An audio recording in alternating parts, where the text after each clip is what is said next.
ಎಲ್ಲರಿಗೂ ನಮಸ್ಕಾರ. ಮಲ್ಲೇಶ್ವರಂ ಹಿರಿಯ ನಾಗರಿಕರ ವೇದಿಕೆಯ ಪದಾಧಿಕಾರಿಗಳೇ ಹಾಗೂ ಹಿರಿಯ ಸದಸ್ಯರೇ, ಜ್ಯೋತಿಷ್ಯದಲ್ಲಿ ಆಸಕ್ತಿ ಹೊಂದಿರತಕ್ಕಂಥ ಮಿತ್ರರೇ, ಆತ್ಮೀಯರೇ, ಇವತ್ತು ಜ್ಯೋತಿಷ್ಯ ಕುರಿತು ಜ್ಯೋತಿಷ್ಯದಿಂದ ನಮಗೆ ಏನು ಉಪಯೋಗ ಅಥವಾ ನಾವು ಹೇಗೆ ಬಳಸ್ಕೋಬೋದು ಅನ್ನೋ ವಿಷಯವನ್ನು ಕುರಿತು ಈ ವೇದಿಕೆಯಲ್ಲಿ ಕೆಲವು ಮಾತುಗಳನ್ನು ಆಡಬೇಕು ಅಂತ ಹೇಳಿ ನಮ್ಮ ಆತ್ಮೀಯ ಮಿತ್ರರಾದ ಶ್ರೀ ಬಿ ಆರ್ ರವೀಂದ್ರನಾಥ್ ಅವರು ಕೇಳಿದಾಗ ನಾನು ಸಂತೋಷದಿಂದ ಒಪ್ಪಿಕೊಂಡೆ. ಈ ವೇದಿಕೆಗೆ ನಾನು ಮೊದಲನೇ ಬಾರಿ ಬರ್ತಾ ಇರೋದು. ಗಾಂಧಿ ಸಾಹಿತ್ಯ ಸಭೆಗೆ ಒಂದನೇ ಸಾರಿ ಅತಿಥಿಯಾಗಿದ್ದೀನಿ. ಈ ಜ್ಯೋತಿಷ್ಯದ ಬಗ್ಗೆ ನಾನು ಸಲಹೆ ಕೊಟ್ಟಿದ್ದ ವಿಷಯ ಜ್ಯೋತಿಷ್ಯ ಸತ್ಯ ಮತ್ತು ಮಿಥ್ಯ ಅಂತ ಕೊಟ್ಟಿದ್ದೆ. ಸತ್ಯ ಎಷ್ಟು, ಮಿಥ್ಯ ಎಷ್ಟು, ಅದ್ರ ಬಗ್ಗೆ ಸಾಕಷ್ಟು ಚರ್ಚೆಗಳು, ತಿಳ್ಕೊಬೇಕಾದಂಥ ವಿಷಯಗಳಿರೋದ್ರಿಂದ ಸತ್ಯ ಮತ್ತು ಮಿಥ್ಯ ಅಂತ ಕೊಟ್ಟಿದ್ದೆ. ಇನ್ನು ಸ್ವಲ್ಪ ಸರಳವಾಗಿರಲಿ, ಸತ್ಯ ಮಿಥ್ಯ ಅಂತ ಸ್ವಲ್ಪ ನಿಗೂಢ ಆಯಿತು. ನೀವೇನಾದರೂ ಮಾತಾಡಿ, ಆದರೆ ಈ ವಿಷಯ ಹೀಗೆ ಕೊಡ್ತೀವಿ ಆಗಬಹುದಾ, ಜ್ಯೋತಿಷ್ಯನ ನಾವೇನು ತಿಳ್ಕೊಳ್ಬೋದು, ಸರಿ ಅದು ಆಗ್ಬೋದು, ಎಲ್ಲರೂ ಸೇರಿಸಿ ನಾನು ಮಾತಾಡ್ತೀನಿ. ಸುಮಾರು 75 ನಿಮಿಷಗಳ ಕಾಲ ಆಗುತ್ತೆ ಅಂತ ಹೇಳಿದೆ. ಹಿಂದೆ ಒಂದು ಸಾರಿ ಚಿತ್ರದುರ್ಗದಲ್ಲಿದ್ದಾಗ ಹೀಗೆ ಒಂದು ಮಹಿಳಾ ಒಕ್ಕೂಟದ ಒಂದು ವೇದಿಕೆಯನ್ನು ನಾನು ಕರೆದಿದ್ರು. ವಿಷಯ ಬೇರೆ, ಬ್ಯಾಂಕಿಂಗ್ ವಿಷಯ ಬೇರೆ ಎಲ್ಲ ಇತ್ತು. ಅದಕ್ಕೆ ಕೇಳಿದ್ರು, ಹೀಗೇನೆ ಕರೆದಿದ್ರು. ಸುಮಾರು 11:30 ಹೀಗೆ ಶುರು ಆಯಿತು. ನಾನು ಎಷ್ಟೊತ್ತು ಮಾತಾಡ್ಬೋದು ಅಂತ ಕೇಳಿದ್ದಕ್ಕೆ ಅವ್ರು ಮುಖ ನೋಡಿಕೊಂಡ್ರು. ಯಾಕೆಂದ್ರೆ ಇವನೇನೋ ಬೇಗ ಮುಗಿಸೋಣಲ್ಲ ಅಂತ ಅನ್ನಿಸ್ತೋ ಏನೋ. ಆಮೇಲೆ ನೋಡಿಕೊಂಡು, ಸರ್ ನೀವು ಎಷ್ಟೊತ್ತು ಬೇಕಾದ್ರೂ ಮಾತಾಡ್ಬೋದು ಸರ್, ಆದರೆ 12:30 ಇವರೆಲ್ಲರೂ ಊಟಕ್ಕೆ ಹೋಗಿ ಊಟ ಮಾಡ್ಕೊಂಡು ಮನೆಗೆ ಸರ್ ಅಂತ ಹೇಳಿದ್ರೆ, ಇಲ್ಲೂ ಹಾಗೆ ಇರೋದ್ರಿಂದ ಅದು ನಾನು 1.25 ಗಂಟೆ ಅದು ಯಾಕೆ ಹೇಳಿದೆ ಅಂದರೆ, ನಾನು 12 ವರ್ಷ ಬೋಧಕನಾಗಿ ಕೆಲಸ ಮಾಡ್ತಿದ್ದು. ಬ್ಯಾಂಕ್ನಲ್ಲಿ, ಸ್ಟೇಟ್ ಬ್ಯಾಂಕ್ ಆಫ್ ಇಂಡಿಯಾದಲ್ಲಿ ಬೋಧಕನಾಗಿ 6 ವರ್ಷ. ಆಮೇಲೆ ನಿವೃತ್ತಿ ಹೊಂದಿದ ನಂತರ ನಾನು ಮೊದಲು ಮೇಸ್ಟ್ರ್ ಆಗಬೇಕು ಅಂತಿದ್ದವನು ನ್ಯಾಷನಲ್ ಇನ್ಸ್ಟಿಟ್ಯೂಟ್ ಫಾರ್ ರೂರಲ್ ಬ್ಯಾಂಕಿಂಗ್ನಲ್ಲಿ. ಅಲ್ಲೂ ಬ್ಯಾಂಕಿಂಗ್ ಬೋಧಕ 6 ವರ್ಷ ಆಯಿತು. ಅಲ್ಲಿ 1.5 ಗಂಟೆಗೆ ಒಂದು ಸೆಷನ್, 10:30 ಇಂದ 12. ಆಮೇಲೆ 1/4 ಗಂಟೆ ಟೀ ಬ್ರೇಕು, ತಿರ್ಗಾ ಇನ್ನು 1.5 ಗಂಟೆ. ಇದು 1.5 ಗಂಟೆ. ಆ 1.5 ಗಂಟೆಯಲ್ಲಿ ಔಪಚಾರಿಕವಾಗಿ ಹೀಗೆ ಕೆಲವು ಪರಿಚಯನೋ ಅಥವಾ ರಾಸಾಯನಿಕವಾದ ಮಾತುಗಳು ಒಂದು 10 ನಿಮಿಷ ಹೋಗುತ್ತೆ. ಕೊನೆಯಲ್ಲಿ ಅಲ್ಲಿ ಇಲ್ಲಿ ಒಂದು 5 ನಿಮಿಷ ಹೋದ್ರೂ ಸಿಕ್ಕೋದು 1 ಗಂಟೆ 15 ನಿಮಿಷ. ಆದ್ದರಿಂದ ನಾವು 75 ನಿಮಿಷ ಬೇಕೇ ಬೇಕು ಅಂತ ಕೇಳಿದೆ. ಯಾಕೆಂದರೆ ನಮ್ಮ ಗಡಿಯಾರ ಸ್ಟಾರ್ಟ್ ಆದರೆ ನಿಲ್ಲೋದು 75 ನಿಮಿಷಕ್ಕೆ.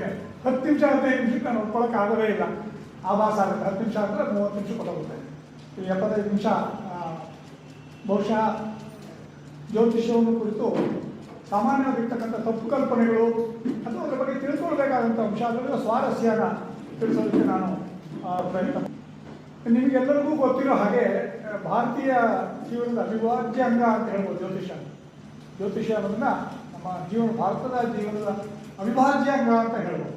ಯಾಕೆಂದರೆ ಒಂದು ಮಗು ಹುಟ್ಟುತ್ತಾ ಇದ್ದಾಗೆ ಅದಕ್ಕೆ ಜಾತಕ ಬರ್ಬೋದು. ನೋಡ್ತೀವಿ, ಮಗು ಹುಟ್ಟಿದಾಗ ನನಗೆ ಮಗು ಆಯಿತು, ನನ್ನ ಮೊಮ್ಮಗು ಆಯಿತು, ಒಂದು ಜಾತಕ ಬರ್ಬೋದು, ಒಂದು ಜಾತಕ ಬರೆಸ್ಬೇಕು, ಒಂದು ಜಾತಕ ಇಟ್ಕೊಂಡಿರ್ಬೇಕು.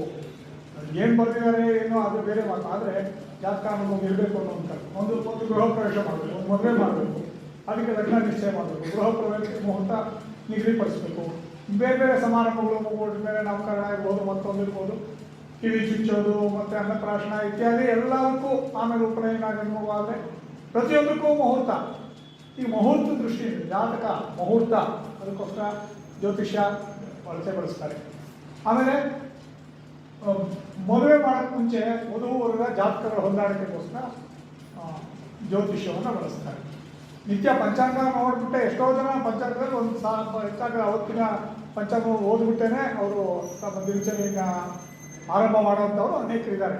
ಪಂಚಾಂಗ ಹೇಳಬೇಕು. ಪ್ರತಿಯೊಬ್ಬರ ಮನೆಯಲ್ಲೂ ಅವರು ತೆಗೆದಿರಲಿ ಅವ್ರಿಗೆ ಧೂಳು ಹಿಡಿದಿದ್ದು ಪಂಚಾಂಗ ಆದರೂ ಒಂದು ಇದ್ದೇ ಇರುತ್ತೆ. ಕೆಲವ್ರ ಮನೆಯಲ್ಲಂತೂ ಎಷ್ಟೋ ವರ್ಷಗಳ ಪಂಚಾಂಗ ಹಾಗೆ ಇರುತ್ತೆ. ಅದನ್ನು ತೂಕು ಕೂಡ ಹಾಕಿರಲ್ಲ, ಧೂಳು ಹಾಗೆ ಕೂತ್ಕೊಂಡಿರುತ್ತೆ, ತೆಗೆದು ನೋಡಿರೋಲ್ಲ. ಆದರೆ ನಂಬಿಕೆ, ಒಂದು ಜ್ಯೋತಿಷ್ಯದಲ್ಲಿರ್ತಕ್ಕಂಥ ನಂಬಿಕೆ, ಅದು ಭಾರತೀಯ ಜೀವನದ ಒಂದು ಅವಿಭಾಜ್ಯ ಅಂಗ. ನಮ್ಮ ಆಚರಣೆ ಹಾಗೂ ನಂಬಿಕೆಗಳಲ್ಲಿ ಬಹಳ ಮಹತ್ವದ್ದು, ಬಹಳ ಗಾಢವಾಗಿ ಬೇರೂರ್ತಕ್ಕಂಥ ಸಂಗತಿ ಅಂತ ಹೇಳಿ ನಿಮಗೆಲ್ಲರಿಗೂ ಗೊತ್ತಿದೆ ಅಂತ ನಾನು ಭಾವಿಸಿದ್ದೀನಿ. ಯಾವುದಕ್ಕೆ ಈ ಜ್ಯೋತಿಷದ ಬಗ್ಗೆ ಎಷ್ಟು ಕುತೂಹಲ? ನಾಳೆ ಅನ್ನೋದು ಯಾವಾಗಲೂ ರಹಸ್ಯದ ವಿಷಯ. ಇವತ್ತು ನಮಗೆ ಗೊತ್ತು, ನಿನ್ನೆ ಗೊತ್ತು, ನಿನ್ನೆ ಹಳೆ ನಿನ್ನೆ ಏನಾಯಿತು ಅದೆಲ್ಲ ಮರ್ತಾ ಬಿಟ್ಟಿರ್ತೀವಿ. ನಿನ್ನೆ ಪೇಪರ್ ಓದ್ಬಿಟ್ಟು ಇವತ್ತೇನು ನಾವು ಅದು ಏನಿದೆ ಅಂತ ಕೂಡ ಗೊತ್ತಿರಲ್ಲ. ನಿನ್ನೇನು ಅಡುಗೆ ಮರ್ತೋಗಿರ್ಬೋದು. ಇವತ್ತು ಭಾಳ ಜನಕ್ಕೆ 99 ಜನಕ್ಕೆ ಮಾಡಿದವ್ರಿಗೆ ಕಷ್ಟಪಟ್ಟದವ್ರಿಗೆ ಗೊತ್ತಿರುತ್ತೆ ನಿನ್ನೆ ಇಷ್ಟು ಕಷ್ಟಪಟ್ಟೆ ಅಂತ. ಆದರೆ ತಿಂದವ್ರಿಗೆ ಜ್ಞಾಪಕನೇ ಇರೋಲ್ಲ. ನಿನ್ನೆ ಅಡುಗೆ ಏನು, ನಿನ್ನೆ ಏನಾಯ್ತು, ಎಲ್ಲಿಗೆ ಹೋಗಿದೆ, ಒಂದು ವಾರದಿಂದ ನೀನು ಎಲ್ಲಿಗೆ ಹೋಗಿದೆ, ಯಾವ ಏನು ಗೊತ್ತಿದ್ದೇ ಇರ್ಬೋದು. ಎಷ್ಟೋ ಜನಕ್ಕೆ 199 ಜನಕ್ಕೆ ಗೊತ್ತೇ ಇರೋಲ್ಲ. ಅದು ಹಾಗೆ ಇವತ್ತಿಂದ ಹೇಗೋ ಹೋಗ್ತಾ ಇರುತ್ತೆ. ಆ ಕಾಲ ಹೋಗೋದೇ ಬೇಕಾದ. ಅದು ನಾಳೆ ಬಗ್ಗೆ ಯಾವಾಗಲೂ ಒಂದು ಕುತೂಹಲ ಇರುತ್ತೆ, ಒಂದು ಆತಂಕ ಇರುತ್ತೆ, ಒಂದು ಸಂಭ್ರಮ ಇರುತ್ತೆ, ಏನೋ ಒಂದು ಇರುತ್ತೆ. ಒಂದು ಮದುವೆ, ಮನೆಯೊಳಗೆ ಒಂದು ಮದುವೆ, ಈ 3 ತಿಂಗಳಾದ್ಮೇಲೆ ಮದುವೆ ಆದರೂ ದಿನಾದರೂ ಅದೇ ಮಾತಾಡ್ತಿರ್ತಾರೆ. 8ನೇ ತಾರೀಕು ಮದುವೆ, ಅಲ್ಲಿಗೆ ಹೋಗಬೇಕು, ಅವ್ರು ಮಾಡಬೇಕು, ಆ ಥರ. ಮುಂದೆ ಏನಾಗುತ್ತೆ ಅನ್ನೋದ್ರ ಬಗ್ಗೆ ಭಾಳ ಕುತೂಹಲ, ಆತಂಕ, ಅದೇನೋ ರಹಸ್ಯ ಏನೋ ಥರ ಒಂದು ತವಕ, ಸಂಭ್ರಮ ಇವೆಲ್ಲ ಇರುತ್ತೆ. ಅದರಿಂದ ಭವಿಷ್ಯತ್ತಿಗೆ ನಾವು ಹೆಚ್ಚಿನ ಇದನ್ನು ಕೊಡ್ತೀವಿ, ಮಾನ್ಯತೆ ಇರ್ತೀವಿ. ಅದಕ್ಕೆ ನಮಗೆ ಮಕ್ಕಳಲ್ಲಿ ಬಹಳ ಮಕ್ಕಳು ಇಂದಿನ ಮಕ್ಕಳೇ ಮುಂದಿನ ಪ್ರಜೆಗಳು ಅಂತ ಹೇಳಿಕೆ ಆಗಿದೆ. ಅವರು ಮುಂದಿನ ನಮ್ಮ ಮನೆತನವನ್ನು ಬೆಳೆದುವಂಥವ್ರು, ನಮ್ಮ ಮನೆಯನ್ನು ಬೆಳೆದುವಂಥವ್ರು. ನಮ್ದಾಯಿತು ನಮ್ಮ ಜೀವನವನ್ನು ನಾವು ನೋಡಿದ್ವಿ. ಅದ್ರ ಮುಂದೆ ಅವ್ರು ಚೆನ್ನಾಗಿರ್ಬೇಕು, ಭವಿಷ್ಯದ ಬಗ್ಗೆನೇ ನಮ್ಮ ಕಣ್ಣು. ಆದ್ದರಿಂದ ನಾಳೆ ಬಗ್ಗೆ ಗೊತ್ತಲ್ಲ. ಇದಕ್ಕೆ ಈಗಲ್ಲ, ಸಹಸ್ರಾರು ವರ್ಷಗಳಿಂದ ಮನುಷ್ಯನ ಬುದ್ಧಿ ಬೆಳೆದಾಗಲಿಂದ ಒಂದೆಲ್ಲ ಒಂದು ರೀತಿಯಲ್ಲಿ ಅದು ಪ್ರಯತ್ನ ಪಡ್ತಾ ಬಂದ. ಪ್ರೇತಾರಾಧನೆ ಮಾಡೋದು, ಅದ್ರ ಮೂಲಕ ಭವಿಷ್ಯ ತಿಳ್ಕೊಳ್ಳೋಕೆ ಪ್ರಯತ್ನ ಮಾಡೋದು. ಯೋಗದ ಮೂಲಕ, ಯೋಗ ದೃಷ್ಟಿಯಿಂದ ನೋಡ್ತಾರೆ. ಹಿಂದಿನ ಋಷಿಮುನಿಗಳು ಯೋಗ, ಧ್ಯಾನ, ತಪ ಅವುಗಳಿಂದ ಅವರು ಅಂತರ್ದೃಷ್ಟಿಯನ್ನು ಪಡೆದುಕೊಂಡು ಭವಿಷ್ಯವನ್ನು ಮುಂದಾಡ್ತಾ ಇದ್ದೀವಿ. ಹೀಗಾಗುತ್ತೆ ಅಂತೇಳಿ ಇವತ್ತು ನೀವು ನೋಡ್ತೀರಾ, ಕೆಲವೆಲ್ಲ ಟಿ ವಿಗಳಲ್ಲಿ ನೋಡೇ ಇರ್ತೀರಾ. ಭವಿಷ್ಯವಾಣಿಗಳು ನಾಸ್ಟ್ರಡಾಮಸ್ ಏನು ಹೇಳ್ದ, ಇನ್ಯಾರೋ ಏನು ಹೇಳಿದ್ರು, ಇದು ಜಾಗತಿಕ ಯುದ್ಧ 3ನೇ ಮಹಾಯುದ್ಧ ಆಗುತ್ತೋ ಇಲ್ವೋ, ಈ ಥರದ್ದೆಲ್ಲ ನಮ್ಮ ಕುತೂಹಲ ಇರುತ್ತೆ. ಇದು ಇವತ್ತು ಬಂದಿದ್ದಲ್ಲ, ಬರೀ ಭಾರತದಲ್ಲ, ಈ ದೇಶದಲ್ಲಿ ಎಲ್ಲ ಥರದ್ದು. ಆಮೇಲೆ ಒಂದು ಕ್ರಿಕೆಟ್ ಮ್ಯಾಚ್ ಆಯಿತು, ಒಂದು ಸರಣಿ, ಈ ಸಲ ಯಾರು ಗೆಲ್ತಾರೆ, ಭಾರತ ಗೆಲ್ಲುತ್ತಾ ಇಲ್ವಾ? ಒಂದು ವೇಳೆ ಭಾರತ ಅಲ್ಲಿ ಫೈನಲ್ಸ್ ಬರ್ದಿರೇ ಹೋದ್ರು, ಆ ಮಟ್ಟಕ್ಕೆ ಬರದೇ ಹೋದ್ರು ಯಾವ ತಂಡ ಗೆಲ್ಬೋದು ಚರ್ಚೆ. ಉದಾಹರಣೆ ಫುಟ್ಬಾಲ್ ತಗೊಂಡ್ರೆ ಭಾರತದವ್ರು ಬರೋದೇ ಇಲ್ಲ. ಕ್ರಿಕೆಟಲ್ಲ ಅಂದರೆ ಭಾರತ ಸ್ವಲ್ಪ ಮುಂದೆ ಇರುತ್ತೆ, ಗೆಲ್ಲೋದು 2ನೇ ಬಾರಿ, ಆದರೆ ಮುಂದೆ ಇರುತ್ತೆ. ಆದರೆ ಫುಟ್ಬಾಲ್ ಅಂತ ಕ್ರೀಡೆಯಲ್ಲಿ ಭಾರತ ಇರೋದೇ ಇಲ್ಲ. ಆದರೆ ವಿಶ್ವದಾದ್ಯಂತ ಇಡೀ ಭೂಗೋಳ ಆ ಕಾಲ್ಚೆಂಡಿನ ಸುತ್ತಾ ಇರುತ್ತೆ.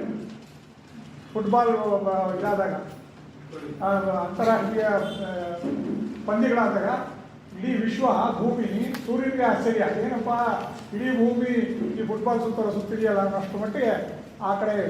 ಆವಾಗ ಯಾರು ಗೆಲ್ತಾರೆ, ಏನು, ಅದಕ್ಕೆ ಏನೇನೋ ರೀತಿಯ ಭವಿಷ್ಯಗಳು, ಇಂಥವ್ರು ಗೆಲ್ಬೋದು, ಹಾಗೆ ಗೆಲ್ಬೋದು ಅಂತ. ಇದು ಮನುಷ್ಯನ ಸಹಜವಾದ. ನಾನು ಮೊದಲೇ ಹೇಳಿದ ಪ್ರೇತಾರಾಧನೆ, ಯೋಗ, ಸಿದ್ಧಿ ಇವುಗಳ ಮೂಲಕ ಭವಿಷ್ಯತ್ತನ್ನು ತಿಳ್ಕೊಳ್ಬೋದು ಅನ್ನೋ ಪ್ರಯತ್ನ ಮಾಡೋದು. ಅದರ ಮುಂದುವರೆದ ಭಾಗನೇ ಜ್ಯೋತಿಷ್ಯದಲ್ಲಿ ಬರ್ತಕ್ಕಂಥ ಹೋರಾಟ.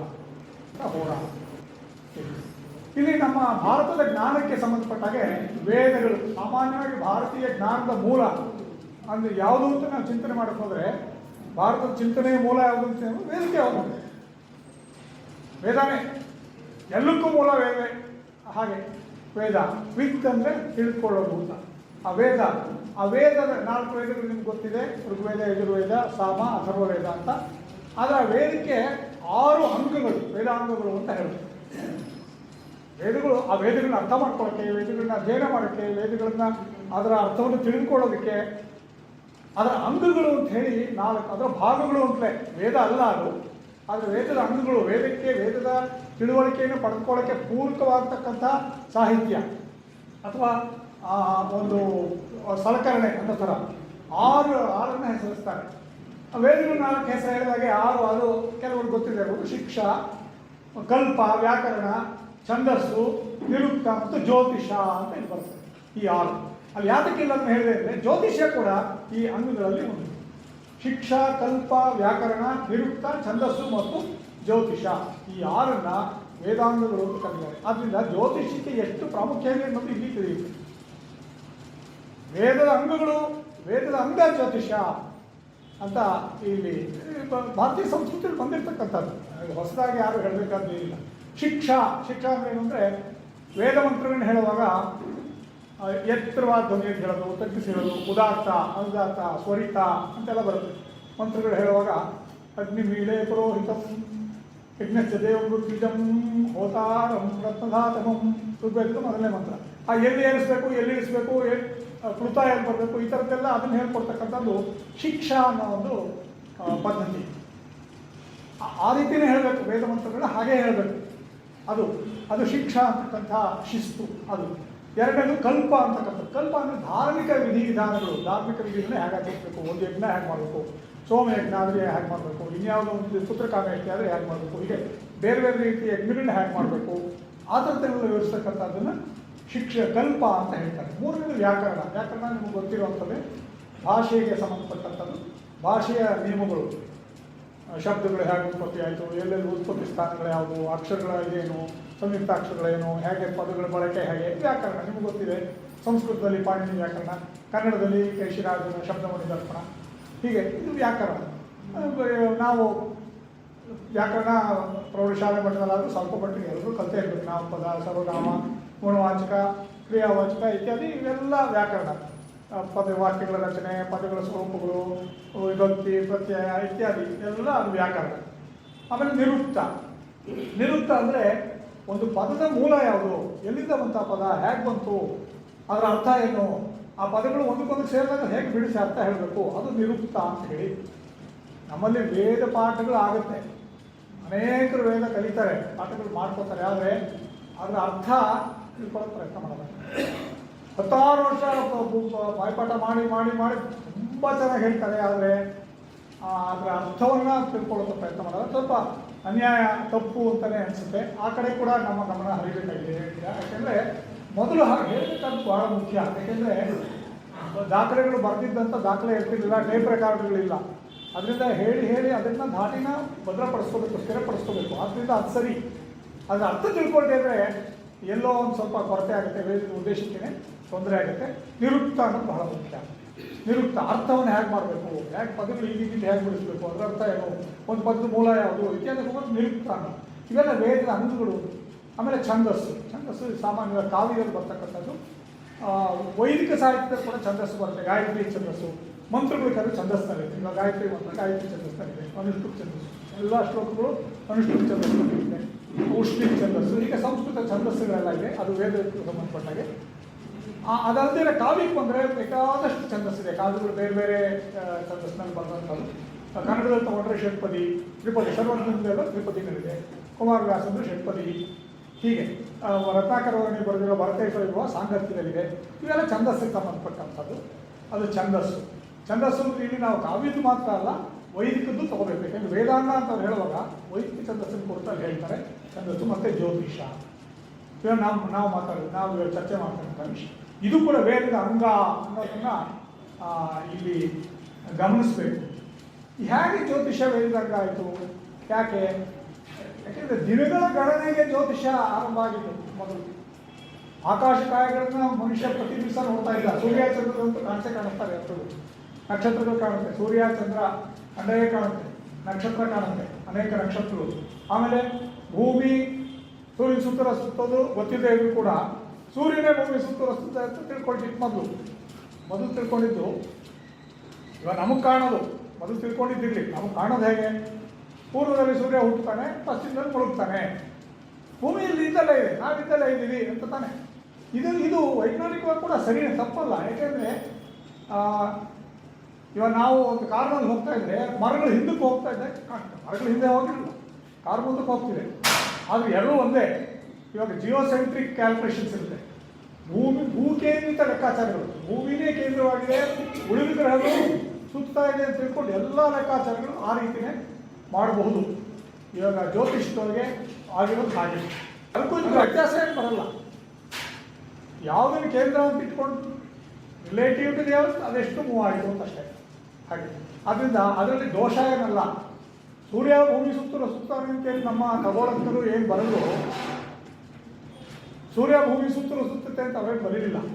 ಆದರೆ ಗ್ರಹಗತಿಗಳು ಹೇಳುವಾಗ ಇಷ್ಟಿಷ್ಟು ಡಿಗ್ರಿಲಿದೆ ಅನ್ನುವಾಗ ಭೂಮಿಗೆ ಹೋಲಿಸಿದ್ರೆ ಅದೆಷ್ಟು ಸೂರ್ಯ ಎಷ್ಟು ಡಿಗ್ರಿಲಿದ್ದಾನೆ, ಚಂದ್ರ ಯಾವ ಡಿಗ್ರಿ ಇದ್ದಾನೆ, ಅವತ್ತೆಷ್ಟು ಯಾವ ಡಿಗ್ರಿಲಿದ್ದ, ಇನ್ನೊಂದು ಗ್ರಹ ಗುರುಗ್ರಹ ಎಲ್ಲಿತ್ತು, ಇದೆಲ್ಲವೂ ಭೂಕೇಂದ್ರಿತವಾಗಿ ಲೆಕ್ಕಾಚಾರ ಆಗ್ತಕ್ಕಂಥದ್ದು ಜಿಯೋಸೆಂಟ್ರಿಕ್ ಅಸ್ಟ್ರಾನಮಿ. ಇದಿದೆ, ಇದರಲ್ಲಿ ಅವೈಜ್ಞಾನಿಕವಾದ ಖಂಡಿತ ಯಾವುದಿಲ್ಲ. ಮೊದಲು ಭಾರತೀಯ ಜ್ಯೋತಿಷ್ಯ ಎಲ್ಲ ಬರೆದಿರೋದು, ಬೇರೆ ಜ್ಯೋತಿಷ್ಯ ಗ್ರಂಥಗಳು ಬರೆದಿರೋದು ಕೂಡ ಭೂಕೇಂದ್ರಿತವಾಗೇ ಲೆಕ್ಕಾಚಾರಗಳು ಮಾಡೇ ಬರೆದಿರೋದು.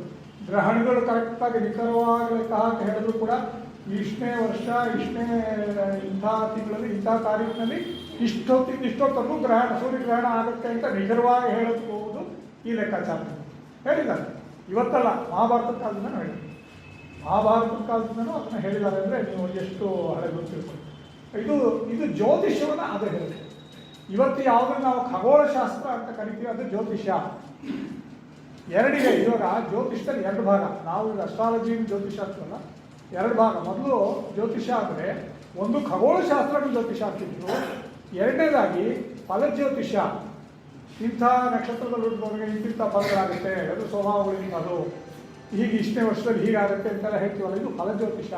ಇದಕ್ಕೆ ಹೋರಾಶಾಸ್ತ್ರ ಅಂತ ಹೇಳ್ತಾರೆ. ಆ ಹೋರಾಶಾಸ್ತ್ರ ಇದೆ, ಅದು ಜ್ಯೋತಿಷ್ಯದ ಒಂದು ಭಾಗ. ಜ್ಯೋತಿಷ್ಯದಲ್ಲಿ ಎರಡು, ಒಂದು ಖಗೋಳಶಾಸ್ತ್ರ, ಅದನ್ನೂ ಜ್ಯೋತಿಷ್ಯ ಆದರು, ಫಲಜ್ಯೋತಿಷ್ಯ ಅಥವಾ ಹೋರಾಶಾಸ್ತ್ರ ಅಂತ ಕರಿತೀವಿ, ಅದನ್ನೂ ಜ್ಯೋತಿಷ್ಯ ಆದರು. ಎರಡೂ ಸೇರಿ ಜ್ಯೋತಿಷ್ಯ ಅನ್ನೋ ಶಬ್ದ. ಇದನ್ನು ಸ್ವಲ್ಪ ಗಮನಿಸಬೇಕು. ಜ್ಯೋತಿಷ್ಯ ಅಂದರೆ ಕೇವಲ ಫಲ ಹೇಳೋದಲ್ಲ, ಜಾತಕ ಬರೆದು ಫಲ ಹೇಳೋದು ಮಾತ್ರ ಜ್ಯೋತಿಷ್ಯ ಅಲ್ಲ. ಗ್ರಹಗಳ ಚಲನೆ, ಗ್ರಹಣಗಳು ಇತ್ಯಾದಿ ಎಲ್ಲ ಅಸ್ಟ್ರಾನಮಿನೇ ಏನಿದೆ ಅದನ್ನೆಲ್ಲ ಹೇಳೋದು ಕೂಡ ಜ್ಯೋತಿಷ್ಯನೇ. ಅದನ್ನು ಜ್ಯೋತಿಷ್ಯಕ್ಕೆ ಎರಡು ಭಾಗಗಳು, ಅದು ವೇದದ ಅಂಗ. ಮೊದಲು ಆ ಫಲ ಜ್ಯೋತಿಷ್ಯ ಇರಲಿಲ್ಲ, ಹೋರಾಶಾಸ್ತ್ರ ಅನ್ನೋದು ಇರಲಿಲ್ಲ, ಅದು ಮುಂದಿನ ಬೆಳವಣಿಗೆ. ಜ್ಯೋತಿಷ್ಯದಲ್ಲಿ ಆಗ ಯಾವುದು ಸಿದ್ಧಾಂತ ಅಂತ ಒಂದು. ಜ್ಯೋತಿಷ್ ಸಿದ್ಧಾಂತ ಅಂದರೆ ಪೂರ್ತಿ ಖಗೋಳಶಾಸ್ತ್ರ. ಜ್ಯೋತಿಷದ ಸಿದ್ಧಾಂತ ಅಂದರೆ ಅದು ಅಸ್ಟ್ರಾನಮಿನೇ, ಪೂರ್ತಿ ಗಣಿತನೇ. ಜ್ಯೋತಿರ್ಗಣಿತ ಸಿದ್ಧಾಂತ ಅಂದರೆ ಜ್ಯೋತಿರ್ಗಣಿತ, ಪೂರ್ತಿ ಲೆಕ್ಕಾಚಾರವೇ, ಗಣಿತೀಯ ಲೆಕ್ಕಾಚಾರಗಳು. ಅದ್ರ ಪ್ರಕಾರ ಯಾವ ಗ್ರಹಗಳ ಚಲನೆ ಏನು, ಯಾವ ಪದ್ಧತಿಗೆ ಸುತ್ತುತ್ತೆ, ಯಾವ ವೇಗದಲ್ಲಿ ಸುತ್ತುತ್ತೆ, ಇದರ ಇದೇನು ಗ್ರಹಣಗಳು ಯಾವಾಗ ಆಗುತ್ತೆ ಇತ್ಯಾದಿ ಎಲ್ಲನೂ ಬರೋದು ಸಿದ್ಧಾಂತದಲ್ಲೇ. ಸಿದ್ಧಾಂತ ಅನ್ನೋದು ಒಂದು. ಇದು ಮೊದಲಿದ್ದು. ಎರಡನೇದು ಸಂಹಿತೆ ಅಂತ. ಸಂಹಿತೆ ಏನಂತಂದರೆ ಸ್ವಲ್ಪ ಮುಂದಕ್ಕೆ ಹೋಗ್ತಾರೆ. ಬರೀ ಗ್ರಹಗಳು ಸೂರ್ಯ ಅಲ್ಲಿದ್ದ, ಚಂದ್ರ ಅಲ್ಲಿದ್ದ, ಮಧ್ಯೆ ಯಾವ ಕೇತು ಆಟ ಬಂತು, ಇದಾಯಿತು ಗ್ರಹಣ, ಅದನ್ನೆಲ್ಲ ವಿವರಿಸೋದು ಒಂದು. ಇದು ಪೂರ್ತಿ ಅಸ್ಟ್ರಾನಮಿನೇ. ಅದಕ್ಕೆ ಇವಾಗ ಜ್ಯೋತಿಷ್ಯ ಅನ್ನೋ ಪದನ ಸಾಮಾನ್ಯವಾಗಿ ಜ್ಯೋತಿಷ್ಯ ಅಂದರೆ ಇದನ್ನೇ ಹೇಳೋದು. ಯಾವುದನ್ನ ಫಲಜ್ಯೋತಿಷ, ಜಾತಕ, ನಾವೀಗೇನು ಮಾತಾಡೋಕ್ಕೆ ಬಂದಿದ್ದೀವಿ ಅದನ್ನೇ ಜ್ಯೋತಿಷ ಅಂತಾರೆ. ಆದರೆ ಬರೀ ಜ್ಯೋತಿಷ ಅಂದ್ರೆ ಅಷ್ಟೇ ಅಲ್ಲ, ಖಗೋಳಶಾಸ್ತ್ರ ಕೂಡ ಮೊದಲು ಸೇರಿತ್ತು. ಈಗ ಅದಕ್ಕೆ ಅಸ್ಟ್ರಾನಮಿಗೆ ಖಗೋಳಶಾಸ್ತ್ರ ಅಂತೀವಿ, ಅಸ್ಟ್ರಾಲಜಿಯನ್ನು ಜ್ಯೋತಿಷ ಅಂತ ಕರಿತೀವಿ. ಎರಡು ಬೇರೆ ಬೇರೆ ಆಗಿದೆ. ಸಿದ್ಧಾಂತ ಮೊದಲನೇದು. ಸಂಹಿತೆಗೆ ಸ್ವಲ್ಪ ಮುಂದಕ್ಕೆ ಬಂದು, ಈ ಸಿದ್ಧಾಂತದಿಂದ ಸ್ವಲ್ಪ ಮುಂದಕ್ಕೆ ಬಂದು ಭೂಕಂಪಗಳು ಯಾವಾಗುತ್ತೆ, ಪ್ರವಾಹಗಳು ಯಾವಾಗುತ್ತೆ, ಸುನಾಮಿ ಥರದ ಪ್ರವಾಹಗಳು, ಆಮೇಲೆ ಜಾಗತಿಕ ಯುದ್ಧಗಳು, ದೊಡ್ಡ ದೊಡ್ಡ ಯುದ್ಧಗಳು, ಪ್ರಕೃತಿ ವಿಕೋಪಗಳು, ಸಾಂಕ್ರಾಮಿಕ ರೋಗಗಳಂಥವು, ಸುನಾಮಿ, ಇದು ನಮ್ಮ ಕೊರೋನಾ ರೀತಿಯ ಸಾಂಕ್ರಾಮಿಕ ರೋಗಗಳು, ದೊಡ್ಡ ಮಟ್ಟದಲ್ಲಿ ಜಗತ್ತನ್ನು ಕಾಡ್ತಕ್ಕಂಥ ರೋಗಗಳು, ಇದು ಪ್ರಾಕೃತಿಕ ಘಟನೆಗಳು, ಯುದ್ಧ, ರಾಜಕೀಯ, ಮಳೆ ಬೆಳೆ, ಹಿಮಪಾತ, ಈ ಥರದ್ದು, ಭೂಕಂಪ, ಇದನ್ನೆಲ್ಲ ತಿಳಿಸ್ತಕ್ಕಂಥದ್ದಕ್ಕೆ ಸಂಹಿತೆ ಬಳಸ್ತೇವೆ. ಸಂಹಿತೆ ಅಂತ ಇದು ಒಂದು ಹೆಜ್ಜೆ ಮುಂದೆ. ಬರೀ ಇದಲ್ಲ, ಗ್ರಹಣ ಮಾತ್ರ ಅಲ್ಲ, ಬರೀ ಚಲನೆ ಮಾತ್ರ ಅಲ್ಲ, ಗ್ರಹಗಳ ಚಲನೆ ಸ್ಥಿತಿಗತಿಗಳು ಮಾತ್ರ ಅಲ್ಲ, ಸಂಹಿತೆ ಅಂತ ಬಂತು. ಅದಾದಮೇಲೆ ಅನೇಕ ಶತಮಾನಗಳ ನಂತರ ಹೋರಾಶಾಸ್ತ್ರ ಅಂತ ಬಂತು. ಇದೆಲ್ಲ ಅಭಿವೃದ್ಧಿ ಬೆಳವಣಿಗೆ ಹೇಗೆ ಬಂತು, ಚಿಂತನೆ ಹೇಗೆ ಮುಂದುವರಿತಾ ಬಂತು, ಸೂಕ್ಷ್ಮ ಆಗ್ತಾ ಬಂತು. ಅಲ್ಲಿ ಹೋರಾಶಾಸ್ತ್ರ ಅಂದರೆ ಅವರ್ ಅನ್ನೋ ಪದದಿಂದ ಬಂದರು. ಹೋರಾ ಅಥವಾ ಹೋರಾ ಅನ್ನೋದು ಅವರಿಂದ ಬಂದು ಅಂತ ನಾನು ಹೇಳ್ತಾ ಇದ್ದೆ ಅಲ್ಲ. ಹೋರಾ ಅನ್ನೋ ಪದದಿಂದ ಅವರ್ ಅನ್ನೋ ಇಂಗ್ಲೀಷ್ ಪದ ಬಂದಿದೆ. ಹೋರಾ ಅಂದರೆ ಗಂಟೆ ಅನ್ನೋ ಅರ್ಥ.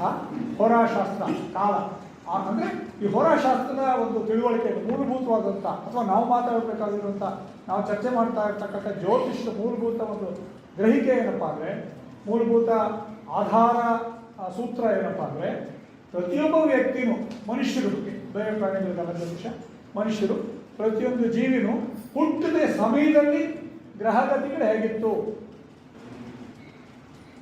ಭಚಕ್ರದಲ್ಲಿ, ಭಚಕ್ರ ಅಂದರೆ ಭೂಮಿಯ ಸುತ್ತೂರ ಗ್ರಹಗಳೆಲ್ಲ ಸುತ್ತುತ್ತೆ. ಅಂದರೆ ನಾನು ಮೊದಲೇ ಹೇಳಿದೆ, ಭೂಮಿ ಸುತ್ತ ಕಾಣುತ್ತಲ್ಲ, ಆ ಒಂದು ಚಕ್ರದಲ್ಲಿ ಸುತ್ತುತ್ತೆ, ಭೂಮಿಯಲ್ಲೇ ಇರುತ್ತೆ ಅಂತ. ವಾಸ್ತವವಾಗಿ ಸುತ್ತಿರೋದು ಭೂಮಿ, ಅದು ಸುತ್ತಾ ಇಲ್ಲ. ಆದರೂ ಕೂಡ ಇದಿದೆ, ಅದೆಲ್ಲ ಸುತ್ತಾ ಇದೆ ಅಂತ ಗ್ರಹಿಸಿ ಅದನ್ನು ಭಚಕ್ರ ಅಂತ ಕರೀತಾರೆ.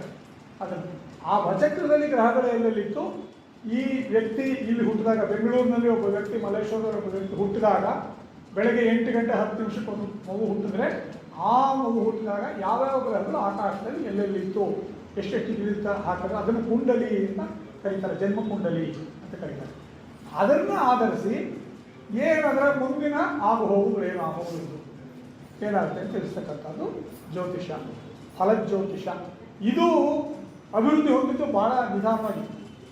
ಜ್ಯೋತಿಷ ಎಲ್ಲ ಮೊದಲೇ ಬಂದ್ಬಿಡ್ತು, ಆದರೆ ಇದು ಬಂದು ಭಾಳ ನಿಧಾನವಾಗಿ. ಇದು ಇಷ್ಟೇ ಡೆವಲಪ್ಮೆಂಟ್. ಒಂದು ಯಾವಾಗ ಬಂತು ಅಂತಂದರೆ ಅಲೆಕ್ಸಾಂಡರ್ನ ನಾವು ಚರಿತ್ರೆಯಲ್ಲಿ ಓದಿದ್ವಿ. ಅಲೆಕ್ಸಾಂಡರ್ ಕ್ರಿಸ್ತಪೂರ್ವ 3ನೇ ಶತಮಾನದಲ್ಲಿ ಭಾರತಕ್ಕೆ ಬಂದ, ಅವನು ಗ್ರೀಸ್ ದೇಶದಿಂದ ಬಂದ.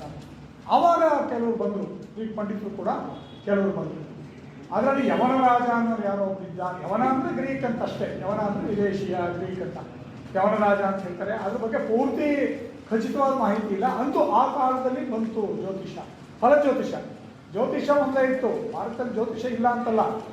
ಅಂತ ಜ್ಯೋತಿಷ, ವೇದಾಂತ ಜ್ಯೋತಿಷ ಇದ್ದೇ ಇತ್ತು. ಗ್ರಹಣಗಳ ಬಗ್ಗೆ ಕೆಲವರು ನಾನು ಹೇಳಿದಾಗ ಮಹಾಭಾರತದ ಕಾಲದಿಂದಾನು ಖಚಿತವಾಗಿ ಗೊತ್ತಾಗೋದಿತ್ತು.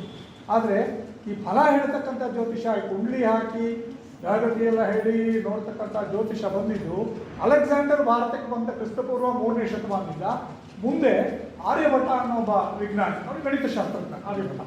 ಅವನು ಆರ್ಯವಟೀಯ ಅಂತ ಒಂದು ಬಹಳ ದೊಡ್ಡ ಗ್ರಂಥವನ್ನು ಬರೆದ. ಅವನ ಕಾಲದವರೆಗೂ ಅವ್ರ ಕಾಲದವರೆಗೂ ಆ ಸಂದರ್ಭದಲ್ಲಿ ಆ ಅವಧಿ ಒಳಗೆ ಸುಮಾರು ಕ್ರಿಸ್ತಶಕ 5ನೇ ಶತಮಾನ ಅಂತ ಇಟ್ಕೊಳ್ಳಿ.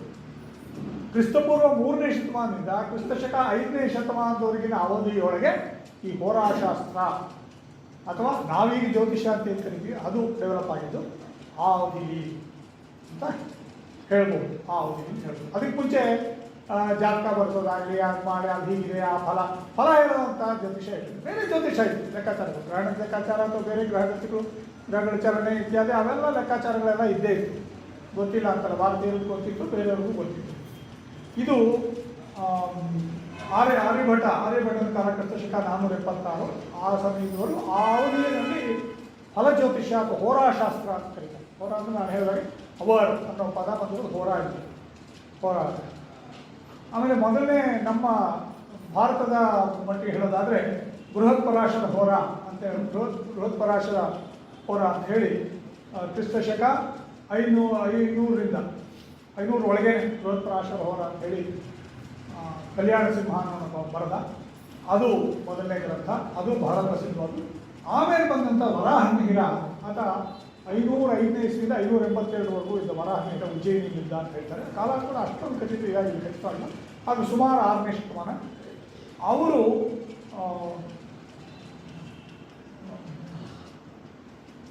ಬರೆದಂಥ ಬೃಹಜ್ಜಾತಕ, ವರಾಹಮಿಹಿರನ ಬೃಹಜ್ಜಾತಕ ಬಹಳ ಪ್ರಸಿದ್ಧವಾದಂಥ ಗ್ರಂಥ. ಎರಡು, ಪರಾಶರ ಹೋರ ಮತ್ತು ಬೃಹಜ್ಜಾತಕ ಎರಡು ಪ್ರಸಿದ್ಧ ಗ್ರಂಥಗಳು. ಯಾರೇ ಮುಂದೆ ಬರೆದ್ರು ಅದನ್ನು ಆಧರಿಸಿ ಬರೆದರು. ಅಷ್ಟೊತ್ತಿಗೆ ಆ ಅವಧಿಯಲ್ಲಿ ಅಲೆಕ್ಸಾಂಡರ್ ಬಂದ ಕಾಲದಿಂದ ಹಿಡಿದು ಆರ್ಯಭಟೀಯದ ಕಾಲದವರೆಗೂ ಆ ಸಮಯದಲ್ಲಿ ಫಲಜ್ಯೋತಿಷ ಜಾರಿಗೆ ಬಂತು, ಅಭಿವೃದ್ಧಿ ಆಯಿತು ಅಂತ ಹೇಳ್ತಾರೆ. ಕುಂಡಲಿನ ಆಧರಿಸಿ ಹೇಳ್ತಕ್ಕಂಥದ್ದು.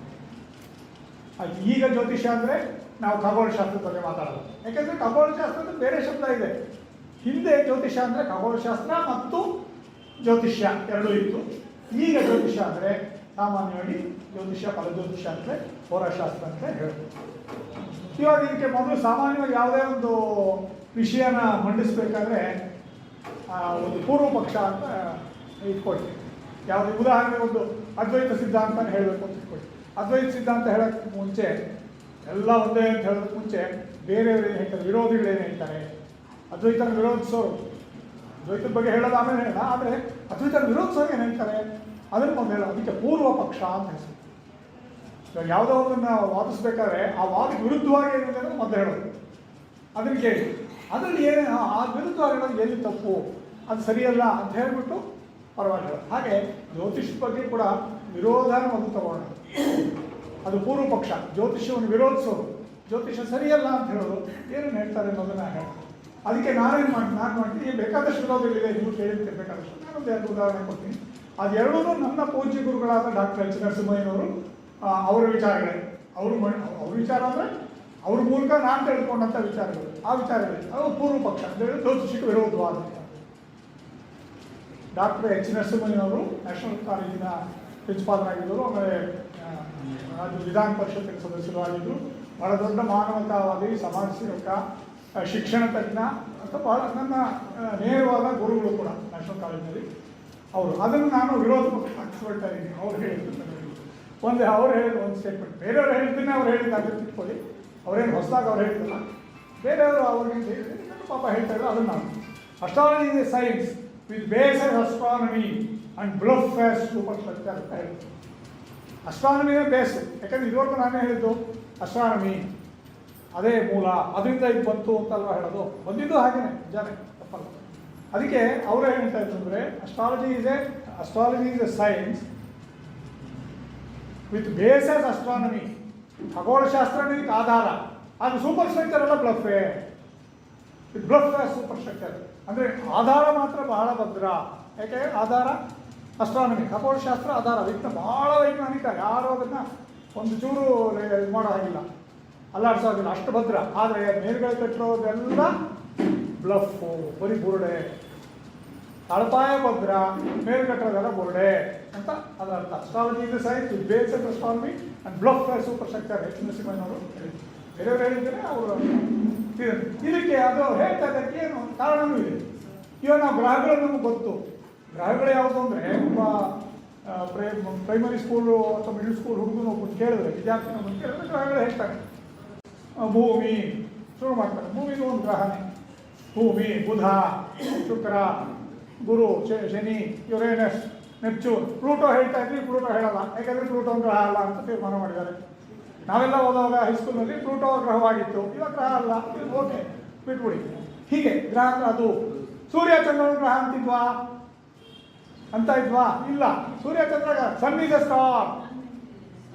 ಸೂರ್ಯ ಒಂದು ನಕ್ಷತ್ರ. ಚಂದ್ರನ ನಾವು ಗ್ರಹ ಅಂತಿದ್ವಾ? ಇಲ್ಲ. ಚಂದ್ರ ಒಬ್ಬ ಉಪಗ್ರಹ ಭೂಮಿಗೆ.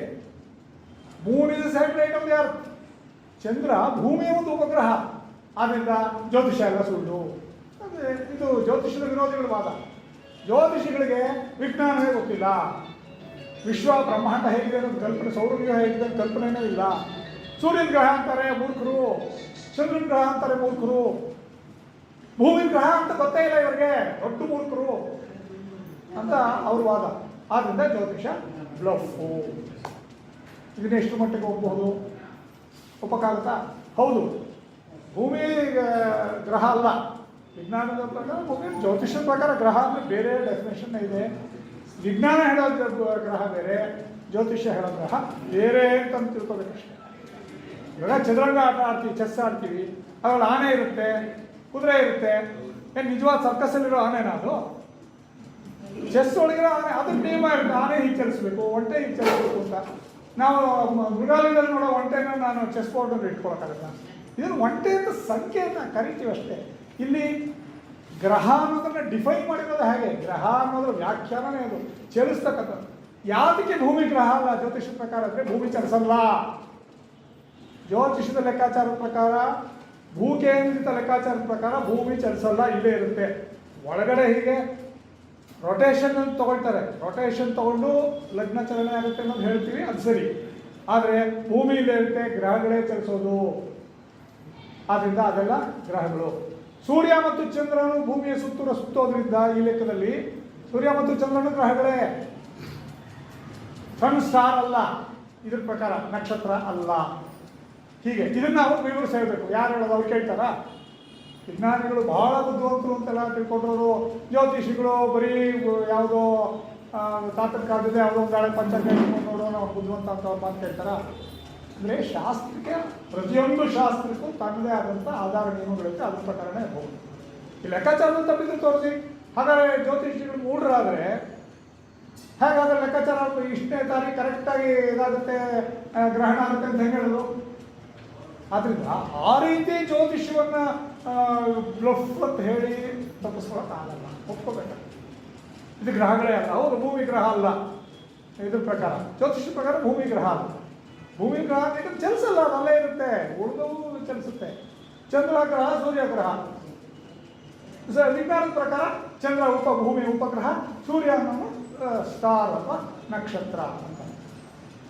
ಇದೊಂದು. ಆಮೇಲೆ ರಾಹು ಮತ್ತು ಕೇತು. ಜ್ಯೋತಿಷದಲ್ಲಿ ರಾಹು ಮತ್ತು ಕೇತು ಎರಡು ಗ್ರಹಗಳು ಇದೆ ಜ್ಯೋತಿಷದಲ್ಲಿ. ಆದರೆ ವಿಜ್ಞಾನದ ಪ್ರಕಾರ ರಾಹು ಕೇತು ಇದೆ, ಇಲ್ಲ ಅಂತಲ್ಲ.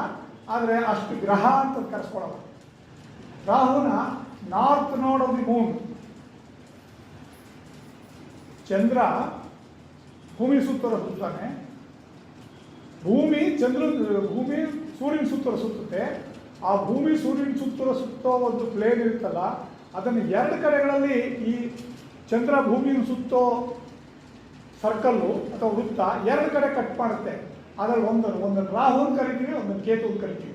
ಇಂಗ್ಲೀಷ್ನಲ್ಲಿ ಅಥವಾ ಅಸ್ಟ್ರಾನಮಿಲಿ, ಬರೀ ಇಂಗ್ಲೀಷಲ್ಲಿ ಅಂತ ಹೇಳಲ್ಲ, ಭಾಷೆ ಅಲ್ಲ, ವಿಜ್ಞಾನ. Astronomy is A pure science, ಗಣಿತದ ಒಂದು ಭಾಗ. ಅದರ ಪ್ರಕಾರ ನಾರ್ತ್ ನೋಡ್ ಆಫ್ ದಿ ಮೂನ್, ಸೌತ್ ನೋಡ್ ಆಫ್ ದಿ ಮೂನ್ ಅಂತ, ಅದನ್ನೇ ಸಾಕ್ಷಾತ್ತಾಗಿ ರಾಹು ಮತ್ತು ಕೇತು ಅಂತ ಹೆಸರಿಟ್ಟಿದ್ದಾರೆ ಅಷ್ಟೇ. ಯಾಕೆ ನಮ್ಮವರು ಕೂಡ ವರಾಹ ನೀರನ್ನು ನಾರ್ತ್ ನೋಡ್ ಅಂತ ಕರಿಬೇಕಾಗಿತ್ತಾ? ಹಾಗಲ್ಲ, ರಾಹು ಕರೆದ, ಇದನ್ನು ಕೇತು ಕರೆದು, ಬೇರೆ ಬೇರೆ ಕಾರಣ ಇರುತ್ತೆ ಹಾಗೆ. ಆದರೆ ರಾಹು ಇಸ್ ಎಕ್ಸಾಕ್ಟ್ಲಿ ನಾರ್ತ್ ನೋಡ್ of the Moon, Ketu is exactly the south ನೋಡ್ ಆಫ್ ದಿ ಮೂನ್. ಹೀಗಿದೆ ಇದು. ಅದು ಗ್ರಹಗಳೇ ಇಲ್ಲ, ಗ್ರಹಗಳಲ್ಲದೇ ಸೇರಿಸ್ಬಿಟ್ಟಿದ್ದಾರೆ. ಇವೆರಡು ಗ್ರಹನೇ ಅಲ್ಲ, ಅದಿಲ್ವೇ ಇಲ್ಲ. ಭೂಮಿ ಗ್ರಹ ಸೇರಿಸೇ ಇಲ್ಲ, ಏನು ಗೊತ್ತಿಲ್ಲ ಅಸ್ಟ್ರಾಲಜರ್ಸ್ಗೆ ಅನ್ನೋ ಒಂದು, ಅದರಿಂದ ಆ ವಾದವನ್ನು ನಾವು ತಳ್ಳಿ ಹಾಕಿದ್ದೇವೆ. ಹಾಗೆ ಹೇಳೋಕ್ಕಾಗಲ್ಲ ಅಂತ. ಈ ಇದರಲ್ಲಿ ಶಾಸ್ತ್ರದಲ್ಲಿ ಹೀಗೆ ಆಧಾರ ನಿಯಮಗಳ ಪ್ರಕಾರ ನೋಡಿದ್ರೆ ಹೀಗೆ, ಅದರಲ್ಲಿ ತಪ್ಪಿಲ್ಲ. ಆಮೇಲೆ ಇನ್ನೊಂದು ಹೇಳ್ತಾರೆ, ಇನ್ನೊಂದು ಎಚ್ ನರಸಿಂಹಯ್ಯನವರು ಹೇಳಿದೆ, ವಿಶ್ವದ 10 ಶ್ರೇಷ್ಠ ಬುದ್ಧಿವಂತರನ್ನು ಸೇರಿಸಬೇಕು. ಪ್ರಪಂಚದಲ್ಲಿ ಬಹಳ ದೊಡ್ಡ ವಿಶ್ವ, 800 ಕೋಟಿ ಜನಸಂಖ್ಯೆ, 10 ಜನ ಬಹಳ ಶ್ರೇಷ್ಠರಾದಂಥ ವಿದ್ವಾಂಸರನ್ನ, ಬಹಳ ಬುದ್ಧಿವಂತರು, ತುಂಬ ಮೇಧಾವಿಗಳನ್ನ ಒಂದು ಕಡೆ ಸಭೆ ಸೇರಿಸ್ಬಿಟ್ಟು ಅವ್ರನ್ನೊಂದು ಪ್ರಶ್ನೆ ಕೇಳಬೇಕು. ಏನು? ಜಗತ್ತಿನಲ್ಲಿ ಗುರುಗಳೇ, ಎಲ್ರಿಗೂ ನಮಸ್ಕಾರ, ನೀವೆಲ್ಲ ಸೇರಿಸಿದ್ದೀರಾ, ನಿಮಗೆ ಸೇರಿಸೋ ಉದ್ದೇಶ ಏನಂದರೆ ಇವತ್ತು ಬಹಳ ಮಹತ್ವದ ವಿಷಯ ತಿಳ್ಕೊಂಡು, ಜಗತ್ತಿನ ಅತ್ಯಂತ ಮೌಢ್ಯದ ವಿಷಯ ಯಾವುದು ಸ್ವಾಮಿ, ದಯವಿಟ್ಟು ತಿಳಿಸ್ಕೊಡಿ ಅಂತ ಅವ್ರನ್ನ ಕೇಳಬೇಕಂತೆ. ಕೇಳಿದಾಗ ಅವ್ರು ಹೇಳ್ತಾರಂತೆ, ಜ್ಯೋತಿಷ್ಯ. ಇದು ವಿಜ್ಞಾನದ ಒಂದು ನಿಲುವು. ನಾನು ಯಾರನ್ನು ಖಂಡಿಸಕ್ಕೆ ಹೋಗೋದಿಲ್ಲ. ಇನ್ನು ಎಷ್ಟು ಮಟ್ಟಿಗೆ ವೈಜ್ಞಾನಿಕ ವಿಚಾರ ಮಾಡಿ. ಜಗತ್ತಿನಲ್ಲಿ ಬಹಳ ದೊಡ್ಡ ಜಗತ್ತು, ನಿಮ್ಗೆ ಗೊತ್ತೇ ಇದೆ.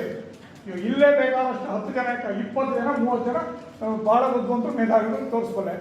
ನನಗೇ ಗೊತ್ತು, ಒಂದು 20 ಜನ ಇದ್ದಾರೆ, ಎಲ್ಲರೂ ಮೇಧಾವಿಗಳೇ. ನನಗೆ ಗೊತ್ತಿದ್ದ ಮೇಧಾವಿಗಳು ಇರ್ತಾರೆ.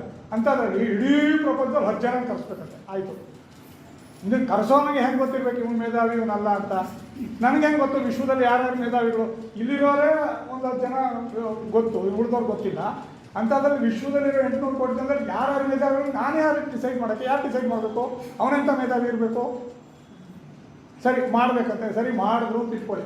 ಮಾಡಿ ಅವ್ರನ್ನ ಕೇಳಬೇಕಾದ ಪ್ರಶ್ನೆ ಏನು? ಆಯ್ತಪ್ಪ, ಹಿರಿಯರನ್ನ ಕಲಿಸಿದೆ, ಭಾಳ ಜ್ಞಾನಿಗಳು, ಅವ್ರಿಗೆಲ್ಲ ಇದು ಮಾಡಿ ಸತ್ಕಾರ ಮಾಡಿದೆ, ಕೈ ಮುಗಿದೆ, ವಿನಯದಿಂದ ಕೇಳ್ಕೊಂಡೆ. ಕೇಳಪ್ಪ, ಒಳ್ಳೆ ಪ್ರಶ್ನೆ ಕೇಳು, ಉದ್ಧಾರ ಆಗುವಂಥದ್ದು ಕೇಳು, ಜಗತ್ತು ಒಳ್ಳೆಯದಾಗೋದು ಕೇಳು. ಅದು ಬಿಟ್ಬಿಟ್ಟು ಜಗತ್ತಿನಲ್ಲಿ ಅತ್ಯಂತ ಮೌಢ್ಯದ ವಿಷಯ ಯಾವುದು ಸ್ವಾಮಿ ಅಂತ ಕೇಳಬೇಕಾ? ಬೇರೆ ಪ್ರಶ್ನೆ ಇಲ್ವೇನೆ ನಿಮಗೆ? ಇದು ಕೇಳ್ತಕ್ಕ ಪ್ರಶ್ನೆನ ಅಂಥ ಮೇಧಾವಿಗಳಿಗೆ? ಇನ್ನೇನು ಬೇರೆ ಒಳ್ಳೆ ಪ್ರಶ್ನೆ ಇರಲಿಲ್ವೇ? ಇದು ಕೇಳಬೇಕಂತ. ಕೇಳಿದ್ರೆ ಅವ್ರೇನು ಹೇಳ್ತಾರಂತೆ?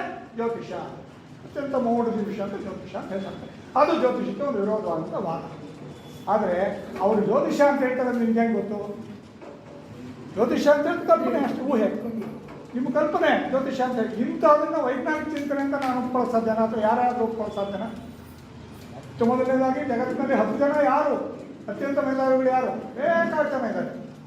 ಯಾರು ಆರಿಸ್ತಾರೆ? ಇವಾಗ ನಾನು ಆರಿಸಿದ್ರೆ ನನ್ನ ಮೂಗಿನ ಮೇರೆಗೆ ಆರಿಸ್ತೀನಿ, ಇವನು ಮೇಧಾವಿ, ಇವನು ಮೇಧಾವಿ, ಇವನು ಮೇಧಾವಿ. ಹೌದು, ಮೇಧಾವಿಗಳೇ, ಅವ್ರು ಕರೆಸ್ತೀವಿ. ಅವರೇನು ಹೇಳ್ತಾರೆ?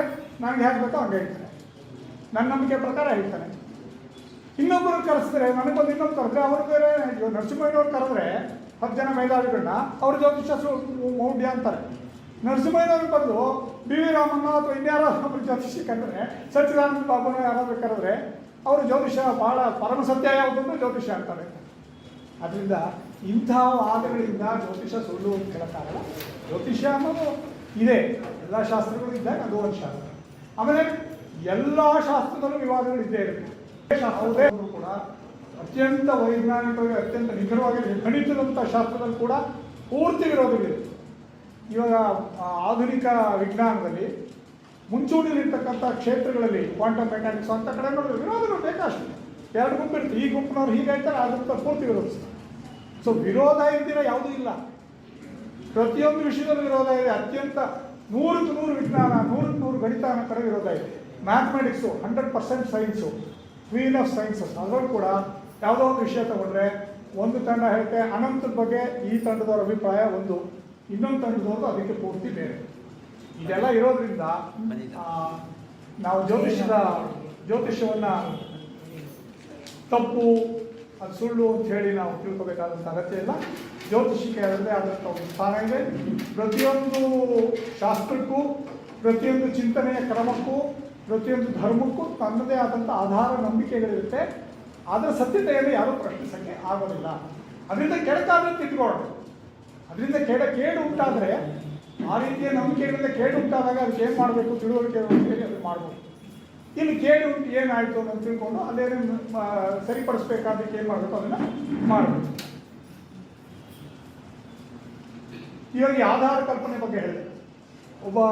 ಒಂದು ಮನುಷ್ಯ ಒಂದು ನಿರ್ದಿಷ್ಟ ಕಾಲದಲ್ಲಿ ಹುಟ್ಟಿದಾಗ ಆ ಕಾಲದಲ್ಲಿ ನಕ್ಷತ್ರದಲ್ಲಿ ಯಾವ್ಯಾವ ಗ್ರಹ ಎಲ್ಲೆಲ್ಲಿತ್ತು ಅಂತ ಹಾಕೋದಕ್ಕೆ ಜನ್ಮಕೂಟದಲ್ಲಿ ಅದರ ಆಧಾರದ ಮೇಲೆ ಯಾವುದಾಗಿದ್ರೆ ಏನು ಫಲ ಅಂತ ಈ ಆಧಾರ ಕಲ್ಪನೆ. ಇದು ಹಾಗಾದ್ರೆ ಇದು ಸತ್ಯನೋ ಇಲ್ವೋ ಅಂತ ಹೇಳಿದ್ರೆ, ಇದು ಸತ್ಯ ಅಂತ ಅನ್ನೋದಕ್ಕೆ ಒಂದು ವೈಜ್ಞಾನಿಕವಾಗಿ ಒಂದು ಉದಾಹರಣೆ. ಇವಾಗ ನಮಗೆ ಗೊತ್ತಿರೋ ಹಾಗೆ ಈ ಬ್ರಹ್ಮಾಂಡ ಸೃಷ್ಟಿಯಾಗಿದ್ದು ಮೊದಲು ಒಂದು ಕಣದಿಂದ ಒಂದು ಕಣ ಸ್ಫೋಟ ಆಯಿತು. ಸ್ಫೋಟ ಆಗಿ ಇಡೀ ಸ್ಟಾರ್ಟ್ ಒಂದೇ ಒಂದು ಕಣ ಭಾಳ ಸಣ್ಣದು, ಅದಕ್ಕೆ 0 ಡಯಾಮೀಟರ್ ಏನೂ ಇಲ್ಲ, ಕಣಕ್ಕಿಂತ ಚಿಕ್ಕದು. ಅಲ್ಲಿಂದ ಹಿಡಿದು ಬಿಗ್ ಬ್ಯಾಂಗ್ ಅದು ಮಹಾಸ್ಫೋಟ ಆಯಿತು. ಆ ಮಹಾಸ್ಫೋಟದ ಇಡೀ ಜಗತ್ತು ಬಂತು ಅಂತೇಳಿ ಒಂದು ವಿಜ್ಞಾನದಲ್ಲಿ ಬಹಳಷ್ಟು ಜನ ನಂಬಿರ್ತಕ್ಕಂಥ, ಆಧಾರವಾಗಿ ಇಟ್ಕೊಂಡಿರ್ತಕ್ಕಂಥ ನಂಬಿಕೆ. ಅದರ ಆಧಾರದ ಮೇಲೆ ಯಾವಾಗ ಆಯಿತು ಅಂತ ಅದನ್ನು ಆಧರಿಸಿ ಏನಲ್ಲಿ ಹೇಗೆ ಮುಂದುವರಿಯುತ್ತೆ ವಿಶ್ವ ಅನ್ನೋದನ್ನು ಲೆಕ್ಕಾಚಾರ ಹಾಕ್ತಾ ಇದ್ದಾರೆ. ಈಗಲೂ ಹಾಕ್ತಾ ಇದ್ದಾರೆ, ಎಷ್ಟೋ ವರ್ಷಗಳಿಂದ ಹಾಕ್ತಾ ಇದ್ದಾರೆ. ಅದೇ ತತ್ವ ಇಲ್ಲೂ ಅನುಸರಿಸಿರೋದಷ್ಟೇ. ಅಸ್ಟ್ರಾಲಜಿಯಲ್ಲಿ ಕೂಡ ಅದೇ. ಹುಟ್ಟಿದಾಗ ಯಾವುದೋ ಒಂದು ಇತ್ತು, ಒಳಗಡೆ ಕರ್ಮದ ಬೀಜ, ಕರ್ಮ ಸಿದ್ಧಾಂತನೇ ಇದಕ್ಕೆ ಹಿನ್ನೆಲೆ. ಈ ಜ್ಯೋತಿಷಕ್ಕೆ ಮನುಷ್ಯನ ಆಗೋ ಹೋಗುಗಳಿಗೆ ಅವನ ಕರ್ಮನೇ ಕಾರಣ. ಹಿಂದೆ ಮಾಡಿದ್ದು ಈಗಿನ ಜನ್ಮದ್ದು ಇರ್ಬೋದು, ಹಿಂದಿನ ಜನ್ಮದ್ದು ಇರ್ಬೋದು, ಪುನರ್ಜನ್ಮ ಮತ್ತು ಕರ್ಮ ಸಿದ್ಧಾಂತ ಇದಕ್ಕೆ ಹಿನ್ನೆಲೆಯಾಗಿ ಇದ್ದೇ ಇದೆ. ಭಾರತೀಯ ಜ್ಯೋತಿಷ್ಯ ಮತ್ತು ಬೇರೆ ಜ್ಯೋತಿಷಗಳಲ್ಲೂ ಅದೇ. ಇಲ್ದಿದ್ರೆ ಆ ಹುಟ್ಟಿನಿಂದ ಹೇಳೋಕ್ಕೆ ಸಾಧ್ಯನೇ ಇಲ್ಲ. ಯಾವ ಆಧಾರದ ಮೇಲೆ ಹೇಳೋಕ್ಕಾಗುತ್ತೆ ಹುಟ್ಟಿನಿಂದ? ಬರೀ ಕಾಲದ ಮೇಲಲ್ಲ, ಹಿಂದೆ ಏನು ತಂದಿರುತ್ತೆ, ಅದು ಹೇಗೆ ಒಂದು ಕಣ ಬಿಗ್ ಬ್ಯಾಂಗ್ ಆಗಿ ಬ್ರಹ್ಮಾಂಡ ಆಯಿತು, ಹಾಗೆ ಒಂದು ಸಣ್ಣ ಜೀವಿ ಹುಟ್ಟಿ ಮನುಷ್ಯ 100 ವರ್ಷನೋ 80 ವರ್ಷನೋ 90 ವರ್ಷನೋ ಬದುಕಿರ್ತಾನೆ. ಎಷ್ಟೋ ಘಟನೆಗಳು ನಡೆಯುತ್ತಲ್ಲ, ಅದನ್ನು ವಿಶ್ಲೇಷಣೆ ಮಾಡ್ತಕ್ಕಂಥ ಶಾಸ್ತ್ರವಾಗಿ ಈ ಹೋರಾಶಾಸ್ತ್ರ ಅಥವಾ ಫಲಜ್ಯೋತಿಷ ಬೆಳೆದು ಬಂದಿದೆ. ಇದರಲ್ಲಿ ಕೆಲವು ವಿರೋಧಗಳು, ಮತ್ತು ವಿರೋಧಗಳು ಹೇಳ್ಬೇಕಾದ್ರೆ ಬೇಕಾದಷ್ಟು ಹೇಳ್ಬೋದು. ಸಮಸ್ಯೆಗಳೆಲ್ಲ ಕಳೆದಿವೆ. ಗಣಿತದಲ್ಲಿ ಕೂಡ ಎಷ್ಟೋ ಸಮಸ್ಯೆಗಳು, ಅರ್ಥವಿಲ್ಲದೆ ಇರೋ ಸಮಸ್ಯೆಗಳಿದೆ, ಉತ್ತರ ಇಲ್ಲದೆ ಇರೋ ಸಮಸ್ಯೆಗಳಿದೆ. ಆ ಉತ್ತರ ಬೇರೆ ಬೇರೆ ದೃಷ್ಟಿಗಳಿರುವಂಥ ಸಮಸ್ಯೆಗಳೆಲ್ಲ ಇದೆ. ಹಾಗೆಯೇ ಜ್ಯೋತಿಷದಲ್ಲೂ ಇದೆ. ಒಂದೇ ಒಬ್ಬ ತಾಯಿಗೆ ಒಂದೇ ಕ್ಷಣದಲ್ಲಿ 2 ಮಕ್ಕಳು ಒಟ್ಟಿಗೆ ಹುಟ್ಟಿದ್ರೆ ಇಬ್ಬರದು ಭವಿಷ್ಯ ಒಂದೇ ಆಗಿರುತ್ತಾ ಅನ್ನೋದು ಒಂದು ಪ್ರಶ್ನೆ ಕೇಳ್ತಾರೆ. ಒಂದು ಆಸ್ಪತ್ರೆಯಲ್ಲಿ KC ಜನರಲ್ ಹಾಸ್ಪಿಟ್ಲು, ನಾವು 4 ಮಕ್ಕಳು ಒಟ್ಟಿಗೆ ಹುಟ್ಟುತ್ತಾರೆ ಒಂದೇ ಕಾಲದಲ್ಲಿ. ಅವ್ರ 4 ಭವಿಷ್ಯ ಒಂದೇ ಆಗಿರುತ್ತಾ, ಅವ್ರ ಜೀವನದ ಎಲ್ಲ ಘಟನೆಗಳು ಒಂದೇ ಆಗಿರುತ್ತೆ. ಈ ಥರದ ಪ್ರಶ್ನೆಗಳೆಲ್ಲ ಇದೆ, ಇಲ್ಲ ಅಂತಲ್ಲ. ಅದಕ್ಕೆಲ್ಲ ಬೇರೆ ಜ್ಯೋತಿಷಿಗಳು ತಮಗೆ ತಿಳಿದಂತೆ ಹೇಳಿದ್ದಾರೆ. ಈ ಥರದ ವಿವಾದಗಳು ವಿಜ್ಞಾನದಲ್ಲಿರೋ ಹಾಗೆ ಜ್ಯೋತಿಷದಲ್ಲೂ ಕೂಡ ಇದೆ, ಇಲ್ಲ ಅಂತ ಹೇಳೋದು. ನನಗೆ ಬಂದ ಒಂದು ಜಾತಕದಲ್ಲಿ ಅದನ್ನು ಸ್ವಲ್ಪ ಒಂದು ಪ್ರಾಸೆಸ್ ಹೇಳಿ. 2 ಮಕ್ಕಳು, ಚಿಕ್ಕವಳಿಗೆ ಮದುವೆ ಗೊತ್ತಾಗ್ಬಿಟ್ಟಿದೆ. ಚಿಕ್ಕವಳಿಗೆ ಅವಳಿ ಜವಳಿ ಒಂದು 5 ನಿಮಿಷ ವ್ಯತ್ಯಾಸ ಅಷ್ಟೇ. ಚಿಕ್ಕವಳಿಗೆ ಮದುವೆ ಗೊತ್ತಾಗುತ್ತೆ. ದೊಡ್ಡವಳು ಬಂದು ನಾನು ದೊಡ್ಡವಳ ಜಾತಕ ನನಗೆ ಕೊಟ್ಟು, ಏನು 5 ನಿಮಿಷ ವ್ಯತ್ಯಾಸ. ನಾನು ಚಿಕ್ಕವಳ ಜಾತಕ ನಾನು ನೋಡಿಲ್ಲ. ಏನು ನೋಡಬೇಕಾದ್ದೇನು ಅದೇ ಜಾತಕನೇ. 5 ನಿಮಿಷ ವ್ಯತ್ಯಾಸ ಅಂದರೆ ಅದೇ ಜಾತಕ ಇರುತ್ತೆ, ಕುಂಡ್ಲಿ ಅದೇ ಇರುತ್ತೆ. ನೋಡ್ಬಿಟ್ಟು ಇಲ್ಲ ಗುರುಬಲ ಇಲ್ಲ, ಈಗ ಮದುವೆ ಆಗಲ್ಲ, ಇಷ್ಟೇ ಇದಾಗಿ ಈ ವರ್ಷ ಕಳಿಬೇಕು, ಗುರುಬಲ ಬರುತ್ತೆ ಆಗುತ್ತೆ. ಆಮೇಲೆ ಅದು ತಂದಿದ್ದವ್ರು ಹೇಳಿದ್ರು, ಸರ್ ನೀವು ಹೇಳ್ತಿದ್ರೆ ಗುರುಬಲ ಇಲ್ಲ ಅಂತ. ಇವಳು ತಂಗಿಗೂ ಅದೇ ಚಂದ್ರ ಅದೇ ಸ್ಥಾನದಲ್ಲಿದೆ, ಅವಳಿಗೂ ಗುರುಬಲ ಇಲ್ಲ, ಅವಳಿಗೂ ನಿಶ್ಚಯ ಆಗೋಗಿದೆಯಲ್ಲ, ಮದುವೆ ಈಗ 3 ತಿಂಗಳಾದ್ಮೇಲೆ ಮದುವೆ ಇದೆ ಅಂದರು. ಅದನ್ನು ನಾನು ನೋಡಿಲ್ಲ, ನಾನೇನು ಹೇಳೋಕ್ಕಾಗಲ್ಲ. ಅದ್ರ ಬಗ್ಗೆ ಏನು ಹೇಳ್ಬೋದು, ಇದ್ರ ಬಗ್ಗೆ ಅಂತ ಹೇಳ್ತೀನಿ. ಆಮೇಲೆ ಅವ್ರು ಹೇಳಿದ ವಿಷಯ, ಆ ಮದುವೆ ಆಗಲಿಲ್ಲ, ಅವ್ರ ತಾತನ ಯಾರೋ ಸತ್ತೋಗ್ರು, ಆ ಹುಡುಗನ ತಾತನ ಯಾರೋ ಆ ಕಡೆ ಒಬ್ಬರು ಹೋಗಿ ಅದು ಮದುವೆ ಅದು ರದ್ದಾಗಿ, ಅದಾದಮೇಲೆ ಇಬ್ಬರಿಗೂ ಒಟ್ಟಾಗಿ ಮದುವೆ ಆಯಿತು. ಆ ಕತ್ತಿ ಕಡಿಮೆ. ಹಾಗೆ ಅದೊಂದು. ಇನ್ನೊಂದು ನನ್ನ ಅನುಭವದಲ್ಲಿ ಇದೆಲ್ಲ ಕಡಿಮೆ, ಈ ಟ್ವಿನ್ ಬರ್ತ್ಸು ಅದೆಲ್ಲ ಬರೋದು ಕಡಿಮೆ. 3 ತ್ರಿವಳಿ ಜನನ ನಮ್ಮ ಪರಿಚಯ ಪುಣ್ಯಕ್ಕೆ ಅವ್ರು ಕಷ್ಟವಾದ ಪ್ರಶ್ನೆ ಯಾವಾಗ ಕೇಳಿದರೆ ನಾನು ಹೆಂಗೆ ಹೇಳ್ತಿದ್ದೆ, ನನಗಾಗ ನನಗೆ ಗೊತ್ತಿಲ್ಲ ಅಂತ ಇದೆ. 3 ಮಕ್ಕಳು 3 ಹೆಣ್ಮಕ್ಳು ಒಟ್ಟಿಗೆ ಹುಟ್ಟಿದ್ರೆ ನೀವು ಹೇಗೆ ಹೇಳ್ತೀರಾ?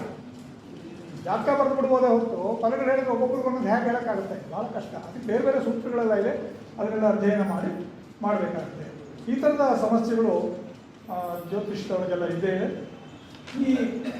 ಇದರಲ್ಲಿ ಸಾಮಾನ್ಯವಾಗಿ ಜ್ಯೋತಿಷ್ಯ ಶುರುವಾಗಿ ನಾನು ಹೇಳಿದಾಗ ಗಣನೆಗೋಸ್ಕರ ಶುರುವಾಯಿತು, ದಿನಗಳ ಎಣಿಕೆಗೋಸ್ಕರ ಶುರುವಾಯಿತು. 1, 2, 3, 4 ಅಂತ ತಾರೀಕುಗಳು, ಜನವರಿ ಫೆಬ್ರವರಿ ಅಂತ ತಿಂಗಳು ಹುಟ್ಟಿದಾಗ ಇಲ್ಲಿ ನಮ್ಮಲ್ಲಿ ಕೂಡ ಪಾಡ್ಯ ಬಿದಿಗೆ ತದಿಗೆ ಅಂತ ಹೇಳಿ ಹೀಗೆ ಅಮಾವಾಸ್ಯೆಯಿಂದ ಶುರು ಮಾಡಿ ಪೂರ್ಣಿಮೆವರೆಗೂ, ಅಮಾವಾಸ್ಯೆಯಿಂದ ಶುರು ಆಗುತ್ತೆ ಒಂದು ಮಾಸ. ಚಾಂದ್ರಮಾನ ಮಾಸ ತಗೊಂಡ್ರೆ ಅಮಾವಾಸ್ಯೆ ಕಳೆದ ತಕ್ಷಣ ಶುರು ಆಗುತ್ತೆ. ಅಮಾವಾಸ್ಯೆಯಿಂದ ಒಂದು ತಿಂಗಳು, ಅಮಾವಾಸ್ಯೆಯಿಂದ ಪಾಡ್ಯ, ಬಿದಿಗೆ, ತೃತೀಯೆ, ಚತುರ್ಥಿ, ಹೀಗೆ ಬಂದರೆ ಹುಣ್ಣಿಮೆ 15ನೇ ದಿನ. ಆಮೇಲೆ ತಿರ್ಗಾ ಪಾಡ್ಯಮಿ, ಬಿದಿಗೆ, ತದಿಗೆ, 15 ದಿವಸ 30 ದಿವಸ ಒಂದು ಮಾಸಕ್ಕೆ. ಅದರಲ್ಲಿ ಮಾಸ ಚೈತ್ರ ಮಾಸ, ನಮ್ಮ ಚಾಂದ್ರಮಾನ ಪಂಚಾಂಗದಲ್ಲಿ ಚೈತ್ರ ಮಾಸನೇ ಮೊದಲನೇದು. ಚೈತ್ರ, ವೈಶಾಖ, ಜ್ಯೇಷ್ಠ, ಆಷಾಢ, ನಮಗದೆಲ್ಲ ನಮ್ಮ ಮಕ್ಕಳು ಮರ್ತೋಗ್ಬಿಟ್ಟಿದೆ ಪೂರ್ತಿ. ಜನವರಿ ಫೆಬ್ರವರಿ ಯಾಕಂದರೆ ಬಳಕೆಯಲ್ಲಿದೆ ಇರೋದ್ರಿಂದ ಅಷ್ಟೇ. ಅದನ್ನು ಸ್ವಲ್ಪನಾದರೂ ಅದನ್ನು ಅಭ್ಯಾಸ ಮಾಡಿಸ್ಬೇಕು, ಯಾಕಂದರೆ ಬೇರೆ ಥರದಲ್ಲಿ ಉಪಯೋಗ ಆಗುತ್ತೆ. ವೈಶಾಖ, ಜ್ಯೇಷ್ಠ, ಆಷಾಢ ಈ ಥರ ಇದಾಗಿದೆ. 40 ವಾರಗಳ ಹೆಸರಂತೂ ಗೊತ್ತಿರಬೇಕು, ಗೊತ್ತೇ ಇರುತ್ತೆ, ಎಲ್ರಿಗೂ ಗೊತ್ತೆ, ಯಾಕಂದರೆ ಬಳಕೆಯಲ್ಲಿದೆ. ಆದರೆ ನಿಜವಾಗಿ ನೋಡೋಕೆ ಹೋದರೆ ವಾರ ಅನ್ನೋದು ಇರಲಿಲ್ಲ, ಹಿಂದೆ ಇಲ್ಲ, ವಾರದ ಪರಿಕಲ್ಪನೆ ಇರಲಿಲ್ಲ. ಪಾಡ್ಯ ಬಿದಿಗೆ ಇದ್ದೇ ಹೊರತು ವಾರದ ಕಲ್ಪನೆ ಭಾನುವಾರ, ಸೋಮವಾರ, ಸಂಡೇ, ಮಂಡೇ ಇರಲಿಲ್ಲ. ಅದು ಆಮೇಲೆ ಬಂದಂಥ ಪರಿಕಲ್ಪನೆ. ಇಂಗ್ಲೀಷಲ್ಲೂ ಅಷ್ಟೇ, ಪಾಶ್ಚಾತ್ಯರಲ್ಲೂ ಅಷ್ಟೇ, ಭಾರತೀಯರಲ್ಲೂ ಅಷ್ಟೇ. ಒಂದೊಂದು ಗ್ರಹಕ್ಕೆ ಒಂದೊಂದು ವಾರ. ಮೊದಲು ಜ್ಯೋತಿಷ್ಯದ ಲೆಕ್ಕ ಹಾಕ್ತಿದ್ದು ಬರೀ ಸೂರ್ಯ ಮತ್ತು ಚಂದ್ರ ಎರಡನೇ ಮೊದಲು ಚಲನೆ. ಸೂರ್ಯ ಮತ್ತು ಚಂದ್ರ ಮತ್ತು ಉಳಿದಿದ್ದ ಗ್ರಹಗಳದ್ದು ಲೆಕ್ಕ ಗೊತ್ತಾಗ್ತಿರ್ಲಿಲ್ಲ. ಅದರಲ್ಲಿ ಅದು ಯಾವ ಗಣನೆಗೂ ಇರ್ತಾ ಇರಲಿಲ್ಲ. ಆಮೇಲೆ ಏನು ಮಾಡಿದ್ರು, ಉಳಿದ ಗ್ರಹಗಳನ್ನ ತಗೊಳ್ಳೋಣ. ಎಲ್ಲ ಗ್ರಹಗಳು, ಸಪ್ತಗ್ರಹಗಳು, ಸೂರ್ಯ ಚಂದ್ರ 2 ಗ್ರಹಗಳು, ಪ್ರಕಾಶಮಾನವಾದಂಥ ಗ್ರಹ, ಲೂಮಿನರೀಸ್, ಬೆಳಕಿನ ಕಾಯಿಗಳು ಲೂಮಿನರೀಸ್ ಅಂತ ಇಂಗ್ಲೀಷ್ನಲ್ಲಿ. ಸೂರ್ಯ ಮತ್ತು ಚಂದ್ರ ಇದ್ರ ಬಗ್ಗೆ ಮೊದಲು ಶುರುವಾಗಿದ್ದು ಜ್ಯೋತಿಷ್ಯ ಹಾಗೆ. ಆಮೇಲೆ 5 ಗ್ರಹ ಸೇರ್ಕೊಟ್ಟು, ಮಂಗಳ, ಬುಧ, ಗುರು, ಶುಕ್ರ, ಶನಿ 5 ಸೇರಿಸಿ 5 + 2 7 ಆಯಿತು. ಅದಕ್ಕೆ ಸಪ್ತಗ್ರಹಗಳು. ಪಂಚಗ್ರಹಗಳು ಅಂದರೆ ಇವೆರಡು ಬಿಟ್ಕೊಡ್ಬೇಕು. ಪಂಚಗ್ರಹ ಅಂದರೆ ಸೂರ್ಯಚಂದ್ರನ ಬಿಟ್ಕೊಡ್ಬೇಕು ಅಂದರೆ ಅದು ಗ್ರಹ ಅಲ್ಲ ಅಂತಲ್ಲ. 5 ಗ್ರಹ ಅಂದರೆ ಯಾವುದು ಅಂದರೆ ಸೂರ್ಯಚಂದ್ರನ ಬಿಟ್ಟು ಉಳಿದಿದೆ. ನವಗ್ರಹ ಅಂದರೆ ರಾಹುಕೇತನ ಸೇರ್ಕೊಂಡು ನವಗ್ರಹ. ಈ ರಾಹುಕೇತು ಯಾವಾಗ ಬಂತು ಅಂದರೆ ಫರ್ದರ್ 7 ಆದಮೇಲೆ ಆಮೇಲೆ ಮೊದಲು 2 ತಗೊಂಡು ಲೆಕ್ಕ ಹಾಕ್ತಿದ್ದು, ಆಮೇಲೆ 7 ಆಗಿ ಆಮೇಲೆ 9. ಈಚೆಗೆ ನೆಪ್ಚೂನ್, ಪ್ಲೂಟೋ ಗ್ರಹ ಅಂತಿದ್ರು, ಈಗ ಬಿಟ್ಟಿದ್ದಾರೆ. ಯುರೇನಸ್, ನೆಪ್ಚೂನ್, ಪ್ಲೂಟೋ ಕೂಡ ಜಾತಕ ಬರುತ್ತೆ. ಆದರೆ ಅದೇನಾಗುತ್ತೆ ಅಂದರೆ ಭಾಳ ನಿಧಾನವಾಗಿ ಕೆಲಸವಂಥ ಗ್ರಹಗಳು. ಶನಿನೇ 2.5 ವರ್ಷ ಒಂದು ಮನೇಲಿ ಇರ್ತಾನೆ, ಒಂದು ರಾಶಿ ಒಳಗೆ 2.5 ವರ್ಷ ಶನಿ ಇರ್ತಾನೆ. ಯುರೇನಸ್ಸು 3-6 ವರ್ಷ ಇರ್ತದೆ, ಪ್ಲೂಟೋ 3-6 ವರ್ಷ ಇರ್ತದೆ. ಈ ಪ್ಲೂಟೋ ಗ್ರಹ ಅಲ್ಲ ಬಿಡಿ. ಆದರೂ ಅದರಿಂದ ಅದನ್ನು ಒಂದೇ ಮನೆಯಲ್ಲಿರೋದ್ರಿಂದ ಅದನ್ನು ನೋಡೋ ಅಗತ್ಯ ಇಲ್ಲ. ಮತ್ತು ನೋಡೋದಕ್ಕೆ ಬೇರೆ ಮಾನದಂಡಗಳೆಲ್ಲ ಬೇಕು. ನೋಡೋವಂಥವ್ರು ಇದ್ದಾರೆ, ಇಲ್ಲ ಅಂತಲ್ಲ. ಅದರ ವ್ಯತ್ಯಾಸಗಳು ಭಾಳ ಸ್ವಲ್ಪ ಆದ್ದರಿಂದ ಅದನ್ನು ಹೆಚ್ಚು ಜನ ನೋಡೋದು. ಭಾರತೀಯ ಜ್ಯೋತಿಷ್ಯರು ಅದನ್ನು ನೋಡೋಲ್ಲ. ವೇದಿಕ್ ಅಸ್ಟ್ರಾಲಜಿಯಲ್ಲಿ ಅದನ್ನು ಹೆಚ್ಚಾಗಿ ನೋಡೋದಿಲ್ಲ. ಆಮೇಲೆ ಬೇಕಾದ್ರೆ ನೋಡಲೂಬಹುದು ಅಂತ ಕಷ್ಟ ಅಂತ ಅಳವಡಿಸ್ಕೊಂಡು ಏನೇನೋ ಮಾಡ್ತೀವಿ, ಅದು ಮಾಡೋದೇನು ಕಷ್ಟ ಆಗಲ್ಲ, ಹೆಚ್ಚಿನ ವ್ಯತ್ಯಾಸ ಬರೋದಿಲ್ಲ. ಈ 9 ಗ್ರಹಗಳು ಸೇರೋದು ನಮಸ್ತೆ ಸೂರ್ಯಚಂದ್ರಾಯ ಮಂಗಳಾಯ ಬುಧಾಯ ಚ ಗುರು ಶುಕ್ರ ಶನಿ ಪಿಷ್ಟ ರಾಹುವೇ ಕೇತವೇ ನಮಃ. ಆ ರಾಹು ಕೇತುವ ಗ್ರಹ ಇದು ಛಾಯಾಗ್ರಹಗಳು ಅಂತ ಭಾಳ ಸ್ಪಷ್ಟವಾಗಿ ಹೇಳಿದ್ದಾರೆ. ಇದಕ್ಕೆ ದೇಹ ಇಲ್ಲ, ಫಿಸಿಕಲ್ ಬಾಡಿ ಇಲ್ಲ. ಬೇರೆ ಗ್ರಹಗಳಿಗಿದ್ದಾಗ ಕುಜನಿಗೆ, ಶುಕ್ರನಿಗೆ, ಬುಧನಿಗೆ ಬಾಡಿ ಇಲ್ಲ. ಇದು ಛಾಯಾಗ್ರಹಗಳು, ಮ್ಯಾಥಮ್ಯಾಟಿಕಲ್ ಪಾಯಿಂಟ್ಸ್. ಒಂದು ಕುಂಡಲಿ ತೊಗೊಂಡ್ರೆ, ಜಾತಕದ ಜನ್ಮ ಕುಂಡಲಿ ತೊಗೊಂಡ್ರೆ 3 ಮ್ಯಾಥಮ್ಯಾಟಿಕಲ್ ಪಾಯಿಂಟ್ಸ್ ಇದೆ. ರಾಹು ಮತ್ತು ಕೇತು 2 ಮ್ಯಾಥಮೆಟಿಕಲ್ ಪಾಯಿಂಟ್ಸು. ಒಂದು ನಾರ್ತ್ ನೋಡ್ ರಾಹು, ಸೌತ್ ನೋಡ್ ಕೇತು, ಮತ್ತು ಲಗ್ನ ಅಂತ ಒಂದು ಬರ್ತದೆ, ಅಸೆಂಡೆಂಟ್ ಅಂತ ಇಂಗ್ಲೀಷ್ನ ಕರೀತೀವಿ. ಅಸೆಂಡೆಂಟ್ ಅದು ಒಂದು ಮ್ಯಾಥಮೆಟಿಕಲ್ ಪಾಯಿಂಟ್. ಅದಕ್ಕೆ ಅಸೆಂಡೆಂಟ್ ಅಂದರೆ ಗ್ರಹ ಥರ ಚಲಿಸಲ್ಲ, ಸೂರ್ಯನ ಥರ, ಚಂದ್ರನ ಥರ, ಬುಧನ ಥರ ಚಲಿಸಲ್ಲ. ಅದನ್ನು ಮ್ಯಾಥಮೆಟಿಕಲ್ ಆಗಿ ಕ್ಯಾಲ್ಕುಲೇಟ್ ಮಾಡಿ ಒಂದು ಕಡೆ ಹಾಕಿರ್ತೀವಿ. ಬೆಳಗ್ಗೆ ಸೂರ್ಯ ಮಗು ಜನಿಸಿದಾಗ ಅಥವಾ ಯಾವುದೋ ಒಂದು ನಿರ್ದಿಷ್ಟ ಕಾಲದಲ್ಲಿ ನಿರ್ದಿಷ್ಟ ಕಾಲದಲ್ಲಿ ಪೂರ್ವ ದಿಗಂತದಲ್ಲಿ ಯಾವ ರಾಶಿ ಉದಯಿಸ್ತು ಅಂತ ನೋಡಿ ಅದನ್ನು ಲಗ್ನ ಅಂತ ಕರೀತಾರೆ. ಸೊ ಹೀಗಾಗಿ ಗಣಿತೀಯ ಬಿಂದು, ಈ 3 ಗಣಿತೀಯ ಬಿಂದುಗಳು ಇರುತ್ತೆ. ಈ ಪಂಚಾಂಗದೊಳಗೆ ದಿನಗಣನೆಗೋಸ್ಕರ ಶುರು ಆಯಿತು ಅಂತ ಹೇಳಿದ್ರೆ ವಾರಗಳು ಬಂದಿದ್ದು ಆಮೇಲೆ ಸಂಡೇ ಮಂಡೇ ಇತ್ಯಾದಿ ಬಂತು, ಭಾನುವಾರ ಸೋಮವಾರ ಇದೆಲ್ಲ ಬಂದಿದ್ದು ಆಮೇಲೆ. ಈಚಿನ ನೀವು ಹಳೆಯ ವ್ರತಾದಿಗಳನ್ನೆಲ್ಲ ನೋಡಿ, ಹಳೆಯ ವ್ರತಗಳೆಲ್ಲ ಅದೆಲ್ಲ ಹೇಳೋದು ಭಾದ್ರಪದ ಶುಕ್ಲ ಚೌತಿ ಇರ್ತಾರೆ, ಆ ಮಂಗಳವಾರ ಇದು ಅಂತ ಹೇಳೋದು.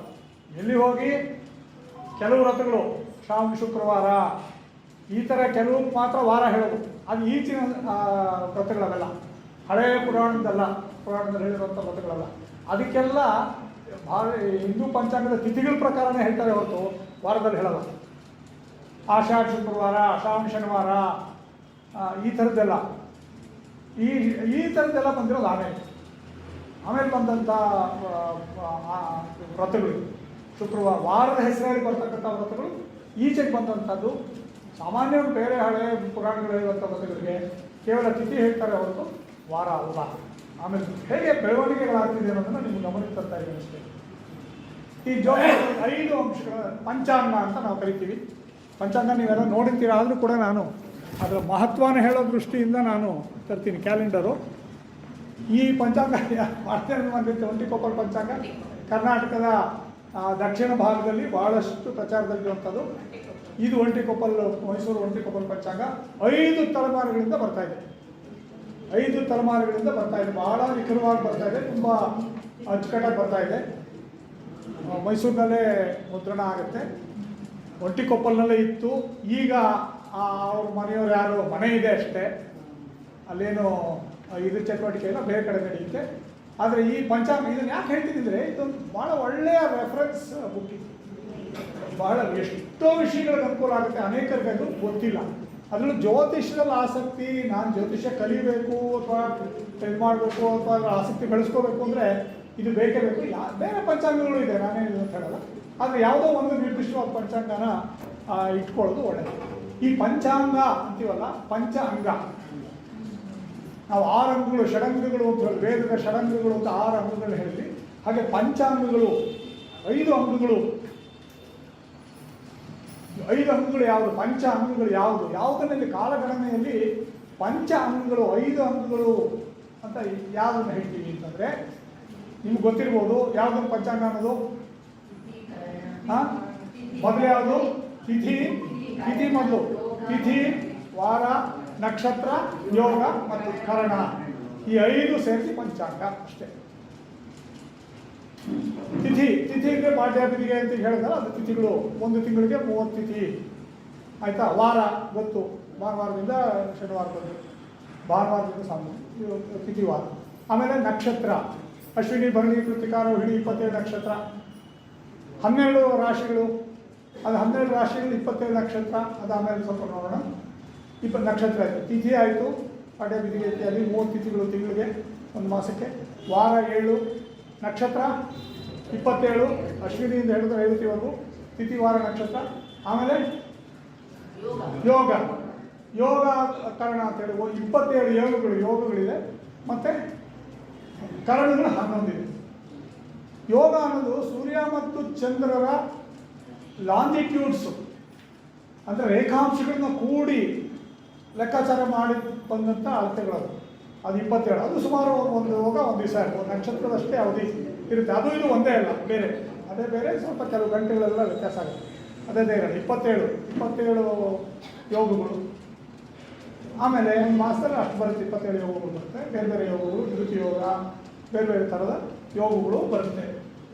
ಆಮೇಲೆ ಕೊನೆಯಲ್ಲಿ ಕರಣದ ಬಗ್ಗೆ ಭಾಳ ಜನಕ್ಕೆ ಗೊತ್ತಿಲ್ಲ. ಯೋಗ, ಅಮೃತ ಯೋಗ, ಪ್ರೀತಿ ಯೋಗ, ವಿಷ್ಕಂಭ ಯೋಗ ಇತ್ಯಾದಿ ಹೇಳ್ತಾರೆ. ಆದರೆ ಕರಣದ ಬಗ್ಗೆ ವಿಚಾರಣೆ ಇಲ್ಲ, ಅನೇಕರಿಗೆ ಗೊತ್ತಿಲ್ಲ. ಅಷ್ಟು ಮುಖ್ಯ ಅಲ್ಲ ಅಂತ ಕೊಡ್ತಾರೆ. ಆದರೆ ಅದು ಕೂಡ ಬಹಳ ಮುಖ್ಯ. ಪಂಚಾಂಗದಲ್ಲಿ ಅದಿದೆ. ಸಾಮಾನ್ಯವಾಗಿ ಎಲ್ಲರೂ ಬಳಸೋದು, ಸಾಮಾನ್ಯವಾಗಿ ಎಲ್ಲರಿಗೂ ಬೇಕಾದರೂ ತಿಥಿ, ವಾರ, ನಕ್ಷತ್ರ 3 ಗೊತ್ತಿದ್ರೆ ಸಾಕು. ತಿಥಿ, ವಾರ, ನಕ್ಷತ್ರ ಈ 3 ಪ್ರಾಮಿನೆಂಟು. ನೀವು ಉಳಿದಿದ್ದು ಯೋಗ ಮತ್ತು ಕನ್ನಡ ನೋಡದೇ ಇದ್ರೂ ನಡೆಯುತ್ತೆ. ತಿಥಿ ಚೆನ್ನಾಗಿದೆ, ಅದರಲ್ಲೂ ಕೂಡ ಒಳ್ಳೆ ತಿಥಿಗಳು ಯಾವುದು ಅಂತಂದರೆ ನಮಗೆ ಇದಿರುತ್ತೆ. 15 ತಿಥಿ ನಾವು ತೊಗೊಂಡ್ರೆ ಪಾಡ್ಯಾಬಿಗೆ ತದಿಗೆ ಅದರೊಳಗೆ 1, 6 ಮತ್ತು 11ನೇ ತಿಥಿಗಳು ರಿಕ್ತ ತಿಥಿಗಳು ಅಂತ. ಅದು 1, 6 ಅನ್ನೊಂದು 2, 2, 7 ಹೀಗೆ ಅದು ಒಳ್ಳೆ ತಿಥಿ. ದ್ವಿತೀಯ, ಸಪ್ತಮಿ, ದ್ವಾದಶಿ ಇದೆಲ್ಲ ಒಳ್ಳೆಯದು. ಕೆಲವು ಪೂರ್ಣ ತಿಥಿಗಳು 15ನೇದು ಅದೆಲ್ಲ ಪೂರ್ಣ ತಿಥಿಗಳು ಅಂತ. ಇನ್ನು ಕೆಲವು ರಿಕ್ತ ತಿಥಿಗಳು ಅಂತ, ಅದು 4, 9, 14 ರಿಕ್ತ ತಿಥಿಗಳು ಅಂತ. ಆಗ ಸಾಮಾನ್ಯವಾಗಿ ಕೆಲಸಗಳಾಗಲ್ಲ ಅದನ್ನು. ಹಾಗೆ ತಿಥಿಗಳು ನಮ್ಗೆ ಗೊತ್ತು, ಸಾಮಾನ್ಯವಾಗಿ ಒಳ್ಳೆ ಕೆಲಸ ಮಾಡೋದು ಸಪ್ತಮಿನೋ, ಪಂಚಮಿನೋ, ತ್ರಯೋದಶಿನೋ ಮಾಡ್ತೀವಿ.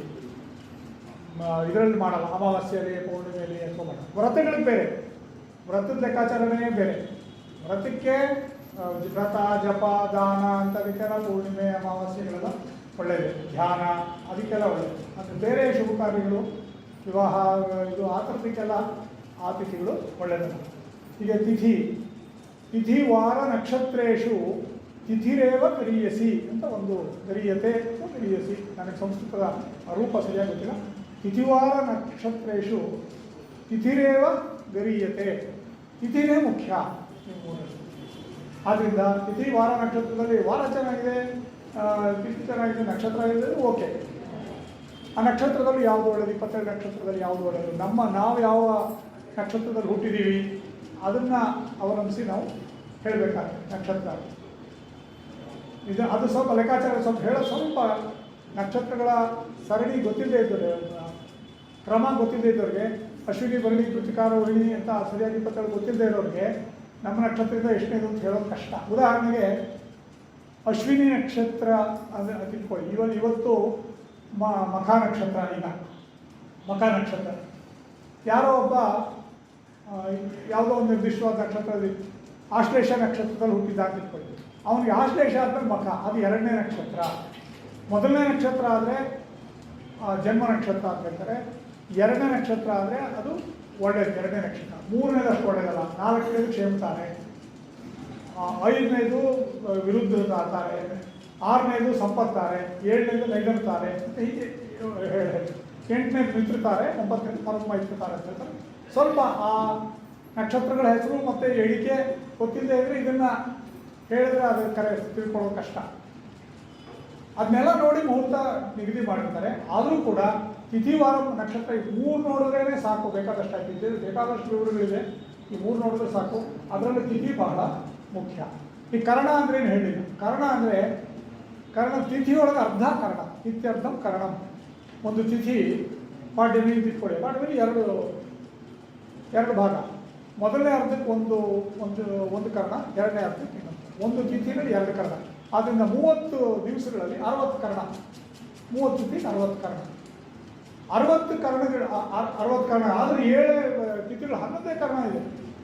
ಭವ, ಬಾಲವ, ಕೌಲವ, ತೈತಲೆ, ಗರಜೆ, ಒಣಿಕ್ಕು, ಭದ್ರೆ ಅಂತ ಹೇಳಿ 7 ಕರ್ಣ ಇದೆ, 7. ಆಮೇಲೆ ಶಕುನಿ, ಕಿಂಸುಗ್ನ, ನಾಗವಾನು, ಚತುಷ್ಪಾದ, ಹೀಗೆ 11 ಕರ್ಣ ಇದೆ. 11 ಕರ್ಣ 60ಕ್ಕೆ ಹೇಗೆ ಹಂಚಿದ್ರು ಬಹಳ ವಿಚಿತ್ರವಾದ ಒಂದು ರೀತಿಯ ಗಣಿತದ ಒಂದು ಸಮಸ್ಯೆ. ಇದಾಗಲ್ಲ, ಯಾರೋ ಬುದ್ಧಿವಂತನೇ ಮಾಡಿರೋದು. ಹಾಗಾಗ್ಬಿಟ್ಟು ಯಾರೋ ಒಬ್ಬ ಬುದ್ಧಿವಂತ ಮಾಡಿದ್ರೆ ಎಲ್ಲೋ ಒಪ್ಕೊಂಡ್ಬಿಡಲ್ಲ. ಇಲ್ಲಿ ಯಾರೋ ತುಂಬ ಬುದ್ಧಿವಂತರು ಇರ್ಬೋದು, ಅವ್ರು ಹೇಳ್ಬಿಟ್ಟು ಮಾತ್ರ ನಾವೆಲ್ಲ ಒಪ್ಕೊಂಡ್ಬಿಡಲ್ಲ. ನಮ್ಮದೇ ಆದ ವಿಚಾರ ಹೇಳಿ, ನೀವೆಷ್ಟೇ ಚೆನ್ನಾಗಿ ಹೇಳಿದ್ರು ನೀವು ಹೇಳಿದ ತಕ್ಷಣ ಒಪ್ಪಲ್ಲ ಯಾರು. ಅದಕ್ಕೆ ವಿರುದ್ಧವಾಗಿ ನಾನಾ ಥರದ ಸಲಹೆಗಳು ಬರುತ್ತೆ. ಅಂತಂದರೆ ಇದು ಇಷ್ಟು ಕಾಲ ಒಪ್ಪಿಗೆ ಆಗಿದೆ ಅಂದರೆ ನೋಡಿ, 11 ಕರ್ಣಗಳನ್ನು 60 ಒಂದು ತಿಂಗಳಿಗೆ, ಮಾಸಕ್ಕೆ 60 ಕರ್ಣ. ಯಾಕೆಂದರೆ 30 ತಿಥಿ ಅಂದರೆ ನಾನು ಹೇಳಿದ್ನಲ್ಲ, ಪಾಡ್ಯಮಿಗೆ ಅಮಾವಾಸ್ಯೆಯಿಂದ ಪೌರ್ಣಿಮೆ, ಪೌರ್ಣಿಮೆಯಿಂದ ಅಮಾವಾಸ್ಯೆ, 15 + 15 30. 30ಕ್ಕೆ ತಿಥ್ಯರ್ಧಂ ಕರ್ಣ. ಒಂದು ತಿಥಿಗೆ 2 ಕರ್ಣ ಆದ್ದರಿಂದ 32 60 ಕರ್ಣಗಳು ಬರಬೇಕು. ಇಲ್ಲಿರೋದು 11 ಹೆಸರು. ಇವಾಗ 7 ವಾರನ ತಿಂಗಳಿಗೆ ಹಚ್ಚಿದಾಗ ಈಕ್ವಲಾಗಿ ಬರಲ್ಲ, 4 ಬರುತ್ತೆ. ಯಾವುದೇ ತಿಂಗಳು ತೊಗೊಂಡು 4 ವಾರ ಬರೋ, ಎಲ್ಲ ಸೋಮವಾರ 4 ಬರುತ್ತೆ, ಭಾನುವಾರ 4 ಬರುತ್ತೆ, ಎಲ್ಲ 4 ಬರುತ್ತೆ. ಕೆಲವು ವಾರಗಳು ಎಕ್ಸ್ಟ್ರಾ ಬರುತ್ತೆ, ಸೋಮವಾರವೋ ಮಂಗಳವಾರವೋ ಎಕ್ಸ್ಟ್ರಾ ಬರ್ಬೋದು. ಫೆಬ್ರವರಿ 28 ದಿನ ಇದ್ದರೆ ಎಲ್ಲನೂ 4 ಸಲ ಬರುತ್ತೆ. ಆದರೆ ಕರ್ಣ ಒಂದು ಮಾಸದೊಳಗೆ 60 ಕರ್ಣಗಳು ಬರಬೇಕು. ಮಾಸಕ್ಕೆ 30 × 2 60 ಬರಬೇಕು. ಈ 11 ಕರಣಗಳನ್ನೇ ಅಲ್ಲಿ ಹಂಚಿದ್ದಾರೆ. ಭಾಳ ಅದ್ಭುತವಾಗಿ ಇದೆ. ಅದು ಹೇಗೆ ಮಾಡಿದ್ದಾರೆ ಅಂದರೆ, ಮೊದಲ 7 ಕರಣಗಳು ಭವ ಬಾಲವ ಇಂದ ಹಿಡಿದು ಭದ್ರೆವರೆಗೂ 7 ಕರಣಗಳನ್ನು ಅದನ್ನು ಚರಕರಣಗಳು ಅಂತ ಹೇಳಿ ಅದನ್ನು ರಿಪೀಟ್ ಮಾಡೋದು. ಅದನ್ನೇ ತಿರ್ಗ ಆ 7 ಆದ್ಮೇಲೆ ತಿರ್ಗ ಮೊದಲಿಂದ ನಾವು ಭಾನುವಾರದಿಂದ ಶನಿವಾರ ಬಂದರೆ ತಿರ್ಗ ಭಾನುವಾರ ಶುರು ಮಾಡ್ತೀವಲ್ಲ. ಇವಾಗ ಜೂನ್ 30 ಮುಗಿದ್ಮೇಲೆ ಜುಲೈ 1 30ನೇ ತಾರೀಕು ಅಂತ 1ನೇ ತಾರೀಕು ಶುರು ಮಾಡ್ತೀವಿ. ಹಾಗೆ ಭಾನುವಾರ ಆದಮೇಲೆ ತಿರ್ಗ ಸೋಮವಾರ ಶುರು ಮಾಡ್ತೀವಿ. ಶನಿವಾರಕ್ಕೆ ಮುಗಿದೋಗಲ್ಲ, ತಿರ್ಗ ಭಾನುವಾರ ಬರುತ್ತೆ. ಹಾಗೆ ಭವದಿಂದ ಭದ್ರೆವರೆಗೂ 7 ಆದಮೇಲೆ ತಿರ್ಗ 8ನೇದು ತಿರ್ಗ ಭವಾನೇ. ಹಾಗೆ ಶುರುವಾಗುತ್ತೆ. ಹಾಗೇ ಶುರುವಾಗಿ 8 ಸಲ ಆವರ್ತ ಆಗುತ್ತೆ. 7 × 8 = 56 ಆಯಿತು. 55 4 ಉಳಿತು. ಆ 4ನ್ನು ಏನು ಮಾಡಿದ್ರು, ಅಮಾವಾಸ್ಯೆ ದಿವಸದ್ದು 2 ಒಂದು ತಿಥಿಗೆ ಅಮಾವಾಸ್ಯೆ ಒಂದು ತಿಥಿ, ಅದಕ್ಕೆ 2 ಕರ್ಣ. ಸೊ ಆ 2 ಕರ್ಣ ಅದಕ್ಕೆ ಸ್ಥಿರಕರಣ, ಅದು ಫಿಕ್ಸ್, ಯಾವಾಗಲೂ ಫಿಕ್ಸೇ. ಅಮಾವಾಸ್ಯೆ ಮೊದಲ ಹಾಫ್ಗೆ ಒಂದು ಹೆಸರು ಚತುಷ್ಪಾದಕರಣ ಅಂತ. ಅಮಾವಾಸ್ಯೆಯ ಫಸ್ಟ್ ಹಾಫ್ಗೆ ಚತುಷ್ಪಾದಕರಣ, ಅಮಾವಾಸ್ಯೆಯ ಸೆಕೆಂಡ್ ಹಾಫ್ಗೆ ನಾಗವಾಂಕರಣ. ಅದು ಫಿಕ್ಸ್. ಯಾವುದೇ ಅಮಾವಾಸ್ಯೆ ತಗೊಳ್ಳಿ, ಅಮಾವಾಸ್ಯೆಯ ಫಸ್ಟ್ ಹಾಫು ಚತುಷ್ಪಾದ್, ಅಮಾವಾಸ್ಯೆಯ ಸೆಕೆಂಡ್ ಹಾಫು ನಾಗವಾಂಕ. ಆಮೇಲೆ ಅಮಾವಾಸ್ಯೆ ಹಿಂದಿನ ದಿವಸ ಇರ್ತಾರೆ ಚತುರ್ದಶಿ, ಅದಕ್ಕೆ ಶಕುನೀಕರಣ. ಆಮೇಲೆ ಅಮಾವಾಸ್ಯೆ ಮುಗಿದು ಮಾರನೇ ದಿವಸ ಇರುತ್ತಲ್ಲ, ಶುಕ್ಲ ಪಕ್ಷದಲ್ಲಿ ಶುರು ಆಗುತ್ತಲ್ಲ, ಅದಕ್ಕೆ ಕಿಂಸುಗ್ನಕರಣ. ಸೊ ಹೀಗೆ ಅಲ್ಲಿಗೆ ಅಮಾವಾಸ್ಯೆಯ 2 ಕರಣ, ಅದರ ಹಿಂದಿನ ಒಂದು ಕರಣ ಮತ್ತು ಮುಂದಿನ ಒಂದು ಕರಣ, 4 ಸ್ಥಿರಕರಣ ಅಂದ್ಬಿಟ್ಟು. ಇನ್ನು 56 ಕರಣ ಬಂತು. 60ರಲ್ಲಿ 4 ಹೋದರೆ 56. 56ನ್ನ 7 ಕರಣಗಳನ್ನು 8 ಸಲ ಆವರ್ತ ಮಾಡ್ತಾರೆ. 7 × 8 = 56. ಎಷ್ಟು ಅದ್ಭುತವಾಗಿ ಮಾಡಿದ್ದಾರೆ ಅಂದರೆ ಅದು ನಿಜವಾಗ್ಲೂ ಬಹಳ, ಅದರಲ್ಲಿ ಯಾವುದೇ ರೀತಿ ಗೊಂದಲ ಇಲ್ಲ. ಲೆಕ್ಕಾಚಾರದಲ್ಲಿ ಗೊಂದಲ ಇಲ್ಲ. ಸಾಮಾನ್ಯವಾಗಿ ನಮಗೊತ್ತು ಅಮಾವಾಸ್ಯೆ ಒಳ್ಳೆ ಶುಭ ಕಾರ್ಯಗಳಿಗೆಲ್ಲ ಅಷ್ಟು ಒಳ್ಳೆಯದಾಗುತ್ತೆ. ಹಾಗೆ ಆ ಸ್ಥಿರಕರಣಗಳು ಕೂಡ ಒಳ್ಳೆಯದಾಗುತ್ತೆ. ಆ ಸ್ಥಿರಕರಣಗಳು ಬಿಟ್ಟು ಬೇರೆ ಕರಣಗಳಲ್ಲಿ ಕೆಲಸ ಮಾಡ್ತಾರೆ. ಅಂದರೆ ನಾವೇನಾಗುತ್ತೆ, ಅಮಾವಾಸ್ಯೆ ಚತುರ್ದಶಿ 2ನೇ ಭಾಗ, ಪಾಠ್ಯದ ಮೊದಲನೇ ಭಾಗ ಬಿಟ್ಬಿಟ್ರೆ ಆ ಸ್ಥಿರಕರಣಗಳು ಬರೋದೇ ಇಲ್ಲ. ಬರೋದು ಯಾವಾಗಲೂ ಅಲ್ಲೇ. ಹೀಗೆ ಕರಣಗಳ ಲೆಕ್ಕಾಚಾರ. ಯಾವುದರಿಂದ ಏನಾಗುತ್ತೆ, ಈ ಪಂಚಾಂಗದ ಫಲ 5. ನಾವು ಸಾಮಾನ್ಯವಾಗಿ ಯುಗಾದಿನಲ್ಲಿ ಪಂಚಾಂಗ ಶ್ರವಣ ಅಂತ ಮಾಡ್ತೀವಿ. ಪಂಚಾಂಗ ಓದಿ ದೇವರ ದರ್ಶನ ಮಾಡಿಕೊಂಡು ಇದು ಮಾಡಿ ಎಲ್ಲ ನಾವು ಮಾಡ್ತೀವಿ. ಪಂಚಾಂಗದ ಫಲ ಏನು ಅನ್ನೋದನ್ನು ಹೇಳ್ತೀವಿ. ತಿಥಿ ವಾರ ನಕ್ಷತ್ರ ಯೋಗ ಕರಣ ಅಂತ ಹೇಳಿ ಅದರ ಹೇಳ್ತಾರೆ. ತಿಥೇಶ್ಚ ಶ್ರೇಮ ಆಪ್ನೋತಿ, ತಿಥಿಯಿಂದ ಸಂಪತ್ತು ಉಂಟಾಗುತ್ತೆ. ಅಂದರೆ ಒಳ್ಳೆಯ ತಿಥಿಯಲ್ಲಿ ಕಾರ್ಯವನ್ನು ಮಾಡಿದಾಗ ಸಂಪತ್ತು ವೃದ್ಧಿಯಾಗುತ್ತೆ. ವಾರಾದ ಆಯುಷ್ಯವರ್ಧನ, ಸರಿಯಾದ ವಾರದಲ್ಲಿ ಕೆಲಸ ಮಾಡ್ತಾರೆ. ಕಾರುಗಳು ತಗೊಳ್ತಾರೆ. ಕಾರು ತಗೊಳ್ಳುವ ಸಾಮಾನ್ಯ ಬುಧವಾರ ಶುಕ್ರವಾರ ತಗೋಬೇಕು. ವಾರದ ಲೆಕ್ಕ ನೋಡ್ತಾರೆ. ಅದು ಬಿಟ್ಬಿಟ್ಟು ಮಂಗಳವಾರ ಒಂದು ಯಾವುದೋ ಒಂದು ಕೆಂಪು ಕಾರ್ ತೊಗೊಬಿಡೋದು, ಶನಿವಾರ ಒಂದು ಕಪ್ಪು ಕಾರ್ ತೊಗೊಬಿಡೋದು, ಇವೆಲ್ಲ ಅಷ್ಟು ಒಳ್ಳೆಯದಲ್ಲ. ಖಂಡಿತ ಒಳ್ಳೆಯದು, ಯಾರು ಬೇಕಾದ್ರೆ ಹೇಳೋದು. ಬುಧವಾರ ಗುರುವಾರ ಶುಕ್ರವಾರ ಉದ್ಯೋಗಕ್ಕೋಸ್ಕರ, ಬಿಸ್ನೆಸ್ಗೋಸ್ಕರ, ಕಚೇರಿಗೋಸ್ಕರ ತೊಗೊಂಡ್ರೆ ಬುಧವಾರ ತೊಗೋಬೋದು. ಫ್ಯಾಮಿಲಿಗೋಸ್ಕರ ತೊಗೊಳ್ಳೋಂಥ ಕಾರನ್ನ ಶುಕ್ರವಾರ ತೊಗೊಂಡ್ರೆ ಒಳ್ಳೆಯದು. ಗುರುವಾರ ಓಕೆ, ಶುಭ. ಬುಧವಾರ ಶುಕ್ರವಾರ ತೊಗೊಂಡ್ರು ಓಕೆ. ಆದರೆ ಬಿಸ್ನೆಸ್ ಪರ್ಪಸ್ ಆದರೂ ಬುಧವಾರ ತಗೊಳ್ಳೋದು, ಫ್ಯಾಮಿಲಿಗಾದರೆ ಶುಕ್ರವಾರ ತಗೊಳ್ಳೋದು. ಹೀಗೆ ಭಾಳ ಸರಳವಾಗಿರುವಂಥ ಬುಧವಾರ. ತಿಥೇಶ್ಚ ಶ್ರೇಮಾಪ್ನೋತಿ ವಾರಾದ ಆಯುಷ್ಯವರ್ಧನಂ. ನಕ್ಷತ್ರ ಧರತೆ ಪಾಪಂ, ಸರಿಯಾದ ನಕ್ಷತ್ರ ಯಾಕೆಂದರೆ ಪಾಪವನ್ನು ನಿವಾರಿಸುತ್ತೆ. ನಕ್ಷತ್ರ ಧರತೆ ಪಾಪಂ, ಸರಿಯಾದ ನಕ್ಷತ್ರದಿಂದ ಪಾಪಗಳು ನಾಶ ಆಗುತ್ತೆ. ಯೋಗಾದ ರೋಗ ನಿವಾರಣೆ, ಸರಿಯಾದ ಯೋಗ ಆದರೆ ರೋಗ ನಿವಾರಣೆ, ಆರೋಗ್ಯ ವೃದ್ಧಿ ಆಗುತ್ತೆ. ಕರಣಂ ಕಾರ್ಯಸಿದ್ಧಿಂಚ, ಕಾರ್ಯಸಿದ್ಧಿ ಆಗಬೇಕು. ಕರಣಂ ಕಾರ್ಯಸಿದ್ಧಿಂಚ ಪಂಚಾಂಗಂ ಫಲಮುತ್ತಮಂ. 5 ಅಂಗಗಳದ್ದು ಫಲ ಹೇಳ್ತಾರೆ. ಫಲ ಭಾಳ ಒಳ್ಳೆ. ತಿಥೇಶ್ಚ ಶ್ರೇಮಾಪ್ನೋತಿ ವಾರಾದ ಆಯುಷ್ಯವರ್ಧನಂ. ನಕ್ಷತ್ರ ಧರತೆ ಪಾಪಂ, ಯೋಗಾದ ರೋಗ ನಿವಾರಣಂ, ಕರಣಂ ಕಾರ್ಯಸಿದ್ಧಿಂಚ ಪಂಚಾಂಗಂ ಫಲಮುತ್ತಮಂ ಅಂತ ಹೇಳ್ತಾರೆ. ಇದು ಕರಣದ ಒಂದು ವೈಶಿಷ್ಟ್ಯ. ಈಗ ಸಾಮಾನ್ಯವಾಗಿ ಜ್ಯೋತಿಷ್ ನಾನು ಏನು ತಿಳ್ಕೊಳ್ಬಹುದು ಅನ್ನೋ ಒಂದು ಪ್ರಶ್ನೆ ಬಂತು. ಇನ್ನೊಂದು 10 ನಿಮಿಷ ಮಾತಾಡ್ತದ, ಅಂದರೆ ಅಷ್ಟೇ ನನ್ನ ಸಮಯ ಇರೋದು. ಈಗ ನಾನು ಅಂದ್ಕೊಂಡಿದ್ದೆ 25 ನಿಮಿಷ. ಏನನ್ನು ನಾವು ತಿಳ್ಕೊಬೋದು ಜ್ಯೋತಿಷ್ಯ? ಕೆಲವು ವಿಷಯಗಳನ್ನ, ಜ್ಯೋತಿಷ್ಯದ ಮೂಲಭೂತ ವಿಷಯಗಳನ್ನ ನಾವು ತಿಳ್ಕೊಂಡು ಹೇಗೆ ಬಂತು, ಅದರ ಸತ್ಯಾಸತ್ಯತೆಗಳೇನು, ಎಷ್ಟು ತಿಳ್ಕೊಬೇಕಾದ್ರೆ ಸಾಮಾನ್ಯವಾಗಿ ಮಗು ಹುಟ್ಟಿದ ತಕ್ಷಣ ಜಾತಕ ಒಂದು ಇರಬೇಕು. ನಂಬೋದಾದರೆ, ಜ್ಯೋತಿಷ್ಯವನ್ನು ನಂಬೋದೇ ಇದ್ದರೆ ಯಾವ ತೊಂದರೆನೂ ಇಲ್ಲ. ನಂಬಿದ್ರೂ ಯಾವ ತೊಂದರೆ ಇಲ್ಲ, ನಂಬದೇ ಇದ್ದರೆ ಯಾವ ತೊಂದರೆ ಇಲ್ಲ. ಒಂದು ವೇಳೆ ನಿಮಗೆ ಈ ಥರದ ಜ್ಞಾನದಲ್ಲಿ ನಿಮ್ಗೆ ಆಸಕ್ತಿ ಇಲ್ಲ ಹೋದರೆ ನೀವು ನಂಬಬೇಕಾದಿಲ್ಲ. ನಂಬಿಕೆ ಇದ್ದಿದ್ರೆ, ಉದಾಹರಣೆಗೆ ಯಾರೋ ಒಬ್ಬರಿಗೆ ಯುನಾನಿ ವೈದ್ಯಕೀಯ ಇದ್ದರೆ ನನಗೆ ಆಸಕ್ತಿ ಇಲ್ಲ, ನಾನೇನು ಯುನಾನಿ ವೈದ್ಯಕೀಯ ಅಧ್ಯಯನ ಮಾಡಬೇಕಾದಿಲ್ಲ. ನನಗೆ ಆಸಕ್ತಿ ಇದೆ, ಯೋಗದಲ್ಲಿ ನನಗೆ ಆಸಕ್ತಿ ಇಲ್ಲ ಅಂದರೆ ನಾನು ಮಾಡಬೇಕಾಗಿಲ್ಲ. ಫಿಸಿಕ್ಸ್ನಲ್ಲಿ ನನಗೆ ಇಂಟ್ರೆಸ್ಟ್ ಇದ್ದರೆ ಫಿಸಿಕ್ಸ್ ಓದಬೇಕಾಗಿಲ್ಲ. ಸಂಗೀತದಲ್ಲಿ ಇಂಟ್ರೆಸ್ಟ್ ಹಾಗೆಯೇ ಜ್ಯೋತಿಷದಲ್ಲಿ ನಿಮಗೆ ಆಸಕ್ತಿ ಇದ್ದರೆ, ನಂಬಿಕೆ ಇದ್ದರೆ ದಯವಿಟ್ಟು ಜ್ಯೋತಿಷ ಓದಬೇಕಾಗಿಲ್ಲ. ಯಾರಿಗೂ ಬರುವಂತ ಇಲ್ಲ. ಜಾತಕ ಬರಬೇಕು ಅಂತಿದ್ರೆ ಬರೆಸ್ಬೇಡಿ. ಜ್ಯೋತಿಷಿಯಾಗೆ ಹೇಳ್ತಾ ಇದ್ದೀನಿ, ಬರೆಸ್ಬೇಡಿ. ಬೇಕು ಅಂತಂದರೆ ಇದ್ದರೆ ಒಳ್ಳೆಯದು. ನೀವು ಜ್ಯೋತಿಷದಲ್ಲಿ ಈ ಒಂದು ಶಾಸ್ತ್ರದಲ್ಲಿ ನಿಮಗೆ ಭರವಸೆ ಇದ್ದರೆ, ನಂಬಿಕೆ ಇದ್ದರೆ ಬರ್ಸೋದು ಒಳ್ಳೆಯದು. ಏನೂ ಕಷ್ಟ ಇಲ್ಲ, ಒಂದು ಬರ್ಸಿ. ಆ ಬರ್ಸೋದಕ್ಕೆ ಕಂಪ್ಯೂಟರ್ ನೀವು date and time place of birth ಹಾಕ್ಕೊಂಡು ಬರ್ಕೊಡ್ತೀವಿ. ಅದಕ್ಕೆ ಅದನ್ನು ಫೀಡ್ ಮಾಡೋರಿಗೆ ಯಾರು ಬೇಕಾದ್ರೂ ಫೀಡ್ ಮಾಡ್ಬೋದು. ಒಂದು ಮಗುನ ಫೀಡ್ ಮಾಡ್ಬೋದು, ಅನಕ್ಷರಸ್ಥರು ಫೀಡ್ ಮಾಡ್ಬೋದು. ತಾರೀಕು, ಸಮಯ, ಊರು, ಬೆಂಗಳೂರು, ತಾರೀಕು ಹಾಕ್ಬಿಟ್ಟು ತಕ್ಷಣ ಬರ್ಕೊಟ್ಬಿಡುತ್ತೆ.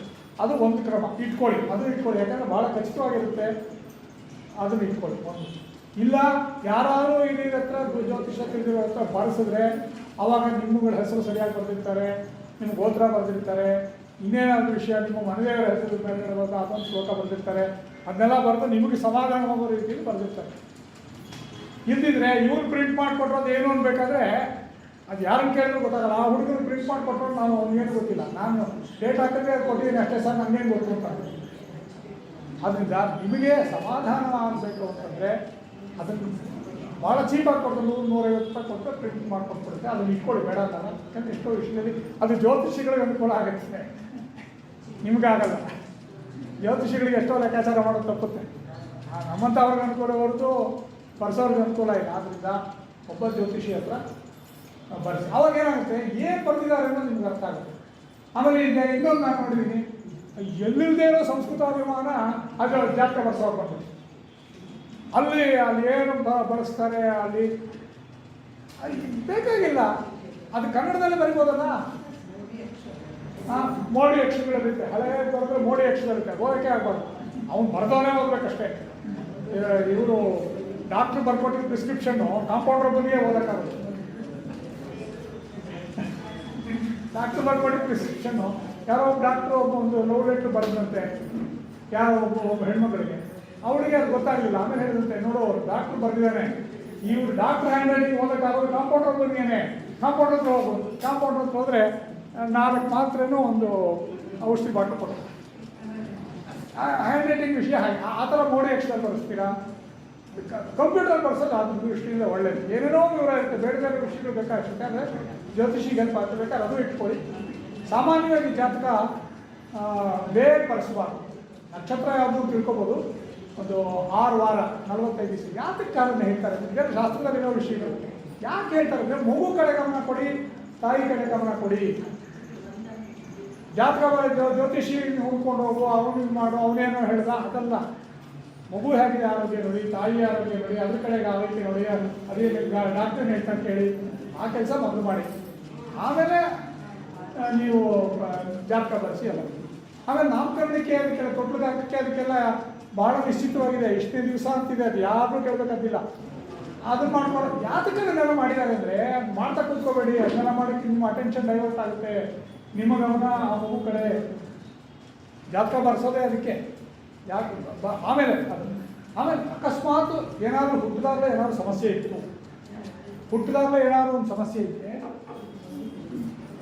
ಹುಟ್ಟಿದಾಗಲೇ ಏನೋ ಒಂದು ಬೇರೆ ರೀತಿ ಸಮಸ್ಯೆ, ಕಿವಿನೇ ಇರಲಿಲ್ಲ, ಕಣ್ಣಿರಲ್ಲ, ಅಥವಾ ಕೈ ಏನೋ ಆ ಥರ ಸಮಸ್ಯೆ ಇದ್ದರೆ, ಅಥವಾ ಇನ್ನೇನಾದರೂ ಕಾಯಿಲೆ ಇದ್ದರೆ, ಅದನ್ನು ಬೇಕಾದ್ರೆ ನಕ್ಷತ್ರ ಅವಾಗ ತೋರಿಸಿ ಅದಕ್ಕೆ ಪರಿಹಾರ ಮಾಡ್ಕೊಂಡು ಒಳ್ಳೆಯದು. ತಾಯಿಗೆ ಏನಾದರೂ ಗಂಡಾಂತರ ಆಯಿತು, ತಂದೆಗೆ ಏನಾದರೂ ಅಂಥ ಸಮಯದಲ್ಲಿ ಮಾಡಿ, ಅದಕ್ಕೇನು ಜಾಸ್ತಿ ಮಾಡಿಸ್ಬೇಕು, ಅದು ಸಮಾಧಾನ ಏನು ಮಾಡಿ ಅಂತ ಹೇಳ್ತೀವಿ. ಇಲ್ಲದೆ ಇದ್ದರೆ 4-6 ವಾರ ಬಿಡಿ ಅಂತ ಹೇಳ್ತೀವಿ. ಸೊ ಜಾತಕ ಒಂದು. ಜಾತಕ ಬರೆಯೋದು ಯಾಕೆ ನಿಮಗೆ ಗೊತ್ತೆ. ಜನನಿ ಜನ್ಮ ಸೌಖ್ಯಾನಾಂ ವರ್ಧಿನಿ ಕುಲ ಸಂಪದಾಂ ಪದವಿ ಪೂರ್ವ ಪುಣ್ಯಾನಾಂ ಲಿಖ್ಯತೆ ಜನ್ಮಪತ್ರಿಕೆ ಬರೆಯೋದಕ್ಕೆ. ಇವೆಲ್ಲ ಅದನ್ನು ಇಟ್ಕೊಂಡು ಒಂದು ದಾಖಲೆಯಾಗಿ ಇಟ್ಕೊಳ್ಳಿ. ಯಾರು ಬರೆದ್ರು, ಸಾಮಾನ್ಯವಾಗಿ ಕೈಯಲ್ಲಿ ಬರೆಯೋ ಜಾತಕದಲ್ಲಿ ಒಂದು ದೋಷ ನನಗೆ ಕಾಣೋದೇನೆಂದರೆ, ಊರು ಬಿಟ್ಬಿಡ್ತಾನೆ. ಊರಲ್ಲಿ ಬರೆಯೋದು. ಅವನು ಚನ್ನಪಟ್ಟಣದಲ್ಲಿ ಹುಟ್ಟಿದ್ನೋ ಕರ್ನೂಲಲ್ಲಿ ಹುಟ್ಟಿದ್ನೋ ಗೊತ್ತಾಗ. ಊರೇ ಬರೆಯೋದು. ಆ ಕಂಪ್ಯೂಟರ್ ಜಾಗದಲ್ಲಿ ಊರು ಬರೀಲಿ ಅಂದರೆ ಅದು ಕೊಡಲ್ಲ, ಅದಕ್ಕೆ ಲ್ಯಾಟಿಟ್ಯೂಡ್ ಲಾಂಜಿಟ್ಯೂಡ್ ಗೊತ್ತಾಗಲ್ಲ, ಊರು ಬಂದರೆ ಗೊತ್ತಾಗುತ್ತೆ. ಆದ್ದರಿಂದ ಅದರಲ್ಲಿ ಕರೆಕ್ಟಾಗಿ ಊರು ಇರುತ್ತೆ. ಇಲ್ಲಿ ನೀಟಾಗಿ ಬರೆದಿರ್ತಾರೆ, ಊರ ಹೆಸರೇ ಇಲ್ಲ, ಎಲ್ಲಿ ಹುಟ್ಟಿದ್ರು ಗೊತ್ತಾಗುತ್ತೆ. ಸೊ ಅದೊಂದು ಗಮನದಲ್ಲಿರಲಿ. ಇನ್ನೊಂದು ಮಿಡ್ ನೈಟ್ ಬರ್ಡ್ಸು, ಮಧ್ಯರಾತ್ರಿ ನೋಡಿ. ನಮ್ಮ ಭಾರತೀಯ ವೇದಿಕ್ ವೀಕ್ ಡೇಗೂ ಇಂಗ್ಲೀಷ್ ವೀಕ್ ಡೇಗೂ ವ್ಯತ್ಯಾಸ ಇದೆ. ಸಾಮಾನ್ಯ ಬಳಕೆಯಲ್ಲಿರೋದು ಇವತ್ತು ರಾತ್ರಿ 12 ಗಂಟೆವರೆಗೂ, ಇವತ್ತು ಯಾವ ವಾರ? ಭಾನುವಾರ. ಇವತ್ತು ರಾತ್ರಿ 12 ಗಂಟೆ 1 ಸೆಕೆಂಡ್ಗೆ ಸೋಮವಾರ ಅಲ್ವಾ? ಅದು ನಮ್ಮ ಈಗ ಆಧುನಿಕ ಕಾಲಮಾನ. ಆದರೆ ವೇದಿಕ್ ವೀಕ್ ಡೇ ನಾಳೆ ಸೂರ್ಯೋದಯ ಆಗೋವರೆಗೂ ಭಾನುವಾರವೇ. ವೇದಿಕ್ ವೀಕ್ ಡೇ ಭಾನುವಾರನೇ. ನಾಳೆ ಸೂರ್ಯೋದಯ ಬೆಳಗ್ಗೆ 5:57 ಆದಮೇಲೆ 5:57 ಸೂರ್ಯೋದಯ ನಾಳೆ ಬೆಳಗ್ಗೆ.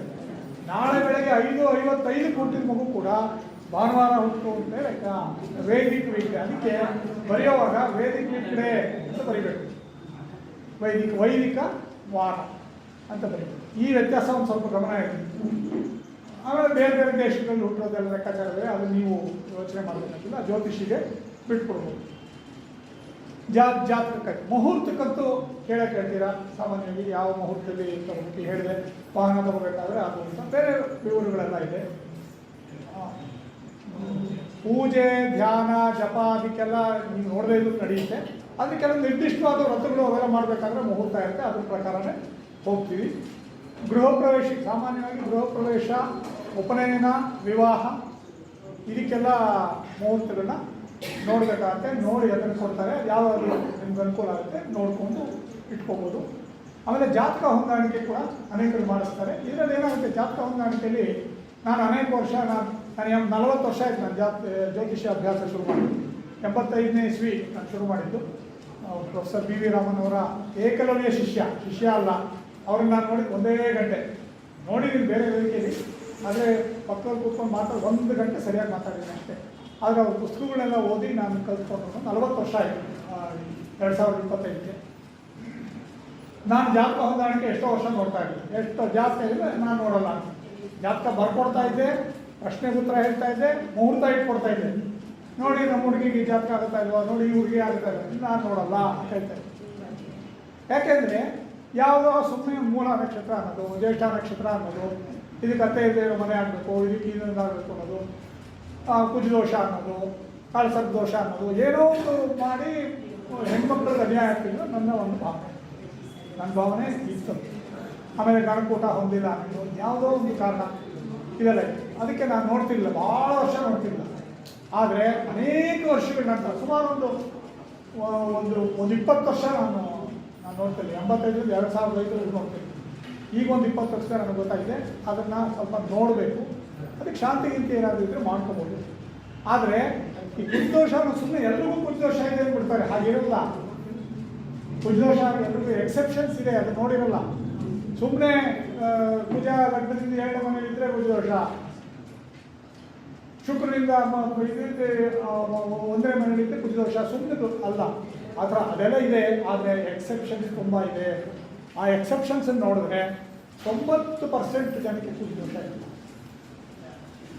ಅದೊಂದು. ಆಮೇಲೆ ವಧುವಿನ ಜಾತಕಕ್ಕಿಂತ ವರನ ಜಾತಕದಲ್ಲಿ ಸ್ವಲ್ಪ ಕುಜದೋಷ ಹೆಚ್ಚಾಗಿದ್ದರೆ ಇದು ಬ್ಯಾಲೆನ್ಸ್ ಆಗೋಗುತ್ತೆ ಅಂತೆಲ್ಲ ಇದೆ ಶಾಸ್ತ್ರದಲ್ಲಿ. ಆದ್ದರಿಂದ ಕುಜದೋಷ ಬಗ್ಗೆ ಹೆಚ್ಚು ಯೋಚನೆ ಮಾಡಬೇಕಾಗಿಲ್ಲ. ಕಾಲಸರ್ಪ ದೋಷ ಅಂತಿದೆ. ನೀವು ಮಂಗಳೂರು ಕಡೆ ಜ್ಯೋತಿಷಿಗಳನ್ನ ಹೋದರೆ ಅವ್ರು ತುಂಬ ಅದಕ್ಕೆ ಪ್ರಾಮುಖ್ಯ ಕೊಡ್ತಾರೆ. ಯಾಕಂದರೆ ಅವರ ಅನುಭವ ಅಲ್ಲಿ ನಾಗಾರಾಧನೆ ಅವೆಲ್ಲ ಭಾಳ ಇದೆ. ನಾಗ ಬನಗಳನ್ನೆಲ್ಲ ಇಟ್ಕೊಂಡಿರ್ತಾರೆ. ನಮ್ಮಲ್ಲಿ ದಕ್ಷಿಣ ಭಾಗದ ಈ ಹಳೆ ಮೈಸೂರಿನ ಪ್ರಾಂತದವರು ನಾವು ಅವನ ಕಂಡ್ರೆ ನಾವು ನಾಗಪಂಚಮಿ ಚೌತಿ ನಾವು ಮಾಡ್ತೀವಿ, ಇದು ಸುಬ್ರಹ್ಮಣ್ಯ ನಾವು ಪೂಜಿಸ್ತೀವಿ, ಇಲ್ಲ ಅಂತಲ್ಲ. ಆದರೆ ಅವರು ಭಾಳ ಆರಾಧಿಸ್ತಾರೆ, ತುಂಬ ಶ್ರದ್ಧೆಯಿಂದ ನಡ್ಕೋತಾರೆ. ಅಲ್ಲಿ ಕಾಲಸರ್ಪ ದೋಷಕ್ಕೆ, ಸರ್ಪದೋಷಕ್ಕೆ ತುಂಬ ಇಂಪಾರ್ಟೆನ್ಸ್ ಕೊಡ್ತಾರೆ. ನೀವು ಆ ಜ್ಯೋತಿಷಿ ಹತ್ರ ಹೋದರೆ ಯಾವ ಜಾತಕ ತೋರಿಸೋದು ಕಾಲಸರ್ಪ ದೋಷ ಅಂದರೂ ಹೆಚ್ಚಲ್ಲ. ಆ ಶಾಂತಿ ಮಾಡಿಸಿ, ಈ ಶಾಂತಿ ಮಾಡಿಸಿ ಅದೆಲ್ಲ ಹೇಳ್ತಾರೆ. ಅದು ಬೇಕಾಗಿಲ್ಲ. ಕಾಲಸರ್ಪ ದೋಷ ಸುಲಭ, ನೀವೇ ಕಂಡು ಇಟ್ಕೊಂಡ್ಬಿಡ್ಬೋದು. 5 ನಿಮಿಷ ತತ್ಕೊಂಡ್ಬಿಡ್ಬೋದು. ಕಾಲಸರ್ಪ ದೋಷ ಇದೆಯಾ ಹೇಳೋದು 5 ನಿಮಿಷ ತತ್ಕೊಡ್ಬೋದು. ಕುಜದೋಷ ಅಷ್ಟು ಕಷ್ಟ ಇದೆ ಹೀಗೆ. ಆದ್ದರಿಂದ ಅದನ್ನು ಸ್ವಲ್ಪ. ಆಮೇಲೆ ಯಾವುದೇ ನೀವು ಜ್ಯೋತಿಷದ ಬಳಕೆದಾರರಾಗಿ ಒಂದು ಸಲಹೆ ಏನಪ್ಪ ಅಂದರೆ, ನೀವು ಯಾವ ಜ್ಯೋತಿಷಿ ನಂಬ್ತಿರೋ ಅವ್ರಿಗೆ ಹೋಗಿ. ದುಬಾರಿ ಜ್ಯೋತಿಷಿಗಳ ಅಗತ್ಯ ಇಲ್ಲ. ಸುಮ್ಮನೆ ಹಾಗೆ ಮಾಡಿ ಹೀಗೆ ಮಾಡಿ ಅಂತ ನಿಮಗೆ ಕೈಗೆಟಕದೇ ಇರುವಂಥ ಪರಿಹಾರಗಳು ಹೇಳಿ ಪ್ರಯೋಜನ ಇಲ್ಲ. ಯಾಕೆಂದರೆ ಜ್ಯೋತಿಷ ಕರ್ಮ ಸಿದ್ಧಾಂತವನ್ನೇ ಆಧರಿಸಿದೆ. ಕರ್ಮದಂತೆ ಫಲವನ್ನು ಯಾರು ಬದಲಾಯಿಸೋಕ್ಕಾಗಲ್ಲ. ಅದು ಹೇಳ್ತಾರೆ. ನಿಮ್ಮ ಮನಸ್ಸು ಸಮಾಧಾನಕ್ಕಷ್ಟೇ. ನನಗಿದೆ ಏನೋ ಒಂದು ಕಾಯಿಲೆ ಇದೆ ಅಂತ ಇಟ್ಕೊಳ್ಳಿ, ಅದನ್ನು ಅನುಭವಿಸೋದಕ್ಕೆ ನನಗೆ ಶಕ್ತಿ ಇದ್ದರೆ ಕಾಯಿಲೆ ಇಟ್ಕೊಳ್ಳಿ. ಹಾಗೆ ಶ್ರೀ ಗುರು ನಾಮದ ನೌಕೆ ದೊರೆತರೆ ಭವಸಾಗರ ಯಾನವೇ ಮೋದಕರ. ಶ್ರೀ ಗುರುವಿನ ಹರಿಸ್ಮರಣೆಯ ಒಂದು ಇದಿದ್ರೆ, ಅದೊಂದು ನೌಕೆ ಸಿಕ್ಬಿಟ್ರೆ ಈ ಭವಸಮುದ್ರ ದಾಟ್ಬೋದು. ಇದರಲ್ಲಿ ಸಂಸಾರದಲ್ಲಿ ಕಷ್ಟಗಳು ಇದ್ದೇ ಇರುತ್ತೆ, ಆದರೆ ಗುರುಸ್ಮರಣೆಯಿಂದ ದೇವರ ಸ್ಮರಣೆಯಿಂದ ನೀವು ದಾಟ್ಕೊಂಡು ಹೋಗ್ತೀರ. ಹಾಗೆ ಈ ಶಾಂತಿ ಗೀರ್ತಿ ಎಲ್ಲ ಮಾಡಿಸೋದಕ್ಕೆ ನಿಮ್ಗೊಂದು ಸಣ್ಣ ಸಮಾಧಾನ ಅಷ್ಟೇ ಹೊರತು ಫಲ ಬದಲಾವಣೆ ಆಗಲ್ಲ. ಫಲ ಬದಲಾವಣೆ ಆಗಲ್ಲ. ಅದು ಸಮಸ್ಯೆಯನ್ನು ಪರಿಹಾರ ಮಾಡೋಕ್ಕೆ ನಿಮಗೆ ಹೊಳಿಬಹುದು. ನಿಮ್ಮ ಬುದ್ಧಿ ಸಮಸ್ಯೆಗೆ ಪರಿಹಾರ ಕಂಡುಕೋಬಹುದು, ಅಥವಾ ಆ ಸಮಸ್ಯೆಯನ್ನು ಒಪ್ಕೋಬಹುದು, ಬೇರೆ ರೀತಿಯ ಪರಿಹಾರನ ಕಂಡುಕೋಬಹುದು. ಆ ದೃಷ್ಟಿಯಿಂದ ಪರಿಹಾರ ಜ್ಯೋತಿಷನೇ ಹೊರತು ಇಲ್ಲದೇ ಇದ್ದರೆ ಆಗೋದಿಲ್ಲ. ಪರಿಹಾರ ಜ್ಯೋತಿಷಿಗಳು ಅಷ್ಟು ಇದಾಗಲ್ಲ. ಸುಮ್ಮನೆ 25,000 ಖರ್ಚು ಮಾಡಿ ಅದು ಹೋಮ ಮಾಡೋದು ಹೇಳ್ತಾರೆ. ನೀವು ಎಷ್ಟು ಖರ್ಚು ಮಾಡೋ ಶಕ್ತಿ ಇದ್ದವ್ರು ಮಾಡಲಿ, ನಾನಿಲ್ಲ ಅನ್ನೋದು. ಘಾಟಿ ಸುಬ್ರಹ್ಮಣ್ಯಕ್ಕೆ ಹೋಗಿ, ಕುಕ್ಕೆ ಸುಬ್ರಹ್ಮಣ್ಯಕ್ಕೆ ಹೋಗಿ ಅಂತ ಹೇಳ್ತಾರೆ. ಘಾಟಿಗೆ ಹೋಗ್ಬೋದು, ಕುಕ್ಕೆಗೆ ಹೋಗೋದಾಗಿ ಇಲ್ಲಿರೋದು ಕಷ್ಟ. ಅನುಕೂಲ ಇದ್ದರೆ ಹೋಗಿ, ಪ್ರವಾಸನೂ ಆಗುತ್ತೆ. ಆಮೇಲೆ ಹೋಗೋವಾಗೆಲ್ಲ ಒಬ್ಬೊಬ್ಬರೇ ಹೋಗಬೇಡಿ. ಯಾರೋ ದೋಷ ಇರುತ್ತೆ ಅವರೊಬ್ಬರೇ ಹೋಗೋಲ್ಲ. ಸಾಧ್ಯವಾದಷ್ಟು ಮನೆಯವರೆಲ್ಲ ಹೋದರೆ ಅದು ಪೂಜೆ ವ್ರತ ಎಲ್ಲ ಮಾಡಿಸುವಾಗ ಯಾರೋ ದೋಷ ಇದೆ ಅವರೊಬ್ಬ ಹೋಗ್ಲಿಕ್ಬಿಟ್ಟು ಅವ್ರ ಕೈಲಿ ಪೂಜೆ ತಟ್ಟಕ್ಕೆ ಬಳಸ್ಬಿಟ್ಟು ಸಾಕು. ಎಲ್ಲರೂ ಹಿತೈಷಿಗಳೆಲ್ಲ ಹೋದರೆ, ಯಾಕೆಂದರೆ ಇದು ಮಾನಸಿಕವಾಗಿ ಅವರ ಸಮಸ್ಯೆ ಅವನ ಸಮಾಧಾನ ಸಿಗ್ತದೆ. ಆ ನಿಜವಾಗ್ಲೂ ನಡೆಯೋ ಘಟನೆ ನಡೀಬೋದು, ಆಗೋದೆಲ್ಲ ಹಾಗೆ ಆಗುತ್ತೆ. ಅದರಿಂದ ಇದೊಂದು ಹೆಚ್ಚು ಖರ್ಚು ಮಾಡೋಕ್ಕೆ ಹೋಗಬೇಡಿ. ಏನೇನೋ ಹೇಳಿ ಆಮೇಲೆ ಉಂಗುರುಗಳು ಆ ಥರದ್ದು ಹಾಕ್ಕೊಳ್ಳಿ, ಈ ಥರದ್ದು ಹಾಕ್ಕೊಳ್ಳಿ, ಡೈಮಂಡ್ ಹಾಕ್ಕೊಳ್ಳಿ. ಆಗಲ್ಲ, ಎಷ್ಟೋ ಜನಕ್ಕೆ ಡೈಮಂಡ್ ಆಗಲ್ಲ. ಡೈಮಂಡು ಎಷ್ಟೋ ಜನಕ್ಕೆ ಆಸೆ ಇರುತ್ತೆ, ಆದರೆ ಡೈಮಂಡ್ ಆಗಲ್ಲ. ಕೆಲವರು ಗೊತ್ತಾಗಲ್ಲ, ಕೆಲವು ಗ್ರಹಗಳು ಇದಕ್ಕೆ ಆಗುತ್ತೆ. ಅದು ನಿಮ್ಗೆ ಯಾವ್ದು ಇಷ್ಟ ಆಗುತ್ತೋ ಅದು ಸಾಮಾನ್ಯವಾಗಿ ಇನ್ಫಾರ್ಮೇಷನ್ನೇ ಇರಲ್ಲ ಅದನ್ನು. ಆಮೇಲೆ ಯಾರೋ ಏನೋ ಹೇಳಿದ್ರು ಅವನಿಗದಾಯಿತು ಅಂತ ನಾವು ಇದಕ್ಕೆಲ್ಲ ಖರ್ಚು ಮಾಡಬೇಕಾದ್ದು, ಶಾಂತಿ ಮಾಡಿಸ್ಬೇಕಾದ್ದು, ಅಥವಾ ಎಲ್ಲಿಗೋ ಪ್ರವಾಸಗಳು ಹೋಗ್ಬೇಕಾದ್ದು ಅನಿಸ್ತಿಲ್ಲ. ನಿಮ್ಗೆ ಹೋಗಬೇಕು ಅನ್ಸಿದ್ರೆ ಹೋಗಿ, ನಿಮ್ಗೆ ಶಕ್ತಿ ಇದ್ದರೆ ಹೋಗಿ. ಆಯಿತು, ಜಾತಕ ಪರಿಹಾರ ಹೊಂದಾಣಿಕೆದಾಯಿತು. ಪ್ರಶ್ನೆ ಸಮಾಲೋಚನೆ, ಪ್ರಶ್ನೆಗಳೇನಾದರೂ ಇದ್ದರೆ ಸಾಧಾರಣ ಸುಮ್ಮನೆ ಪ್ರಶ್ನೆಗಳು ಎತ್ಕೊಂಡು ಜ್ಯೋತಿಷಿ ಹತ್ರ ಹೋಗಬೇಡಿ. ಹೇಗೆ ಅಂದರೆ ಡಾಕ್ಟರ್ ಹತ್ರ ನಾವು ಸುಮ್ಮನೆ ನೆಗಡಿ ಕೆಮ್ಮಿಗೆ ಎಲ್ಲದಕ್ಕೂ ಹೋಗ್ತಾಯಿದ್ರೆ ನಾನು ತಿಂಗಳಿಗೆ 20 ದಿವಸ ಹೋಗ್ಬೇಕು ಡಾಕ್ಟರ್ ಬೇಕಾಗಿಲ್ಲ. ನಿಜವಾದ ಸಮಸ್ಯೆ ಇದ್ದರೆ ಖಂಡಿತ ಹೋಗಬೇಕು. ಇದು ಏನೋ ಅಲ್ಲಿ ಸ್ವಲ್ಪ ನೋವು, ಈ ನೋವು ಹೇಗಿರುತ್ತೆ, ಇನ್ನೊಂದು ಗಂಟೆ ಆದಮೇಲೆ ಯಾವ ಹಲ್ಲು ನೋವು ಗೊತ್ತಿರಲ್ಲ, ಈ ಹಲ್ಲು ನೋವು ಗೊತ್ತಿರಲ್ಲ, ಯಾಕೆ ಹೋಗಬೇಕು? ಅದಕ್ಕೆ ಸ್ವಲ್ಪ ನಿಮಗೆ ಗೊತ್ತಿದ್ದಂಥ ಪರಿಹಾರ ಮಾಡ್ಕೊಳ್ಳಿ. ಅಂದರೆ ಅವಲಂಬನೆ ಬೇಡ. ಜ್ಯೋತಿಷ್ಯ ಇರೋದು ಇನ್ನು ನಿಮ್ಮ ಸಾಮರ್ಥ್ಯವನ್ನು ಹೆಚ್ಚಿಸೋಕ್ಕೆ, ನನ್ನನ್ನು ದುರ್ಬಲ ಮಾಡೋಕ್ಕಲ್ಲ. ನಿಮ್ಮನ್ನು ದುರ್ಬಲ ಮಾಡಿ ಅವರ ಜ್ಯೋತಿಷಿಯಾದನು ನಿಮ್ಮನ್ನು ಆದಷ್ಟು ವೀಕಾಗಿ ನನ್ನ ಮೇಲೆ ಡಿಪೆಂಡ್ ಮಾಡ್ಕೊಂಡ್ರೆ ನಾನು ಉದ್ಧಾರ ಆಗ್ತೀನಿ ಹೊರತು ನಿಮಗೇನು ಬಂತು? ನೀವು ಸ್ಟ್ರಾಂಗ್ ಆಗಬೇಕು, ನಾನು ಸ್ಟ್ರಾಂಗ್ ಆಗಬೇಕು ಹೊರತು ಎಲ್ಲಕ್ಕೂ ಅವ್ನು ಕೇಳ್ತಾ ಇರೋದು. ಹೇಳಿದ್ರೆ ಹೇಳ್ತಾರೆ, ಸರಿಯಲ್ಲ, ಹೇಳಿದ್ರೆ ಇರೋಲ್ಲ, ಪ್ರಯೋಜನ ಇಲ್ಲ. ಯಾವುದಕ್ಕೆ ಕೇಳಬೇಕೋ ಅದಕ್ಕೆ ಕೇಳಬೇಕು. ಜಾತಕ ಬರೀ ಕೇಳಿ ಅಂಥದಕ್ಕೆಲ್ಲ ಅವಲಂಬಿಸಿ, ಮುಹೂರ್ತಕ್ಕೆ ಕೇಳಿ, ಇದಕ್ಕೆ ಕೇಳಿ, ಮ್ಯಾಚಿಂಗ್ ಆಫ್ ಹಾರೋಸ್ಕೋಪ್ ಅಗತ್ಯ ಇದ್ರೆ ಕೇಳಿ, ನಿಮ್ಗೆ ಅನುಮಾನ ಬರುತ್ತೆ. ಇನ್ನೇನಾದರೂ ಸಮಸ್ಯೆ ಬಂತು ಕೇಳಿ. ಸುಮ್ಮನೆ ನನಗೆ ಯಾವ ಟ್ರಾನ್ಸ್ಫರ್ ಆಗುತ್ತೆ, ಯಾವ ಪ್ರಮೋಷನ್ ಸಿಗುತ್ತೆ, ಎಷ್ಟೋ ವರ್ಷ ಪ್ರಮೋಷನ್ ಸಿಕ್ಕಿರಲ್ಲ, ಇನ್ನೂ 1 ವರ್ಷ ಸಿಗಲ್ಲ ಆಗ್ತಾನೆ, ಇನ್ನೇನಂತ ಕೇಳೋದು. ಅಂದರೆ ನಾನು ಹೇಳ್ತಿರೋದು ಕೇಳಲೇಬಾರ್ದು ಅಂತಲ್ಲ, ತೀವ್ರವಾಗಿ ಇದ್ದಾಗ, ತುಡಿತಾ ಇದ್ದಾಗ ಕೇಳಿದ್ರೆ ಉತ್ತರನೂ ಸರಿಯಾಗಿ ಬರುತ್ತೆ. ಇಲ್ಲೇ ಹೋದರೆ ಉತ್ತರನೂ ಸುಮ್ಮನೆ ಕೇಳಿದ್ರೆ ಬರೋಲ್ಲ. ಸುಮ್ಮನೆ ಕೇಳಿದ್ರೆ ಭಾಳ ಕ್ಯಾಶುಯಲಾಗಿ ಕೇಳಿದ್ರೆ ಬರೋದಿಲ್ಲ. ಯಾಕೆಂದರೆ ಒಂದು ಕಮ್ಯುನಿಕೇಷನ್ ಆಗಬೇಕು.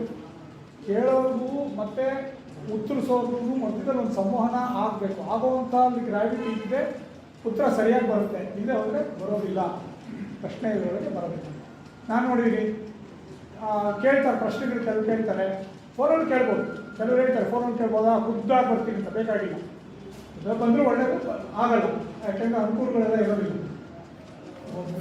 ಕೇಳ್ಬೋದು, ಯಾವಾಗಲೇ ಕೇಳೋದು. ಎಲ್ಲೋ ಹೋಗ್ತಿರ್ತಾರೆ. ಈ ಏನು ಮಾಡ್ತೀರಿ ಅಂತ ಕೇಳಿದ್ರೆ, ನನ್ನ ಮಗಳು ಡ್ರೈವ್ ಮಾಡ್ತಿದ್ದಾಳೆ, ನಾನು ಹಿಂದ್ಗಡೆ ಕೂತ್ಕೊಂಡು ಮಾತಾಡ್ತೀನಿ ಸರ್, ಸರಿ ಆಮೇಲೆ ಮಾತಾಡಿದ್ರು ಫೋನ್ ಇಡ್ತೀನಿ ಅಷ್ಟೇ. ಏನು ಪ್ರಶ್ನೆ ಕೇಳ್ತಾರೆ, ಅವ್ರು ಏನದಕ್ಕೆ ಗಾಂಭೀರ್ಯ ಏನಿರುತ್ತೆ ಪ್ರಶ್ನೆಗೆ, ಒಂದು ತೂಕ ಇದೆ, ಕೇಳೋ ರೀತಿಯಲ್ಲೂ ಇರುತ್ತೆ. ಕೇಳುವ ರೀತಿ, ಕೇಳುವ ಸಮಯ ಎಲ್ಲ ನೋಡಿಕೊಂಡು ಪ್ರಶ್ನೆ ಕೇಳೋರಿಗೆ ಅದೊಂದು ಸಲಹೆ. ಯಾವ ಪ್ರಶ್ನೆ ಕೇಳಬಾರ್ದು ಅನ್ನೋದು ಹೇಳ್ತೀವಿ. ಯಾವ ಪ್ರಶ್ನೆ ಕೇಳಬಾರ್ದು? ಮರಣ ಯಾವಾಗ, ನಾನು ಯಾವಾಗ, when will I have my peace ಅಂತ ಯಾವಾಗ 48ನೇ ವರ್ಷ ಅಂತ ಕೇಳ್ತಾರೆ. ಏನು ಹೇಳಿ? ಈ ಥರದ್ದೆಲ್ಲ ಇದಕ್ಕೆಲ್ಲ ಹೇಳೋದಿಲ್ಲ. ಆಯುಷ್ಯ ಎಷ್ಟು, ಈ ಥರದ್ದೆಲ್ಲ ಅದು ಅಪರೂಪ, ಕೇಳಲೇಬಾರ್ದು ಅಂತಲ್ಲ, ಭಾಳ ಅಪರೂಪವಾಗಿ ಕೇಳ್ತಕ್ಕಂಥ ಪ್ರಶ್ನೆಗಳಷ್ಟೇ. ಮರಣ, ಆಯುಷ್ಯ ಅದನ್ನೆಲ್ಲ ಕೇಳಬೇಕಾದ್ರೆ. ಆಮೇಲೆ ದುರ್ಯೋಗಗಳು, ಕೆಲವು ಕೆಟ್ಟ ಯೋಗಗಳು ಇರುತ್ತೆ. ಅಂಧಯೋಗ, ಬದಿರ ಯೋಗ, ಅಥವಾ ಬೇರೆ ಬೇರೆ ಥರದ್ದು ರೋಗಗಳು, ಆ ಥರ ವಿಷಯೋಗ, ಈ ಥರದ ಪಾಶಯೋಗ, ಈ ಥರದ್ದೆಲ್ಲ ಇರುತ್ತೆ. ಅಂಥವೆಲ್ಲ ಆ ದುರ್ಯೋಗಗಳೆಲ್ಲ ನಮ್ಮ ಜಾತಕ ನೋಡ್ತೀವಿ, ಅಲ್ಲೆಲ್ಲೋ ಪುಸ್ತಕದಲ್ಲಿ ಓದ್ತೀವಿ, ಇಂಟರ್ನೆಟಲ್ಲಿ ನೋಡ್ದಂಗೆ. ನಾವು ಡಾಕ್ಟ್ರ್ ಏನೋ ಬರ್ಕೊಟ್ರೆ ಅದನ್ನು ಓದೋದು, ಗೂಗಲಲ್ಲಿ ಓದ್ತೋದು, ಆ ಔಷಧಿ ಏನೇನು ದುಷ್ಪರಿಣಾಮ ತಲೆ ಕೆಡುತ್ತೆ. ಆ ಡಾಕ್ಟ್ರು ಪಾಪ 12 ವರ್ಷ ಓದಿರ್ತಾನೆ, ಪಾಪ ಓದ್ಬಿಟ್ಟು ಅದೇನೋ ಬರ್ಕೊಟ್ಟಿರ್ತಾನೆ. ನಾನು ಏನೂ ಗೊತ್ತಿದ್ದೀರಾ ಸುಮ್ಮನೆ ಗೂಗಲಲ್ಲಿ ಮಾತ್ರ ಹೆಸರು ಓದ್ಬಿಟ್ಟು ನಾನು ನೋಡಿದ್ರೆ ಅಲ್ಲಿ ಮಿಸ್ಲೀಡ್ ಆಗ್ತೀನಿ. ಆ ಥರ ಬೇಡ. ಅಲ್ಲೇನೋ ಒಂದು ದುರ್ಯೋಗ ಇದೆ, ನನ್ನ ಜಾತಕದಲ್ಲೂ ಅದೇ ಇದೆ, ನನಗೂ ಕೊಂಡು ಹೋಗ್ಬಿಡ್ತೀನಿ ಒಂದು ತಿಂಗಳಲ್ಲಿ, ಅದೆಲ್ಲ ಬೇಡ. ದುರ್ಯೋಗಗಳಿಂದ ಅದರ ಬಗ್ಗೆ ಯೋಚನೆ ಮಾಡಬೇಡಿ. ಆಮೇಲೆ ಪುನರ್ಜನ್ಮ, ಪೂರ್ವಜನ್ಮದ ಬಗ್ಗೆ ತಲೆ ಕೆಡಿಸ್ಕೋಬೇಡಿ. ತಲೆ ಕೆಡಿಸ್ಕೊಳ್ಳೋಕೆ ನೀವೇ ಕೆಡಿಸ್ಕೊಳ್ಳಿ. ಜ್ಯೋತಿಷ್ಯ ಅಂದ್ಬಿಟ್ಟು ಜ್ಯೋತಿಷ್ಯಕ್ಕೆ ಅವ್ನು ತಲೆ ಕೆಡಿಸ್ಕೊಳ್ಳಿ. ಹೇಳೋರು ಇದ್ದಾರೆ, ಇಲ್ಲ ಅಂತಲ್ಲ. ಅದಕ್ಕೆ ಭಾಳ ದುಬಾರಿ ಆಗುತ್ತೆ. ಅದು ನಾನು ಕೇಳಿದ್ಮೇಲೆ ಅಂಥವ್ರ ಹತ್ರ ಡೈರೆಕ್ಟ್ ಮಾಡ್ತೀನಿ. ನಿಮ್ಮ ಹತ್ರ ದುಡ್ಡು ಹೆಚ್ಚಾಗಿದ್ದರೆ ನೋಡಿ ಸ್ವಾಮಿ, ಇಂಥವ್ರ ಹತ್ರ ಹೋಗಿ ಅವ್ರು ಹೇಳ್ತಾರೆ. ನಾಡಿ ಜ್ಯೋತಿಷ್ಯ ಎಲ್ಲ ಇದೆ, ಅದರಲ್ಲೇ ಎಕ್ಸ್ಪರ್ಟೈಸ್ ತೊಗೊಂಡಿದ್ದಾರೆ. ಎಲ್ರಿಗೂ ಅದಾಗಲ್ಲ. ಸುಮ್ಮನೆ ಬೇರೆಯವ್ರ ಹತ್ರ ಹೋದರೆ ಅವರು ದುಡ್ಡು ಇಸ್ಕೋಬೋದು ಹೊರತು ನಿಮಗೆ ಪ್ರಯೋಜನ ಆಗಲ್ಲ. ಆಮೇಲೆ ಮಾಟ ಮಂತ್ರ ಇತ್ಯಾದಿಗಳು ಸಾಮಾನ್ಯ ಭಯಪಡಬೇಕಾದಿಲ್ಲ. ಮಾಡ್ಸಕ್ಕಂತೂ ಹೋಗಲೇಬಾರ್ದು. ಮಾಟ ಮಂತ್ರ ದುರ್ಬಲರಾಗಿರೋದ್ರೆ ಮಾಟ ಮಂತ್ರ ಆಗುತ್ತೆ, ನಿಜ. ದುರ್ಬಲ ಆಗುತ್ತೆ, ಎಲ್ಲರಿಗೂ ಆಗುತ್ತೆ. ಕೆಲವು ಜಾತಿ ರಾಹು ಎಲ್ಲ ಸ್ಟ್ರಾಂಗ್ ಆಗಿದ್ದರೆ ನಿಮಗೆ ಮಾಟ ಮಂತ್ರ ಮಾಡೋಕ್ಕಾಗಲ್ಲ. ಅದನ್ನು ಕೇಳ್ಬೋದು. ನನ್ನ ಮೇಲೆ ಯಾರೋ ಮಾಡಿದರೆ ಅನಿಸುತ್ತೆ ಅಂದರೆ ಅದನ್ನು ಕೇಳಿ. ಯಾರಿಗೂ ಮಾಟ ಮಾಡ್ಸೋಕ್ಕೆ ಅಂತ ಹೋಗಬೇಡಿ. ಸುಮ್ಮನೆ ಹೆದರಬೇಡಿ. ಹಾಗೆಲ್ಲ ಅಷ್ಟು ಸುಲಭವಾಗಿ ಆಗಲ್ಲ. ನಿಮಗೆ ಆತ್ಮ ಗೌರವ ಇದ್ದು ಸ್ವಲ್ಪ ಫರ್ಮ್ ಆಗಿದ್ದರೆ ಏನು ಮಾಡೋಕ್ಕಾಗಲ್ಲ. ಆಫೀಸ್ಗಳಲ್ಲೂ ಅಷ್ಟೇ, ನೀವು ಗಟ್ಟಿಯಾಗಿದ್ದರೆ ನಿಮ್ಮನ್ನು ಯಾರು ಏನು ಇದು ಮಾಡೋಕ್ಕಾಗಲ್ಲ. ನೀವು ದುರ್ಬಲರಾಗಿದ್ದರೆ ಹಾಗೆಲ್ಲ ದುರ್ಬಲರಾಗಿದ್ದರು. ನಮ್ಮ ಗುರುಗಳು ನರಸಿಂಹನ ಬಗ್ಗೆ ಹೇಳಿದ್ರೆ, ಅವರು ಯಾರೋ ಮೆಣಸಿನ್ಕಾಯಿ, ನಿಂಬೆಹಣ್ಣು, ಕೋಳಿ ಮೊಟ್ಟೆ ಎಲ್ಲ ಇದ್ದು ಎಡಗಾಲ ಹೊತ್ಕೊಂಡು ಹೋಗೋರು. ಲಾಲ್ಬಾಗ್ ವಾಕಿಂಗ್ ಹೋಗೋರು ದಿನಾಲು. ನ್ಯಾಷನಲ್ ಕಾಲೇಜಿಂದ ದಿನಾಲು ಲಾಲ್ಬಾಗ್ ವಾಕಿಂಗ್ ಹೋಗುವಾಗ ನಿಂಬೆಹಣ್ಣು ಮತ್ತು 3 ದಾರಿ ಕೂಡೋ ಕಡೆ ಹಾಕ್ತಾರಲ್ಲ, ಎಡಗಾಲ ಹೊತ್ಕೊಂಡು ಹೋಗೋರು. ಆದಾಯ ನನಗಿಲ್ಲ, ಆ ಮಾತು ನಾನು ಪಕ್ಕಕ್ಕೆ ಹೋಗ್ತೀನಿ. ಆದ್ರೆ ಒಂದು ವೇಳೆ ತೊಳೆದ್ಬಿಟ್ರು ಏನು ಆಗೋಗುತ್ತೆ ಅಂತ ತಿಳ್ಕೊಬೇಕಾಗಿದೆ, ಏನು ಆಗೋದು. ಸರಿ, ಹೀಗೆ ಎಲ್ಲ ಮುಖ್ಯವಾಗಿ ನಾನು ಒಂದು ಮಾತನ್ನು ಹೇಳಿ ಮುಗಿಸ್ತೀನಿ. ನನ್ನ ಸಮಯನೂ ಆಯಿತು. ಒಂದೇ ಒಂದು ಮಾತು, ಜ್ಯೋತಿಷ್ಯದ ಬಗ್ಗೆ ಅನಾದರ ಬೇಡ, ಅತಿ ಗೌರವನೂ ಬೇಡ. ಜ್ಯೋತಿಷಿನೂ ಮನುಷ್ಯನೇ, ಅವನಿಗೂ ಲಿಮಿಟೇಷನ್ ಇದೆ. ಅಂತರ್ದೃಷ್ಟಿಯಿಂದ ಇದೊಂದು ಸಾಧನವನ್ನು ಬಳಸ್ಕೊಂಡು ಈ ಪ್ರತಿಯೊಂದು ಗ್ರಹನೂ ಒಂದು ವಿಷಯವನ್ನು ಸೂಚಿಸುತ್ತೆ. ಸಿಗ್ನಿಫಿಕೇಟರ್ಸ್, ಕಾರಕಗಳು ಅಂತ ಹೇಳ್ತಾರೆ. ಗ್ರಹಗಳಿಗೆ ಕಾರಕತ್ವ ಇದೆ. ಹಾಗೆಯೇ ರಾಶಿಗಳಿಗೆ ಸ್ವಭಾವಗಳಿರುತ್ತೆ. ಅದೇನೇನೋ ಸೂಚಿಸುತ್ತೆ, ಅದನ್ನು ಇಟ್ಕೊಂಡು, ಸಾಧನವಾಗಿ ಇಟ್ಕೊಂಡು, ತನ್ನ ಅಂತರ್ದೃಷ್ಟಿಯಿಂದ ಮತ್ತು ಅನುಭವದಿಂದ, ಜೀವನಾನುಭವ, ಅಂತರ್ದೃಷ್ಟಿ, ವಿವೇಕ, ಇನ್ನೊಬ್ಬರಿಗೆ ನೆರವಾಗಬೇಕು ಅನ್ನೋ ಆಶಯ ಎಲ್ಲನೂ ಸೇರಿಸ್ಕೊಂಡು ಒಂದು ಸಮಾಲೋಚನೆ ನೀವು ಅವನ ಜೊತೆ ಸಮಾಲೋಚನೆ ಮಾಡ್ತೀರಾ. ನಿಮಗೆ ಪರಿಹಾರ ಸೂಚಿಸೋದಕ್ಕೆ ಜ್ಯೋತಿಷಿ ಪ್ರಯತ್ನ ಪಡ್ತಾನೆ ಅಷ್ಟೇ ಹೊರತು ಆತನೂ ಒಬ್ಬ ಮನುಷ್ಯ. ಏನು ದೊಡ್ಡ ಏನು ಸಾಧಾರಣವಾಗಿ ಎಲ್ಲರೂ ಕೊಡುವಷ್ಟು ಗೌರವ ಕೊಟ್ಟರೆ ಸಾಕು. ಯಾಕೆಂದರೆ ಸಂಭಾವನೆ ಅಂತೂ ಕೊಡ್ತೀರಾ, ಕೊಡದಿದ್ರೆ ಅವನು ಹೇಳೋದು, ಆಯಿತಾ? ಆದ್ದರಿಂದ ಎಷ್ಟು ಗೌರವ, ಡಾಕ್ಟ್ರಿಗೆ ಎಷ್ಟು ಗೌರವ ಕೊಡ್ತೀರೋ ಅವನು ಎಷ್ಟು ಗೌರವ ಕೊಡ್ತೀರೋ ಅಷ್ಟೇ ಹೊರತು ಅವನೇನು ದೈವಾಂಶ ಸಂಭೂತರಲ್ಲ. ಸಾಷ್ಟಾಂಗ ನಮಸ್ಕಾರ ಖಂಡಿತ ಬೇಡ. ಆಮೇಲೆ ಜ್ಯೋತಿಷಿಗೆ ಶರಣಾಗಬೇಕಾದಾಗತ್ತೆ ಖಂಡಿತ ಇಲ್ಲ. ಅದಾದಾಗ ನೀವು ಕಲ್ತ್ಕೋಬೋದು, ಯಾರು ಬೇಕಾದ್ರೂ ಕಲಿಬೋದು ಅಂತ ಒಂದು ಕಲೆ, ಒಂದು ಕೌಶಲ. ನಿಮ್ಗೆ ಆಸಕ್ತಿ ಇದ್ದರೆ ಅದನ್ನು ಕಲ್ತ್ಕೋಬಹುದು. ಅದನ್ನ ಅನಾದರ ಮಾಡಬೇಕು. ನೀವು ನಂಬಿಕೆ ಅಂದರೆ ಬಿಟ್ಬಿಡಿ, ಯಾರೂ ನಂಬಬೇಕಾಗಿಲ್ಲ, ಯಾವ ಕಡ್ಡಾಯನೂ ಇಲ್ಲ. ನನಗೆ ವೈದ್ಯಕೀಯದಲ್ಲಿ ನಂಬಿಕೆ ಇಲ್ಲ ಅಂದರೆ ನಾನು ನಂಬಬೇಕಾಗಿಲ್ಲ, ಕ್ರಿಕೆಟಲ್ಲಿ ಆಸಕ್ತಿ ಇಲ್ಲ ನಾನು ನೋಡಬೇಕಾಗಿಲ್ಲ.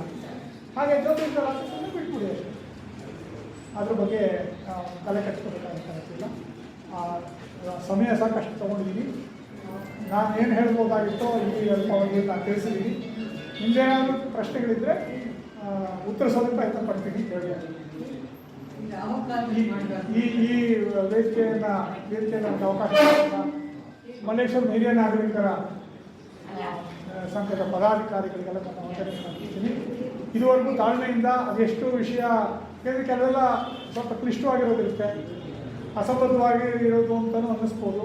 ಇದನ್ನು ಸಹಾಯದಿಂದ ಕೇಳಿದ್ದೀರಾ, ನಿಮಗೂ ಕೂಡ ಹೃತ್ಪೂರ್ವಕ ಧನ್ಯವಾದ.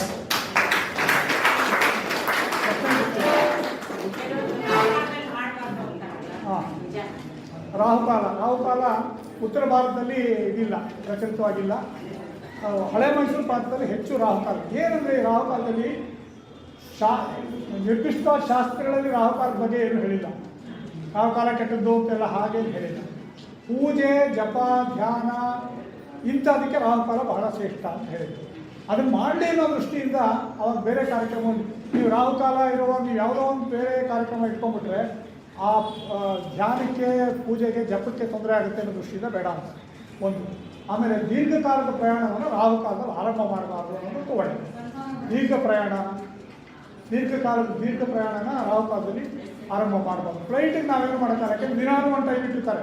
ಅವ್ರು ಒಣ ದಿವ್ಸಕ್ಕೆ ಒಂದೊಂದು ಟೈಮ್ ಕೊಟ್ಟರೆ ಪ್ಯಾಸೆಂಜರ್ಸಿಗೆ ಭಾಳ ತೊಂದರೆ ಆಗುತ್ತೆ. ಇವೆಲ್ಲ ಯೋಚನೆ ಮಾಡಬೇಕು. ಇವಾಗ ಯಾವುದೋ ಒಂದು ಫ್ಲೈಟು ಪ್ರತಿದಿನ ಇಷ್ಟೊತ್ತು ಹೊರಡುತ್ತೆ ಅಂತ ಕೊಟ್ಟಿರುವಾಗ ಒಂದೊಂದು ದಿವಸ ಒಂದೊಂದು ಟೈಮ್ಗೆಲ್ಲ ಹೊರಟ್ರೆ ಟ್ರೈನ್ ಆಗಲಿ ಅದನ್ನೆಲ್ಲ ಮಾಡೋದು ಭಾಳ ಕಷ್ಟ, ಈಗಲೇ ಕಷ್ಟ. ಆ ರೀತಿ ಸೋಮವಾರ ಇಷ್ಟೊತ್ತಿಗೆ, ಮಂಗಳವಾರ ಇಷ್ಟೊತ್ತಿಗೆ, ಬುಧವಾರ ಇಷ್ಟೊತ್ತಿಗೆ ಅಂದರೆ ಅವನಿಗೂ ತಲೆ ಕೆಟ್ಟೋಗ್ಬಿಡುತ್ತೆ. ನಿಯಂತ್ರಣ ಮಾಡೋದಕ್ಕೆ ಪ್ಯಾಸೆಂಜರ್ಸ್ ಕೊಡೋದು ಕಷ್ಟ. ಅದನ್ನು ಯೋಚನೆ ಮಾಡಬೇಡಿ. ನಿಮ್ಗೆ ಅಷ್ಟು ಬೇಡ ಅನ್ಸೋದು ಅವತ್ತು ಹೋಗಬೇಡಿ. ಅದೇನು ಸಾಮಾನ್ಯವಾಗಿ ಅದರಲ್ಲೇ ಏನು ತೊಂದರೆ ಅಂತ ಹೇಳೋಕ್ಕಾಗಲ್ಲ. ನಿಯತವಾಗಿ ಅದಲ್ಲೇ. ಆದರೆ ಒಂದು ಫ್ಲೈಟ್ ಒಂದೇ ಒಂದು ಹೋಗುತ್ತೆ ಅಂತ ಇಟ್ಕೊಳ್ಳಿ, ಅದನ್ನು ನಾವು ರಾಹುಕಾಲದಲ್ಲಿ ಹೋಗೋದು ಅಷ್ಟು ಒಂದೇ ಒಂದು ಫ್ಲೈಟ್ ಆಗುತ್ತೆ. ಅವಕಾಶ ಇದ್ದರೆ ಬೇರೆ ಹೋಗ್ತದೆ. ಅದು ಪೂಜೆ, ಜಪ ಇತ್ಯಾದಿ ಸಮಯ ಇರಲಿ ಅನ್ನೋ ದೃಷ್ಟಿಯಿಂದ ರಾಹುಕಾಲ ಬೇಡ ಅಂತಾರೆ. ಆದರೆ ದೀರ್ಘ ಪ್ರಯಾಣಕ್ಕೆ ರಾಹುಕಾಲದಲ್ಲಿ ಆರಂಭ ಮಾಡಬಾರ್ದು ಅಂತ ಒಂದು. ಆಮೇಲೆ ರಾಹುಕಾಲ ಒಂದೊಂದು ದಿವಸ ಒಂದೊಂದು. ಉದಾಹರಣೆಗೆ 4:15 ರಾಹುಕಾಲ ಅಂತೀವಿ ಭಾನುವಾರ.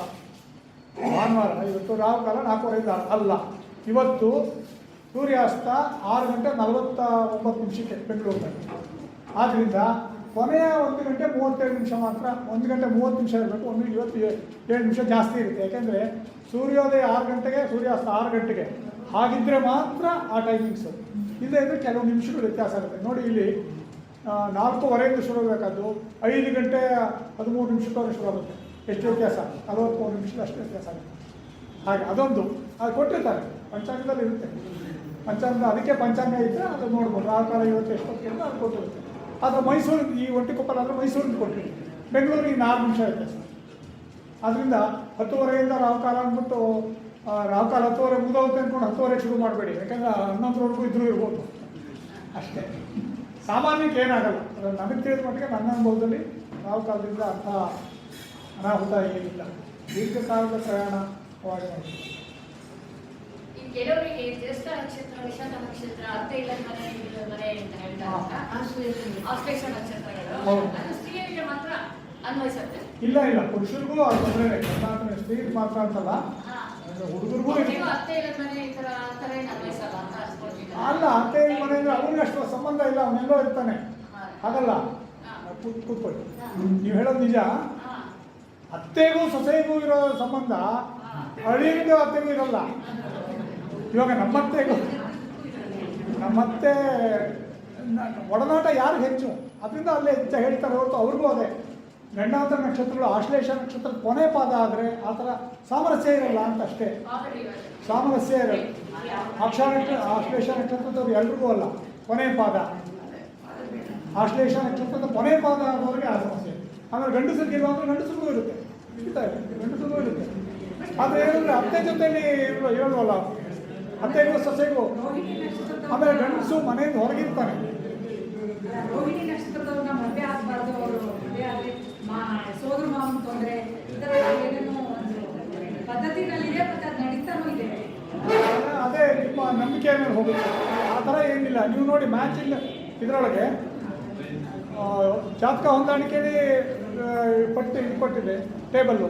ಆ ಟೇಬಲ್ ಪ್ರಕಾರ ಅಂಕಗಳು 15ಕ್ಕಿಂತ ಜಾಸ್ತಿ ಬಂದರೆ ಅದ್ರ ಪ್ರಕಾರ ಮಾಡಿಕೊಂಡು ಸಾಕು. ರೋಹಿಣಿ ನಕ್ಷತ್ರದವರು ಅದೇ ಮಾವ ಇದೆ ಇರೋ ಮನೆ, ಹಾಗೆ ಸೋದರ ಮಾವನ ತೊಂದರೆ ಅಂತ ಅದರ ನಂಬಿಕೆ ಇದೆ. ಕೃಷ್ಣ ಸೋದರ ಮಾವನ ಕೊಂದ, ಆದ್ದರಿಂದ ಹಾಗೆ ಅಂತ ಪುನರ್ವಸು ನಕ್ಷತ್ರದಲ್ಲೇ ಹುಡ್ತಾರೆ, ಅವನು ಪಿತೃವಾಕ್ಯ ಪರಿಪಾಲಕ, ಇದೆಲ್ಲ ನಕ್ಷತ್ರ ಹುಡ್ತಾರೆ ಹಾಗೆ ಇರ್ತಾರ? ಇರೋದಿಲ್ಲ. ಅದರಿಂದ ಅದು ಬಂದ್ಬಿಟ್ಟಿರುತ್ತೆ ನಂಬಿಕೆ. ಯಾವುದೋ ಒಂದು ಜಾಗದಲ್ಲಿ ಹೋಗಿ ನನಗೆ ಏನೋ ತೊಂದರೆ ಆದರೆ ಇನ್ನೊಂದು ಸಲ ಅಲ್ಲಿ ಹೋಗೋಕೆ ನಾನು ಹಿಂದೆ ಯಾವುದೋ ಒಂದು ಹೋಟೆಲ್ ಹೋಗಿ ಅಲ್ಲೊಂದು ಜಿರಳೆ ಸಿಕ್ಕೊಂಡು ತಿಳ್ಕೊಳ್ಳಿ, ಇನ್ನು ಯಾವತ್ತೂ ಜಿರಳೆ ಇರಲ್ಲ, ಆದರೆ ನಾನು ಹೊಂದು ಹೋಗಲ್ಲ. ಹಾಗೆ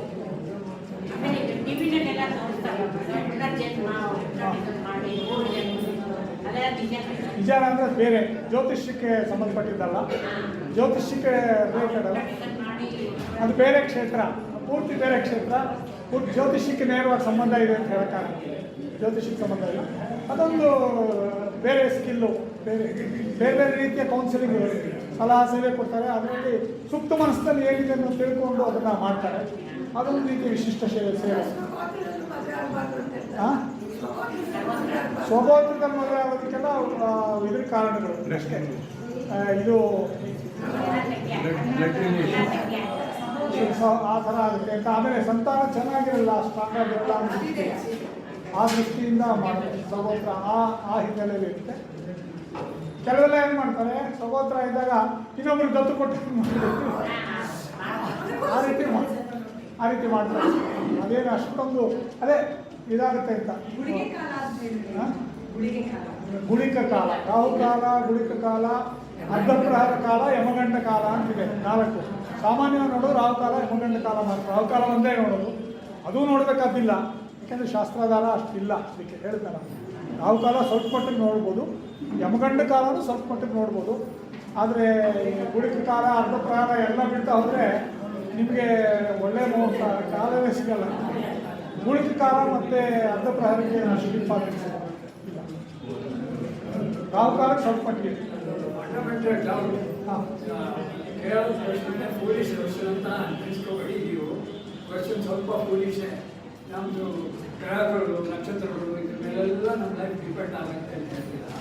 ಬಟ್ ಯಾಕೆ only for Hindus the same ಗ್ರಹ, the same planets, the same ಮುಸಲ್ಮಾನರು, ಕ್ರಿಶ್ಚಿಯನ್ಸು ಯಾರು ಅವ್ರು ಯಮಗಂಡದಲ್ಲಿ ಹೊರಡ್ತಾರೆ. ಆಮೇಲೆ ಅನದರ್ ಕ್ವೆಶನ್, 420 ಜನ ಸತ್ರು, ಅವರೆಲ್ಲ ಯಮಗಂಡದಲ್ಲಿ ಹೊರಟ್ರ. ಅದು ಇನ್ವೆಸ್ಟಿಗೇಟ್ ಮಾಡೋಕ್ಕೆ ನಾವು ಹಿಂಜರಿರ್ತೀವಿ. Hindus are not open minded. they say something and hazard it and then they don't have a scientific analysis ಮಾಡಬೇಕು. ಇದು ನಾವು ಹೇಳ್ತಾರೆ ಅವ್ರ ಜಾತಕ ಎಲ್ಲ ಸಂಬಡಿ ಸುತ್ತು ಮೇಕ್ ಇಟ್ ಈಸಿ. 420 ಹಾರ್ಸ್ಕೋಪು ಒಟ್ಟಿ ಜಾಗ ಎಲ್ಲಿಂದ ಹೊರಟರು, ಯಾವ ಬಳಿಗೆ ಹೊರಟರು ಅಂತ ಇನ್ವೆಸ್ಟಿಗೇಟ್ ಮಾಡಿ ಸತ್ಯನ ಹೇಳಿ. ನಿಮ್ಮ ಪ್ರಶ್ನೆ ಗೊತ್ತಾಯಿತು. ಇದೆಲ್ಲ ಜ್ಯೋತಿಷ್ಯದ ಇದು ನಂಬಿಕೆ ಬರೀ ಹಿಂದೂಗಳಲ್ಲಿ ಮಾತ್ರ ಹೆಚ್ಚು ಅಂತ. ಹಿಂದೂಗಳು ಹೆಚ್ಚಿರ್ಬೋದು, ಆದರೆ ಎಲ್ಲ ಕಡೆಯೂ ಇದೆ ಅನ್ನೋದನ್ನು ನಿಮ್ಮ ಗಮನಕ್ಕೆ ತರ್ತೀನಿ. ನಿಮ್ಗೆ ಗೊತ್ತಿರುತ್ತೆ. ನಿಮಗೆ ಚೀನೀರಲ್ಲೂ ಇದೆ, ಬೇರೆ ಥರ ಇರುತ್ತೆ. ಚೀನೀರಲ್ಲೂ ಇದೆ, ಅಮೆರಿಕನ್ಸಲ್ಲೂ ಇದೆ, ಬೇರೆ ಬೇರೆ. ಅಮೆರಿಕಾವೆಲ್ಲ ಹೊಸ ಜನಾಂಗಗಳು, ಅದರಲ್ಲಿ ಎಲ್ಲಿಂದಲೂ ಬಂದಿರೋರು ಜಾಸ್ತಿ ಹಳಗಳ ಎಲ್ಲರಲ್ಲೂ ಇದೆ, ಎಲ್ಲ ದೇಶಗಳಲ್ಲೂ ಇದೆ ಒಂದಲ್ಲ ಒಂದು ರೀತಿಯಲ್ಲಿ. ಆಮೇಲೆ ಮುಸ್ಲಿಮ್ಸಲ್ಲೂ ಇದೆ, ಕ್ರಿಶ್ಚಿಯನ್ಸಲ್ಲೂ ಇದೆ, ಬೇರೆ ಬೇರೆ ರೀತಿಯ ನಂಬಿಕೆ. ಇದು ನಂಬಿಕೆ ಆಧಾರಿತ. ಮೊದಲೇ ಹೇಳ್ತೇನೆ, ನಂಬಿಕೆ ಆಧಾರಿತ ಶಾಸ್ತ್ರ ಇದೆ, ನಂಬಿಕೆ ಆಧಾರಿತ. ಇವಾಗ ವೈದ್ಯಕೀಯ, ಆಯುರ್ವೇದಿಕ್ ವೈದ್ಯಕೀಯ ಭಾರತದಲ್ಲೇ ಹೆಚ್ಚು. ಅವನು ಯುನಾನಿ ವೈದ್ಯ ಮಾಡ್ತಾರೆ ಮುಸ್ಲಿಮ್ಸು, ಆ ಥರ ಅಷ್ಟೇ ಹೊರತು. ಆದ್ದರಿಂದ ಇದಿಲ್ಲ ಅಂದರೆ ನಂಬಬೇಕಾಗಿಲ್ಲ ಅಂದರೆ ಖಂಡಿತ ನಂಬಬೇಕಾಗಿಲ್ಲ ಅಂತ ನಾನು 2 ಸಲ ಹೇಳಿದ್ದೀನಿ. ಆರಂಭದಲ್ಲಿ 1 ಸಲ ಹೇಳಿದ್ದೀನಿ, ಕೊನೆಯಲ್ಲಿ 1 ಸಲ ಹೇಳಿದ್ದೀನಿ. ನಂಬಬೇಕಾದಿಲ್ಲ. ಆಮೇಲೆ ರಾಹುಕಾಲದ್ದು ಹೇಳಿದ್ದಾಗಿದೆ. ರಾಹುಕಾಲದಲ್ಲಿ ದೀರ್ಘ ಪ್ರಯಾಣ ಆರಂಭ ತಪ್ಪು ಅಂತ ಹೇಳಿದೆ ಹೊರತು ದಿನಾಗಲೂ ಹೋಗ್ತಕ್ಕಂಥ ಆ ಟೈಮಲ್ಲಿ ಹೋಗ್ತದೆ, ಇವತ್ತು ಆ ಟೈಮಲ್ಲಿ ಹೋಗ್ತು. ರಾಹುಕಾಲ ಆದರೆ ನಾವೇನು ಮಾಡೋಕ್ಕಾಗ್ತದೆ ಆಗೋದು. ಆಮೇಲೆ ಇನ್ವೆಸ್ಟಿಗೇಷನ್ ಮಾಡೋರು ಏನೇನು ಬೇಕೋ ಎಲ್ಲ ಮಾಡಿ. ಅವ್ರು ಬೇಕಾದ್ರೆ ಜ್ಯೋತಿಷ್ಯನ ತೊಗೊಂಡು ಹೋಗಿ ನಾವು ಬೇಡ, ನಾವೇನಾದ್ರು ಇನ್ವೆಸ್ಟಿಗೇಟ್ ಮಾಡೋ ಶಕ್ತಿನೂ ನಮಗಿಲ್ಲ. ಇದು ಏನೋ ಕೇಳ್ಕೋಬೋದು ಆ ವಿಷಯ, ಆ ಕಾರಣ ಏನು ಅಂತ ಅವ್ರಿಗೆ ಗೊತ್ತಾಗಿರೋ ಎಷ್ಟೋ ಜನ ಮಾಡಿರ್ತಾರೆ ವಿಶ್ಲೇಷಣೆ. 5 ತಂಡಗಳು, 5 ಥರ ತಜ್ಞರಿದ್ದಾರೆ. ಅವರು ಇನ್ನೂ ಪ್ರಿಲಿಮಿನರಿ ಇದು ಕೊಡೋಕ್ಕೇನೆ ಇನ್ನೂ 10ನೇ ತಾರೀಕು ಕೊಡ್ತಾರೆ. ಅದು ಈ ದೇಶದಲ್ಲಿ ಸಿಗಲ್ಲ, ಅಮೆರಿಕ ಕಳಿಸ್ಬೇಕು ಅಂತಿದ್ರು ಆ ಬ್ಲ್ಯಾಕ್ ಬಾಕ್ಸ್ನ ಇದ್ದರು. ಹೀಗಿರುವಾಗ ನಾನು ರಾಕಾಲದಲ್ಲಿ ಹೊಡ್ತಾ ಆಗುತ್ತೆ ಅನ್ನೋದು ತಪ್ಪು. ಹಾಗಿಲ್ಲ, ಆ ರೀತಿ ಹೇಳಿದ್ರೆ ತಪ್ಪು. ಆಮೇಲೆ ಎಲ್ಲರೂ ಒಂದೇ ಇದರಲ್ಲೇ ಜಾತಕ ಒಂದೇ ಥರ ಇರಲ್ಲ, ಬೇರೆ ಬೇರೆ ಕಾರಣದಿಂದ ಆ ರೀತಿ ಆಗ್ಬೋದು. ಗೊತ್ತಾಯ್ತಾ? ಮಾಸ್ಗೆ ಬೇರೆ ಬೇರೆ ರೂಲ್ಸ್ ಆಗುತ್ತೆ. ಮಾಸ್ ಡೆತ್ಸಿಗೆ ಬೇರೆ ರೂಲ್ಸ್, ಇವಾಗ ಉದಾಹರಣೆಗೆ ಒಂದು ಬಾಂಬ್ ಬಿದ್ಬಿಟ್ಟು 500 ಜನ ಒಟ್ಟಿಗೆ ಸತ್ತೋಗ್ಬಿಟ್ಟು ಒಂದು ಹಾಲ್ ಒಳಗೆ 500 ಜನದ ಜಾತಕನೂ ಹಾಗೆ ಇತ್ತಾ ಇಲ್ಲ, ಅದಕ್ಕೆ ಬೇರೆ ರೂಲ್ ಬೇರೆ. ಭೂಕಂಪ ಆಗ್ಬಿಟ್ಟು 10,000 ಜನ, ಸುನಾಮಿ ಆಗಿ 10,000 ಜನ ಸತ್ತೋದ್ರು ಇಲ್ಲೋ, ಅದಕ್ಕೆ ಮೇದಿನಿ ಜ್ಯೋತಿಷ್ಯ ನೋಡ್ಬೇಕಾಗ್ತದೆ. ಅದಕ್ಕೆ ಶಾಸ್ತ್ರ ಬೇರೆ, ಮೇದಿನಿ ಜ್ಯೋತಿಷ್ಯ ನೋಡ್ಬೇಕಾಗತ್ತೆ. ಅಥವಾ ಇನ್ನೇನಾದ್ರು ಬೇರೆ ಹೊರತು ಆರ್ಡಿನರಿ ಲಾನ ಅಲ್ಲಿ ಅಪ್ಲೈ ಮಾಡೋಕ್ಕಾಗಲ್ಲ ಈ ನಿಯಮ. ಇದು ಸಾಧಾರಣವಾದ ನಿಯಮ. ರಾಹುಕಾಲಕ್ಕೆ ಖಂಡಿತ ಇಲ್ಲ ಸರ್, ರಾಹುಕಾಲದಲ್ಲಿ ಏನು ಆ ಥರ ಏನಿಲ್ಲ. ಆಮೇಲೆ ಇನ್ನೊಂದು ಫಲಜ್ಯೋತಿಷ್ಯದೊಳಗೆ ಈಗ ಹಾಗೆ ಆಗುತ್ತೆ ಅಂತ ಹೇಳೋಕ್ಕಾಗಲ್ಲ. ಇನ್ನೊಂದು ಹೇಳ್ಬಿಟ್ಟಿದ್ರೆ ಬಿ ವಿ ರಾಮನ್ ಅವರು ನನ್ನ ಗುರುಗಳು ಶೇಷಾದ್ರಿಪುರದಲ್ಲಿ ಅಸ್ಟ್ರಾಲಾಜಿಕಲ್ ಮ್ಯಾಗಝಿನ್ ಬರ್ತಾ ಇದ್ರು, ಅಂತಾರಾಷ್ಟ್ರೀಯ ಖ್ಯಾತಿಯ ಜ್ಯೋತಿಷದ ಪತ್ರಿಕೆ. ಈಗ ಎಷ್ಟೋ ವರ್ಷ 63 ವರ್ಷಗಳು ತಾವು ಆ ಪುಸ್ತಕದಲ್ಲಿ ಮೊದಲ ಹಾಕಿರೋದು ಒಂದು ಶ್ಲೋಕ ಹಾಕಿದ್ರು. ಏನು? ಫಲಾನಿ ಗ್ರಹಚಾರೇಣ ಸೂಚಯಂತಿ ಮನೀಷಿಣಃ ಕೋವಕ್ತ ತಾರತಮ್ಯಸ್ಯ ತಮೇಕಂ ವೇದಸಂ ವಿನಾ ಅಂತ ಒಂದು ಶ್ಲೋಕ. ಫಲಾನಿ ಗ್ರಹಚಾರೇಣ ಸೂಚಯಂತಿ ಮನೀಷಿಣಃ ಕೋವಕ್ತ ತಾರತಮ್ಯಸ್ಯ ತಮೇಕಂ ವೇದಸಂ ವಿನಾ. ಇವರು ಹೇಳೋದಕ್ಕೆ ಉತ್ತರ. ಏಕೆಂದರೆ ಫಲಗಳನ್ನು ಜ್ಯೋತಿಷಿಗಳು ಬೇರೆ ಬೇರೆ ಥರ ಮಾಡಿ ಹೇಳ್ತಾರೆ, ಆದರೆ ಬ್ರಹ್ಮನೊಬ್ಬರನ್ನು ಬಿಟ್ಟು ಇನ್ಯಾರಿಗೆ ಇದನ್ನು ನಿಖರವಾಗಿ ಹೇಳೋಕ್ಕೆ ಸಾಧ್ಯ ಅನ್ನೋದನ್ನ ಅಸ್ಟ್ರಾಲಾಜಿಕಲ್ ಮ್ಯಾಗಝಿನ್ನ ಫ್ರಂಟ್ ಪೇಜ್ ಒಳಗೆ, ಕವರ್ ಪೇಜ್ ಅಲ್ಲ, ಮೊದಲನೇ ಫಸ್ಟ್ ಪೇಜ್ ಒಳಗೆ ಮೇಲ್ಗಡೆ ಟಾಪಲ್ಲಿ ಹಾಕಿ ಅದಕ್ಕೆ ಇಂಗ್ಲೀಷ್ನ ಅರ್ಥ ಕೊಡ್ತಾ ಇದ್ದಾರೆ. ಪ್ರತಿ ತಿಂಗಳು ಬರ್ತಾ ಇತ್ತು ಮ್ಯಾಗಝಿನ್. ವಿ ವಿ ರಾಮನ್ ಅಂತ ಅವರು ಅಸ್ಟ್ರಾಲಾಜಿಕಲ್ ಮ್ಯಾಗಝಿನ್ ಅಂತಾರಾಷ್ಟ್ರೀಯ ಖ್ಯಾತಿಯ ಜ್ಯೋತಿಷಿ. ಅದೇ ಹಾಗೆ ಹೇಳಿದ್ಮೇಲೆ ಜ್ಯೋತಿಷಿಗಳು ಹೇಳ್ತಾರೆ ಅಷ್ಟೇ, ಹೇಳಿಬಿಟ್ಟು ಮಾತ್ರಕ್ಕೆ ಅದು 100 ಅಂತಲ್ಲ. ನಿಮ್ಮ ಸ್ವಾತಂತ್ರ್ಯ ನಿಮಗಿದ್ದೇ ಇದೆ. ಜ್ಯೋತಿಷ್ಯ ಅಥವಾ ಸಲಹೆ ಕೊಡ್ತಾರೆ ಅಷ್ಟೇ. ಸಲಹೆ ತೊಗೋಬೋದು ಹೀಗೆ ಆಗುತ್ತೆ ಅಂತ ಹೇಳೋದು. It's A tool. ನೀವು ಅವ್ರು ಹೆಲ್ಪ್ ತೊಗೋಬೋದು. ವೈದ್ಯ ಡಾಕ್ಟ್ರ್ ಎಲ್ಲ ಕಾಯಿಲೆ ವಾಸ ಮಾಡ್ತಾರ ಆಗಲ್ಲ. ಹಾಗೆ ಜ್ಯೋತಿಷಿ has got is own limitation. ಈ ಟ್ರೈಸ್ ಅಷ್ಟೇ. ಆಮೇಲೆ ಇದೆಲ್ಲ ಡಿಕ್ಟಮ್ಸು ಅಷ್ಟೇ. ಅವ್ನು ಇಂಟ್ಯೂಷನ್ನು ಅಲ್ಲಿರೋದನ್ನು ನೋಡ್ಕೊಂಡು ಪುಸ್ತಕ ಬರಬೇಕಾದ್ರೆ ಯಾವುದೂ ಆಗಲ್ಲ. ಶಾಸ್ತ್ರದಲ್ಲಿ ಇರುತ್ತೆ, ಅದನ್ನು ನಿಮ್ಮ ಸ್ಕಿಲ್ಲು, ನಿಮ್ಮ ಅನುಭವ, ನಿಮ್ಮ ವಿವೇಕ ಎಲ್ಲ ಉಪಯೋಗಿಸ್ಕೊಂಡು ಹೇಳಬೇಕು ಹೊರತು ಹಾಗೆ ಹೇಳಿದ್ರೆ ತಪ್ಪಾಗುತ್ತೆ. ನೋಡಿ, ಉದಾಹರಣೆಗೆ ನಾನು ಬರೆದ ಒಂದು ಲೇಖನನೇ ಅಯೋಧ್ಯೆಯಲ್ಲಿ ಬುದ್ಧಿ ಪೂಜೆ ಆಯಿತು, ಭೂಮಿ ಪೂಜೆ ಒಂಥರ ಕಾಲದಲ್ಲಿ ಚೆನ್ನಾಗಾಗಲಿಲ್ಲ ಅಯೋಧ್ಯೆ ಮಂದಿರ. ದಕ್ಷಿಣ ಭಾರತದಲ್ಲಿ ಭಾಳ ಜನ ಅಬ್ಜೆಕ್ಟ್ ಮಾಡೋದು ಅದಕ್ಕೆ. ಇಲ್ಲ ಗೊತ್ತಿಲ್ಲ, ಯಾರು ಇಟ್ಕೊಟ್ಬಿಟ್ರು ಉತ್ತರ ಭಾರತದವರು, ಅವರಿಗೆ ರಾಹುಕಾಲ ಗೊತ್ತಿಲ್ಲ, ರಾಹುಕಾಲದಲ್ಲಿ ಪೂಜೆ ಮಾಡಿದ್ದಾರೆ. ಬುದ್ಧಿ ಪೂಜೆ, ಇದು ಭೂಮಿ ಪೂಜೆ ಅಯೋಧ್ಯೆಗೆ. ನಾನು ಅದಕ್ಕೆ ಲೇಖನ ಬರೆದೆ. ಆ ಮುಹೂರ್ತ ಯಾತಕ್ಕೆ ಸರಿ ಅಂದ್ಬಿಟ್ಟು ನಾನು ಸಮರ್ಥಿಸ್ಬಿಟ್ಟು ಬರೆದೆ. ರಾಹುಕಾಲದ ಕಲ್ಪನೆ ದಕ್ಷಿಣ ಕರ್ನಾಟಕದಲ್ಲಿ ಮಾತ್ರ, ಹಳೆ ಮೈಸೂರು ಪ್ರಾಂತ್ಯದಲ್ಲಿ ಜಾಸ್ತಿ, ಅಲ್ಲಿಗಲ್ಲ. ಆಮೇಲೆ ಮುಹೂರ್ತಕ್ಕೆ ರಾಹುಕಾಲ ಒಂದೇ, ರಾಹುಕಾಲ ನೆಗ್ಲಿಜಿಬಲ್. ಆಮೇಲೆ ದೇವತಾ ಕಾರ್ಯಕ್ಕೆ ಸಂಬಂಧಪಟ್ಟಂಥದಕ್ಕೆಲ್ಲ ಆ ರಾಹುಕಾಲ ಅಂತ ಹಾಗೇನಿಲ್ಲ. ದೀರ್ಘಕಾಲ ಪ್ರಯಾಣಕ್ಕೆ ಎಲ್ಲ ಮಾಡಿ ಅನೇಕ ಪ್ಲಸ್ ಪಾಯಿಂಟ್ಸ್ ಆ ಮುಹೂರ್ತದಲ್ಲಿ ಏನಿತ್ತು ಅದನ್ನೆಲ್ಲ ಬರೆದು ಲೇಖನ ಬರೆದು ಅಸ್ಟ್ರಾಲಾಜಿಕಲ್ ಮ್ಯಾಗಝಿನಲ್ಲಿ ಪಬ್ಲಿಷ್ ಮಾಡಿದೆ. ಯಾವಾಗ ಅದು ಆದಾಗ ನೋಡಿ ಎಷ್ಟು, ಯಾವಾಗ ಜನವರಿಲಾಗಿತ್ತು, ಆಗಸ್ಟಲ್ಲೋ ಜುಲೈನಲ್ಲೋ ಬಂದಿದೆ ನಮ್ಮ ಲೇಖನ. ಅದರಿಂದ ರಾಹುಕಾಲದ ಒಂದನ್ನೇ ಹೇಳ. ಆಮೇಲೆ ಇನ್ನೊಂದು, ಎಲ್ಲಕ್ಕೂ ಇವನಿಗೆ 7 ಶನಿ ಈಗ, 7.5 ಅಷ್ಟಮ ಶನಿ ಈಗ, ಹೀಗೇನೋ ಒಂದು ಕೂಡಿಸ್ಬಿಡ್ತಾರೆ. ಅದು ತಪ್ಪು. ಹಾಗೆ ಜನರಲೈಸ್ ಮಾಡೋಕ್ಕೂ ಆಗಲ್ಲ. ಒಂದೊಂದು ಜಾತಕನೂ ಬೇರೆ ಬೇರೆ.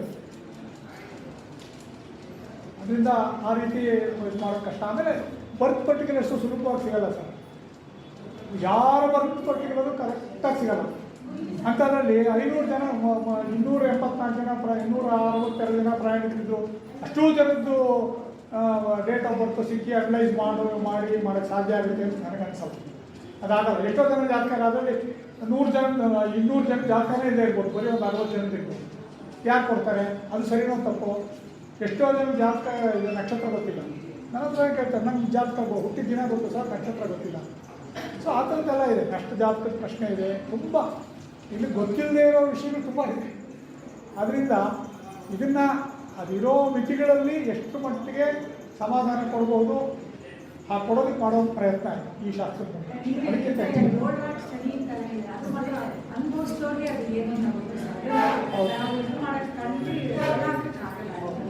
ದೀರ್ಘಕಾಲದ ಇದಕ್ಕೆ ಆದರೆ ಎಲ್ಲರೂ ಆಗಲ್ಲ. ಯಾಕೆಂದರೆ ಶನಿ ಜಾತಕದೊಳಗೆ ಫೇವರಬಲ್ ಆಗಿರೋರಿಗೆ, ಶನಿ ಹುಚ್ಚನಾಗಿರ್ತಾರೆ ಅಥವಾ ಕುಂಭರಾಶಿ ಹುಟ್ಟಿರ್ತಾರೆ, ಮಕರ ರಾಶಿ ಹುಟ್ಟಿರ್ತಾರೆ, ಅಥವಾ ಶನಿ ಹುಚ್ಚನಾಗಿರ್ತಾನೆ ಜಾತಕದಲ್ಲಿ, ಅಥವಾ ಗುರು ಚೆನ್ನಾಗಿರ್ತಾನೆ, ಅಂಥವ್ರಿಗೆಲ್ಲ 7 ಶನಿ ಬರುತ್ತೆ ಹೋಗುತ್ತೆ. ಏನು ಅಂತ ಇದಾಗಲ್ಲ, ಪ್ರೋಗ್ರೆಸ್ ಆಗಲ್ಲ, ಬಟ್ ತೊಂದರೆನೂ ಆಗಲ್ಲ.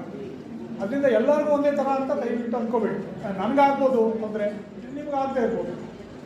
ಹಾಗೆಲ್ಲ ಇದೆ. ಇನ್ನೇನಾದರೂ ಪ್ರಶ್ನೆ ಇದ್ರೆ ಹೇಳಿ. ಪ್ರಶ್ನೆ ಇದ್ರೆ ಕೇಳ್ಬೋದು. ಸಮಯ ಆಯಿತು ಅಂತ ಕಾಣುತ್ತೆ. ಎಲ್ರಿಗೂ ನಮಸ್ಕಾರ.